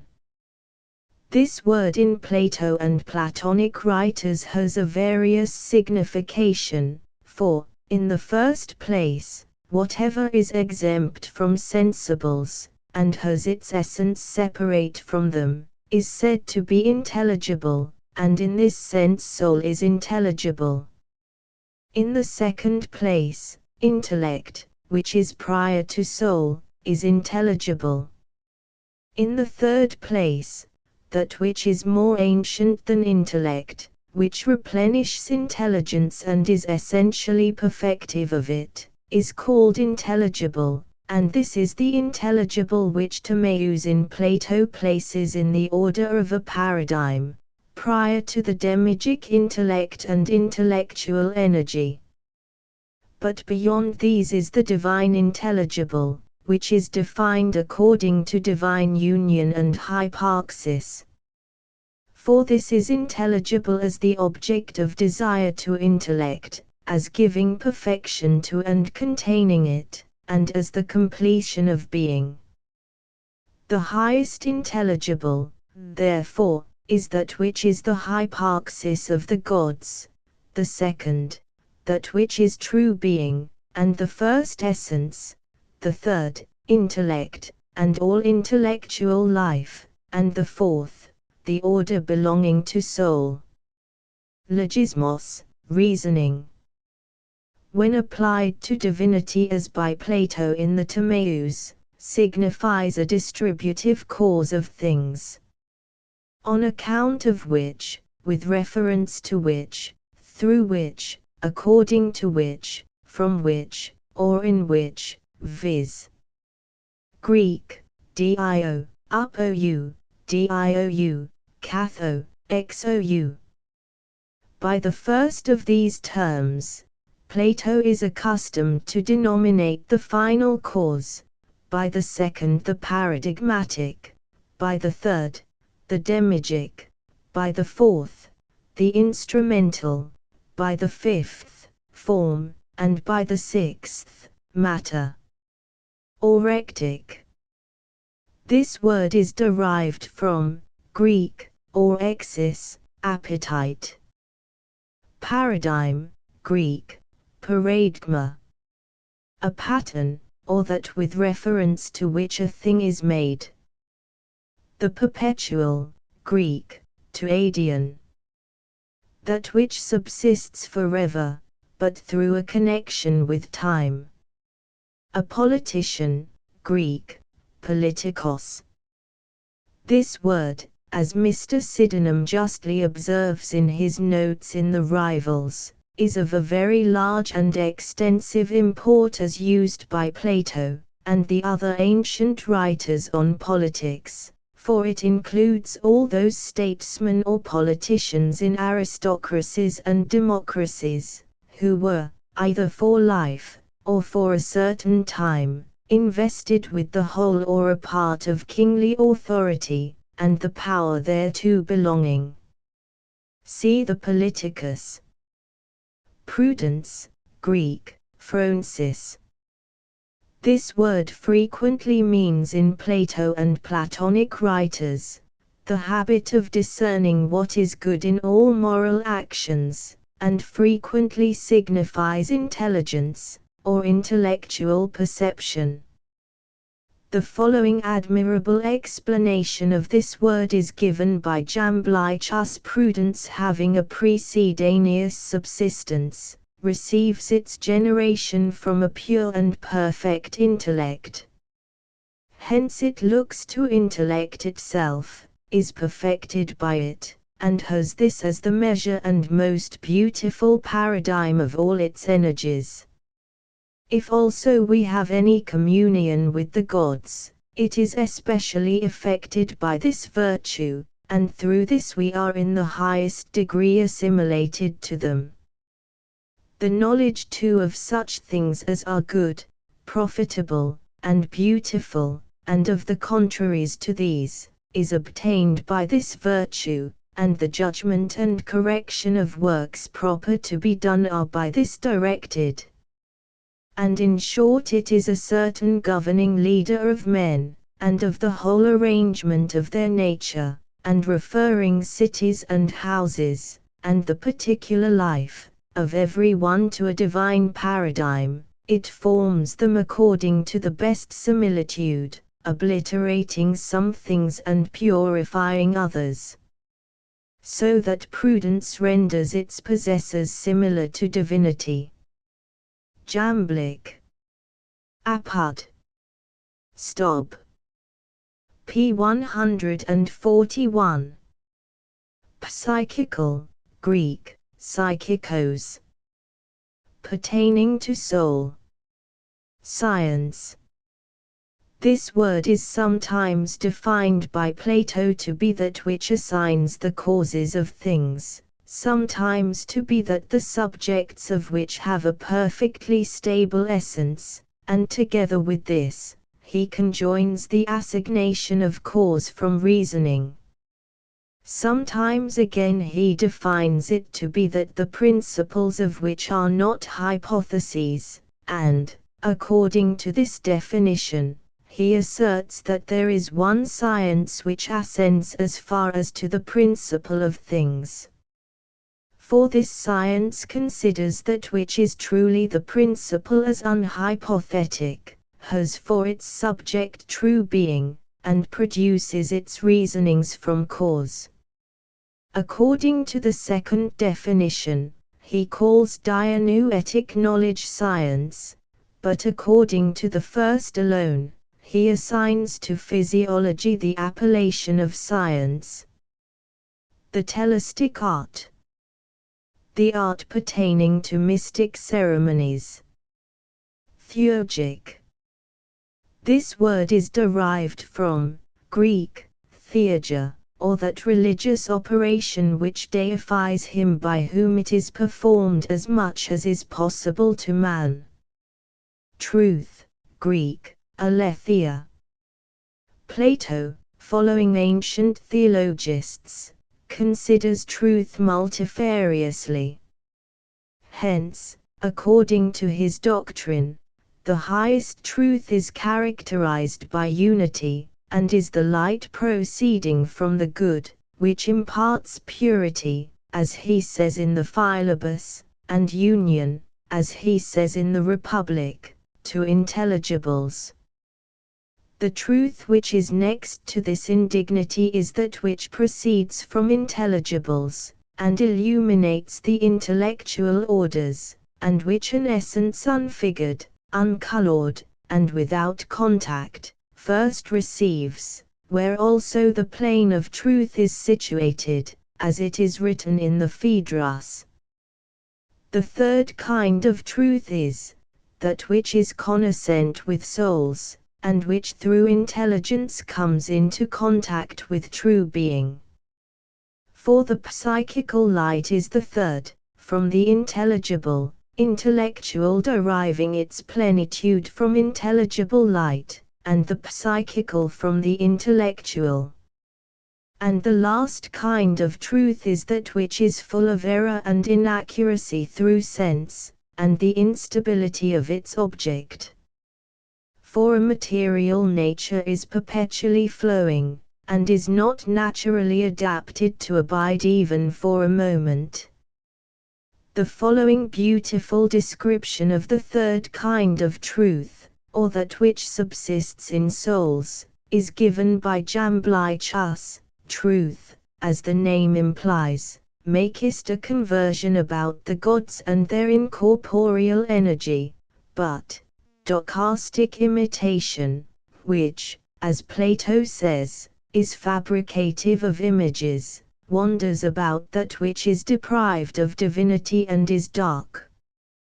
And the former indeed receives its perfection in intelligible and divine forms, and real beings which have a perpetual sameness of subsistence, but the latter looks to that which is formless, and non-being, and which has a various subsistence, and, about this its visive power is blunted. The former contemplates that which is, but the latter assumes such a form as appears to the many. Hence the former associates with intellect, and increases the intellectual nature which we contain, but the latter, from looking to that which always seems to be, hunts after folly and deceives. Jamblick. Apud Stob. p. 136. The unical, Greek, tuniaion. That which is characterized by unity. Asterisk asterisk asterisk end of the Project Gutenberg ebook Introduction to the Philosophy and Writings of Plato asterisk asterisk asterisk updated editions will replace the previous one, the old editions will be renamed. Creating the works from print editions not protected by U.S. copyright law means that no one owns a United States copyright in these works, so the Foundation, and you, can copy and distribute it in the United States without permission and without paying copyright royalties. Special rules, set forth in the general terms of use part of this license, apply to copying and distributing Project Gutenberg trademark symbol electronic works to protect the Project Gutenberg trademark symbol concept and trademark. Project Gutenberg is a registered trademark, and may not be used if you charge for an ebook, except by following the terms of the trademark license, including paying royalties for use of the Project Gutenberg trademark. If you do not charge anything for copies of this ebook, complying with the trademark license is very easy.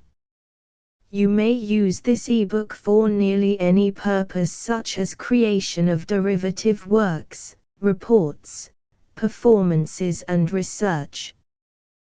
Project Gutenberg ebooks may be modified and printed and given away. You may do practically anything in the United States with ebooks not protected by U.S. copyright law. Redistribution is subject to the trademark license, especially commercial redistribution. Start. Full license. The full Project Gutenberg license. Please read this before you distribute or use this work to protect the Project Gutenberg trademark symbol mission of promoting the free distribution of electronic works. By using or distributing this work, or any other work associated in any way with the phrase Project Gutenberg, you agree to comply with all the terms of the full Project Gutenberg trademark symbol license available with this file or online at www.gutenberg.org/license. Section 1. General Terms of Use and Redistributing Project Gutenberg Trademark Symbol Electronic Works 1.0. By reading or using any part of this Project Gutenberg trademark symbol electronic work, you indicate that you have read, understand, agree to and accept all the terms of this license and intellectual property, trademark/copyright, agreement. If you do not agree to abide by all the terms of this agreement, you must cease using and return or destroy all copies of Project Gutenberg trademark symbol electronic works in your possession. If you paid a fee for obtaining a copy of or access to a Project Gutenberg trademark symbol electronic work and you do not agree to be bound by the terms of this agreement, you may obtain a refund from the person or entity to whom you paid the fee as set forth in paragraph 1.e.8.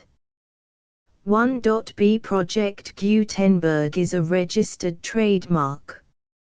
It may only be used on or associated in any way with an electronic work by people who agree to be bound by the terms of this agreement. There are a few things that you can do with most Project Gutenberg trademark symbol electronic works even without complying with the full terms of this agreement. See paragraph 1.c below. There are a lot of things you can do with Project Gutenberg trademark symbol electronic works if you follow the terms of this agreement and help preserve free future access to Project Gutenberg trademark symbol electronic works. See paragraph 1.e below.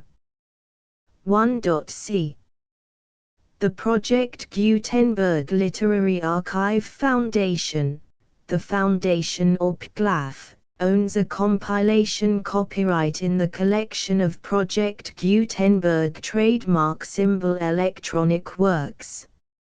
Nearly all the individual works in the collection are in the public domain in the United States. If an individual work is unprotected by copyright law in the United States and you are located in the United States, we do not claim a right to prevent you from copying, distributing, performing, displaying or creating derivative works based on the work as long as all references to Project Gutenberg are removed. Of course, we hope that you will support the Project Gutenberg trademark symbol mission of promoting free access to electronic works by freely sharing Project Gutenberg trademark symbol works in compliance with the terms of this agreement for keeping the Project Gutenberg trademark symbol name associated with the work. You can easily comply with the terms of this agreement by keeping this work in the same format with its attached full Project Gutenberg trademark symbol license when you share it without charge with others. 1.d The copyright laws of the place where you are located also govern what you can do with this work. Copyright laws in most countries are in a constant state of change. If you are outside the United States, check the laws of your country in addition to the terms of this agreement before downloading, copying, displaying, performing, distributing or creating derivative works based on this work or any other Project Gutenberg trademark symbol work. The Foundation makes no representations concerning the copyright status of any work in any country other than the United States. 1.e Unless you have removed all references to Project Gutenberg. 1.e.1 The following sentence, with active links to, or other immediate access to, the full Project Gutenberg trademark symbol license must appear prominently whenever any copy of a Project Gutenberg trademark symbol work, any work on which the phrase Project Gutenberg appears, or with which the phrase Project Gutenberg is associated, is accessed, displayed, performed, viewed, copied or distributed. This ebook is for the use of anyone anywhere in the United States and most other parts of the world at no cost and with almost no restrictions whatsoever. You may copy it, give it away or reuse it under the terms of the Project Gutenberg license included with this ebook or online at www.gutenberg.org. If you are not located in the United States, you will have to check the laws of the country where you are located before using this ebook. 1.e.2 If an individual Project Gutenberg trademark symbol electronic work is derived from texts not protected by U.S. copyright law, does not contain a notice indicating that it is posted with permission of the copyright holder, the work can be copied and distributed to anyone in the United States without paying any fees or charges. If you are redistributing or providing access to a work with the phrase Project Gutenberg associated with or appearing on the work, you must comply either with the requirements of paragraphs 1.e.1 through 1.e.7 or obtain permission for the use of the work and the Project Gutenberg trademark symbol trademark as set forth in paragraphs 1.e.8 or 1.e.9. 1.e.3 If an individual Project Gutenberg trademark symbol electronic work is posted with the permission of the copyright holder, your use and distribution must comply with both paragraphs 1.e.1 through 1.e.7 and any additional terms imposed by the copyright holder. Additional terms will be linked to the Project Gutenberg trademark symbol license for all works posted with the permission of the copyright holder found at the beginning of this work. 1.e.4 Do not unlink or detach or remove the full Project Gutenberg trademark symbol license terms from this work, or any files containing a part of this work or any other work associated with Project Gutenberg trademark symbol.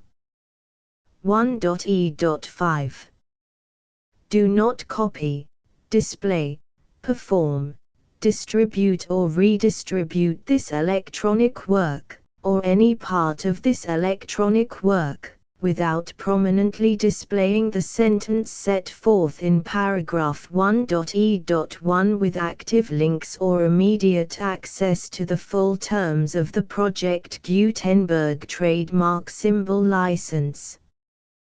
1.e.6 You may convert to and distribute this work in any binary, compressed, marked up, non-proprietary or proprietary form, including any word processing or hypertext form. However, if you provide access to or distribute copies of a Project Gutenberg trademark symbol work in a format other than plain vanilla ASCII or other format used in the official version posted on the official Project Gutenberg trademark symbol website, www.gutenberg.org, you must, at no additional cost, fee or expense to the user, provide a copy, a means of exporting a copy, or a means of obtaining a copy upon request, of the work in its original plain vanilla ASCII or other form. Any alternate format must include the full Project Gutenberg trademark symbol license as specified in paragraph 1.e.1. 1.e.7 Do not charge a fee for access to, viewing, displaying, performing, copying or distributing any Project Gutenberg trademark symbol works unless you comply with paragraph 1.e.8 or 1.e.9. 1.e.8 You may charge a reasonable fee for copies of or providing access to or distributing Project Gutenberg trademark symbol electronic works provided that You pay a royalty fee of 20% of the gross profits you derive from the use of Project Gutenberg trademark symbol works calculated using the method you already use to calculate your applicable taxes.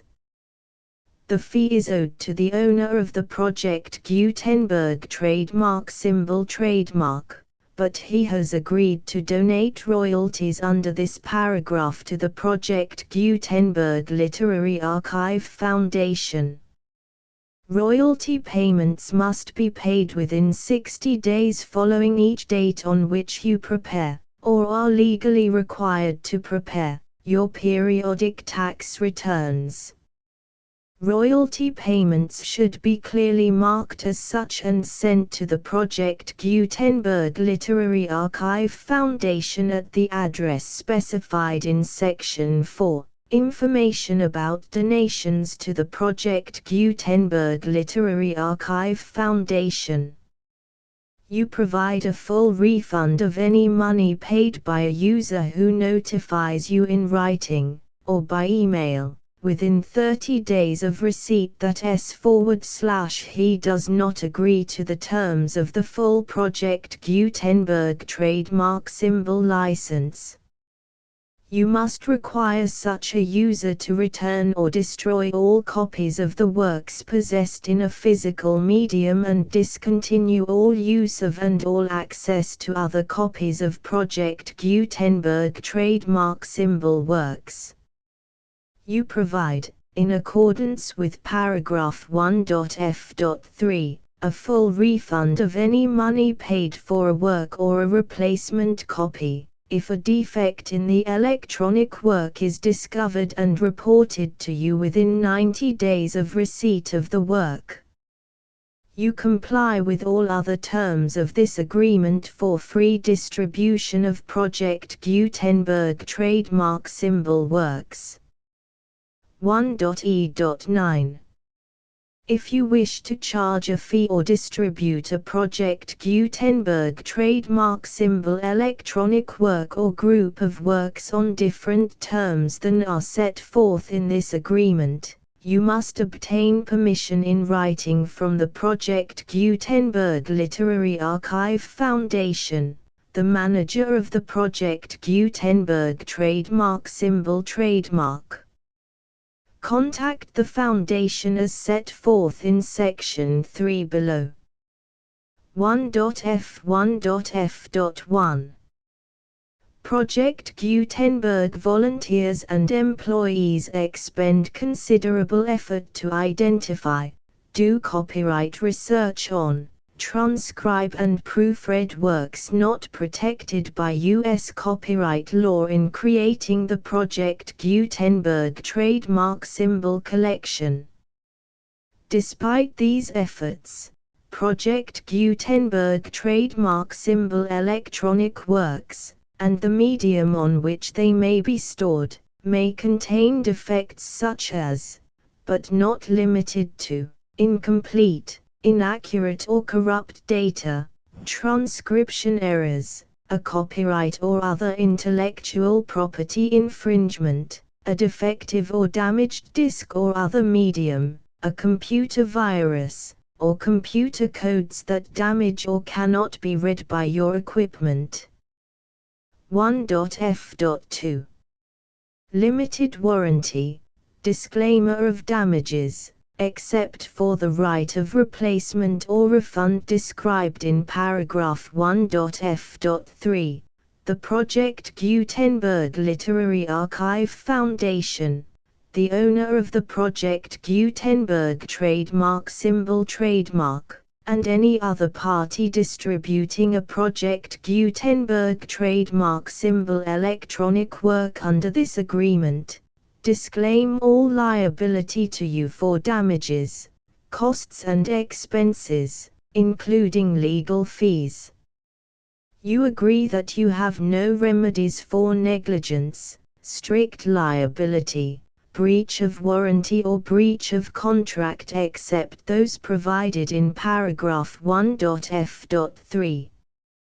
You agree that the Foundation, the trademark owner, and any distributor under this agreement will not be liable to you for actual, direct, indirect, consequential, punitive or incidental damages even if you give notice of the possibility of such damage. 1.f.3 Limited right of replacement or refund. If you discover a defect in this electronic work within 90 days of receiving it, you can receive a refund of the money, if any, you paid for it by sending a written explanation to the person you received the work from. If you received the work on a physical medium, you must return the medium with your written explanation. The person or entity that provided you with the defective work may elect to provide a replacement copy in lieu of a refund. If you received the work electronically, the person or entity providing it to you may choose to give you a second opportunity to receive the work electronically in lieu of a refund. If the second copy is also defective, you may demand a refund in writing without further opportunities to fix the problem.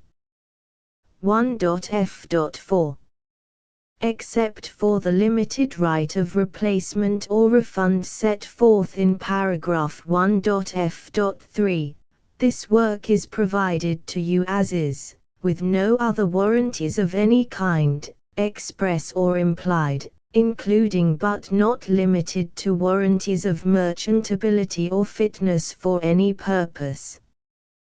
1.f.5 Some states do not allow disclaimers of certain implied warranties or the exclusion or limitation of certain types of damages.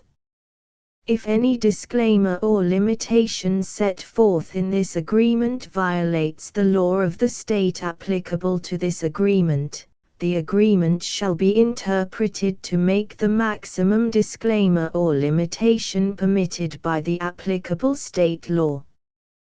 The invalidity or unenforceability of any provision of this agreement shall not void the remaining provisions. 1.f.6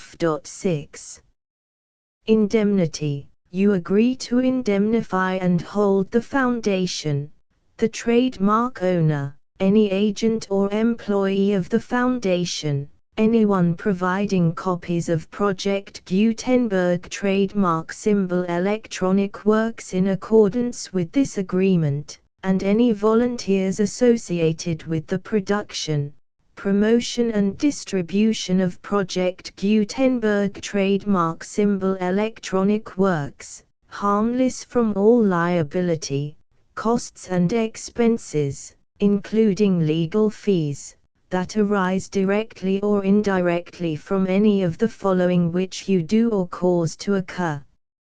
A. Distribution of this or any Project Gutenberg trademark symbol work.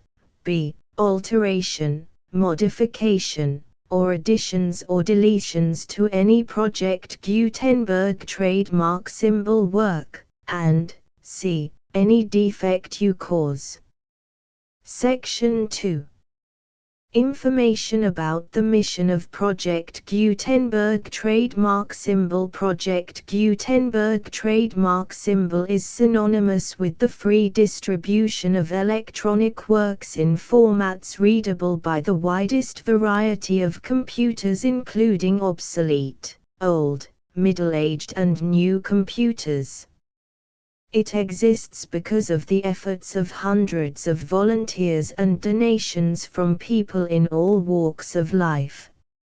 Volunteers and financial support to provide volunteers with the assistance they need are critical to reaching Project Gutenberg trademark symbol's goals and ensuring that the Project Gutenberg trademark symbol collection will remain freely available for generations to come. In 2001, The Project Gutenberg Literary Archive Foundation was created to provide a secure and permanent future for Project Gutenberg trademark symbol and future generations. To learn more about the Project Gutenberg Literary Archive Foundation and how your efforts and donations can help, see sections 3 and 4 and the Foundation information page at www.gutenberg.org. Section 3.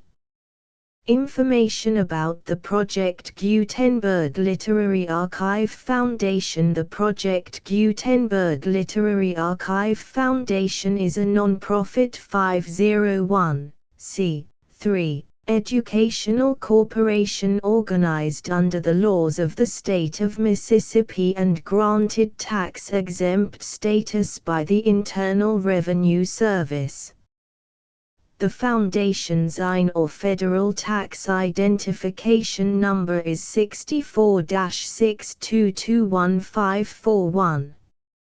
Contributions to the Project Gutenberg Literary Archive Foundation are tax-deductible to the full extent permitted by U.S. federal laws and your state's laws. The Foundation's business office is located at 809 North 1500 West, Salt Lake City, UT 84116, 801-596-1887. Email contact links and up-to-date contact information can be found at the Foundation's website and official page at www.gutenberg.org/contact section 4. Information about donations to the Project Gutenberg Literary Archive Foundation. Project Gutenberg trademark symbol depends upon and cannot survive without widespread public support and donations to carry out its mission of increasing the number of public domain and licensed works that can be freely distributed in machine-readable form accessible by the widest array of equipment including outdated equipment. Many small donations, $1 to $5,000, are particularly important to maintaining tax-exempt status with the IRS. The Foundation is committed to complying with the laws regulating charities and charitable donations in all 50 states of the United States. Compliance requirements are not uniform and it takes a considerable effort, much paperwork and many fees to meet and keep up with these requirements. We do not solicit donations in locations where we have not received written confirmation of compliance. To send donations or determine the status of compliance for any particular state, visit www.gutenberg.org/donate. While we cannot and do not solicit contributions from states where we have not met the solicitation requirements, we know of no prohibition against accepting unsolicited donations from donors in such states who approach us with offers to donate. International donations are gratefully accepted, but we cannot make any statements concerning tax treatment of donations received from outside the United States. U.S. laws alone swamp our small staff. Please check the Project Gutenberg web pages for current donation methods and addresses. Donations are accepted in a number of other ways including checks, online payments and credit card donations. To donate, please visit www.gutenberg.org/donate. Section 5. General information about Project Gutenberg trademark symbol electronic works. Professor Michael S. Hart was the originator of the Project Gutenberg trademark symbol concept of a library of electronic works that could be freely shared with anyone. For 40 years, he produced and distributed Project Gutenberg trademark symbol ebooks with only a loose network of volunteer support. Project Gutenberg trademark symbol ebooks are often created from several printed editions, all of which are confirmed as not protected by copyright in the US unless a copyright notice is included. Thus, we do not necessarily keep ebooks in compliance with any particular paper edition. Most people start at our website, which has the main PG search facility, www.gutenberg.org. This website includes information about Project Gutenberg trademark symbol, including how to make donations to the Project Gutenberg Literary Archive Foundation, how to help produce our new ebooks, and how to subscribe to our email newsletter to hear about new ebooks.